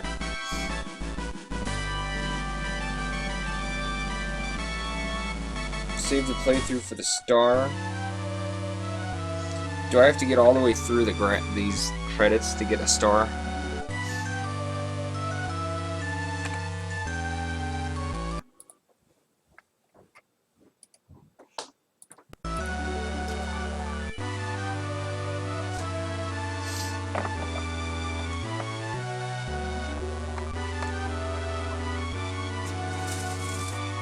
Alright, I guess we will.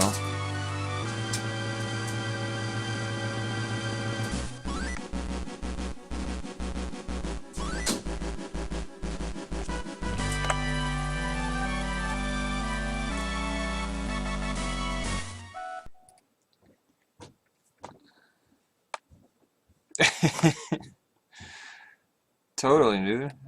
Got stuff to do. Well, so here you go. So I'll show you that.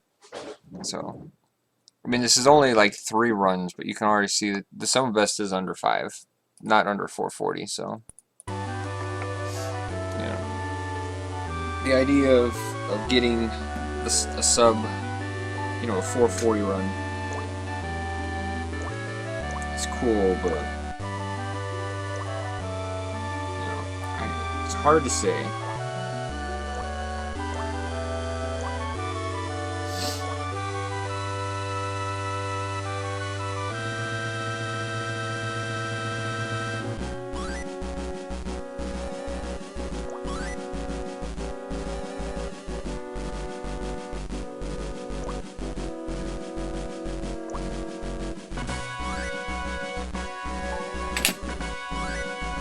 We'll wait.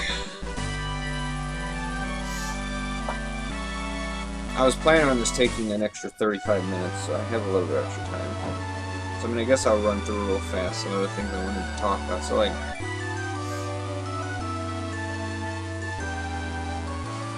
the game is innately broken. So like, it's super easy because of Moloch. You know, he lets for double turns. Another big feature in the game is that any kind of status boosting thing lasts for the rest of the battle. So, you know, any attack that you use, any movement boosting things, all last until the end of the game, or until the end of the battle. The sprinting around with Max, obviously, is... And see, there's the answer to the question. See, you know, it was not directly created by Sega. It was, you know, made by the amusement. A lot of the bosses in this game. I should put a kappa there. I was thinking like there's double crits on each turn, double turn. Yeah.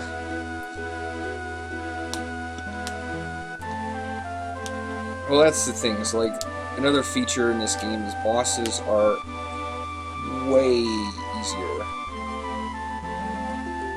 in this game. Yes, they counter, but they don't regain life, and they're easier to hit.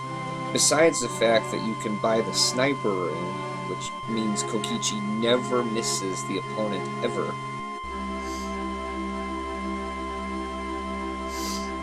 You then also have an easier time hitting the bosses.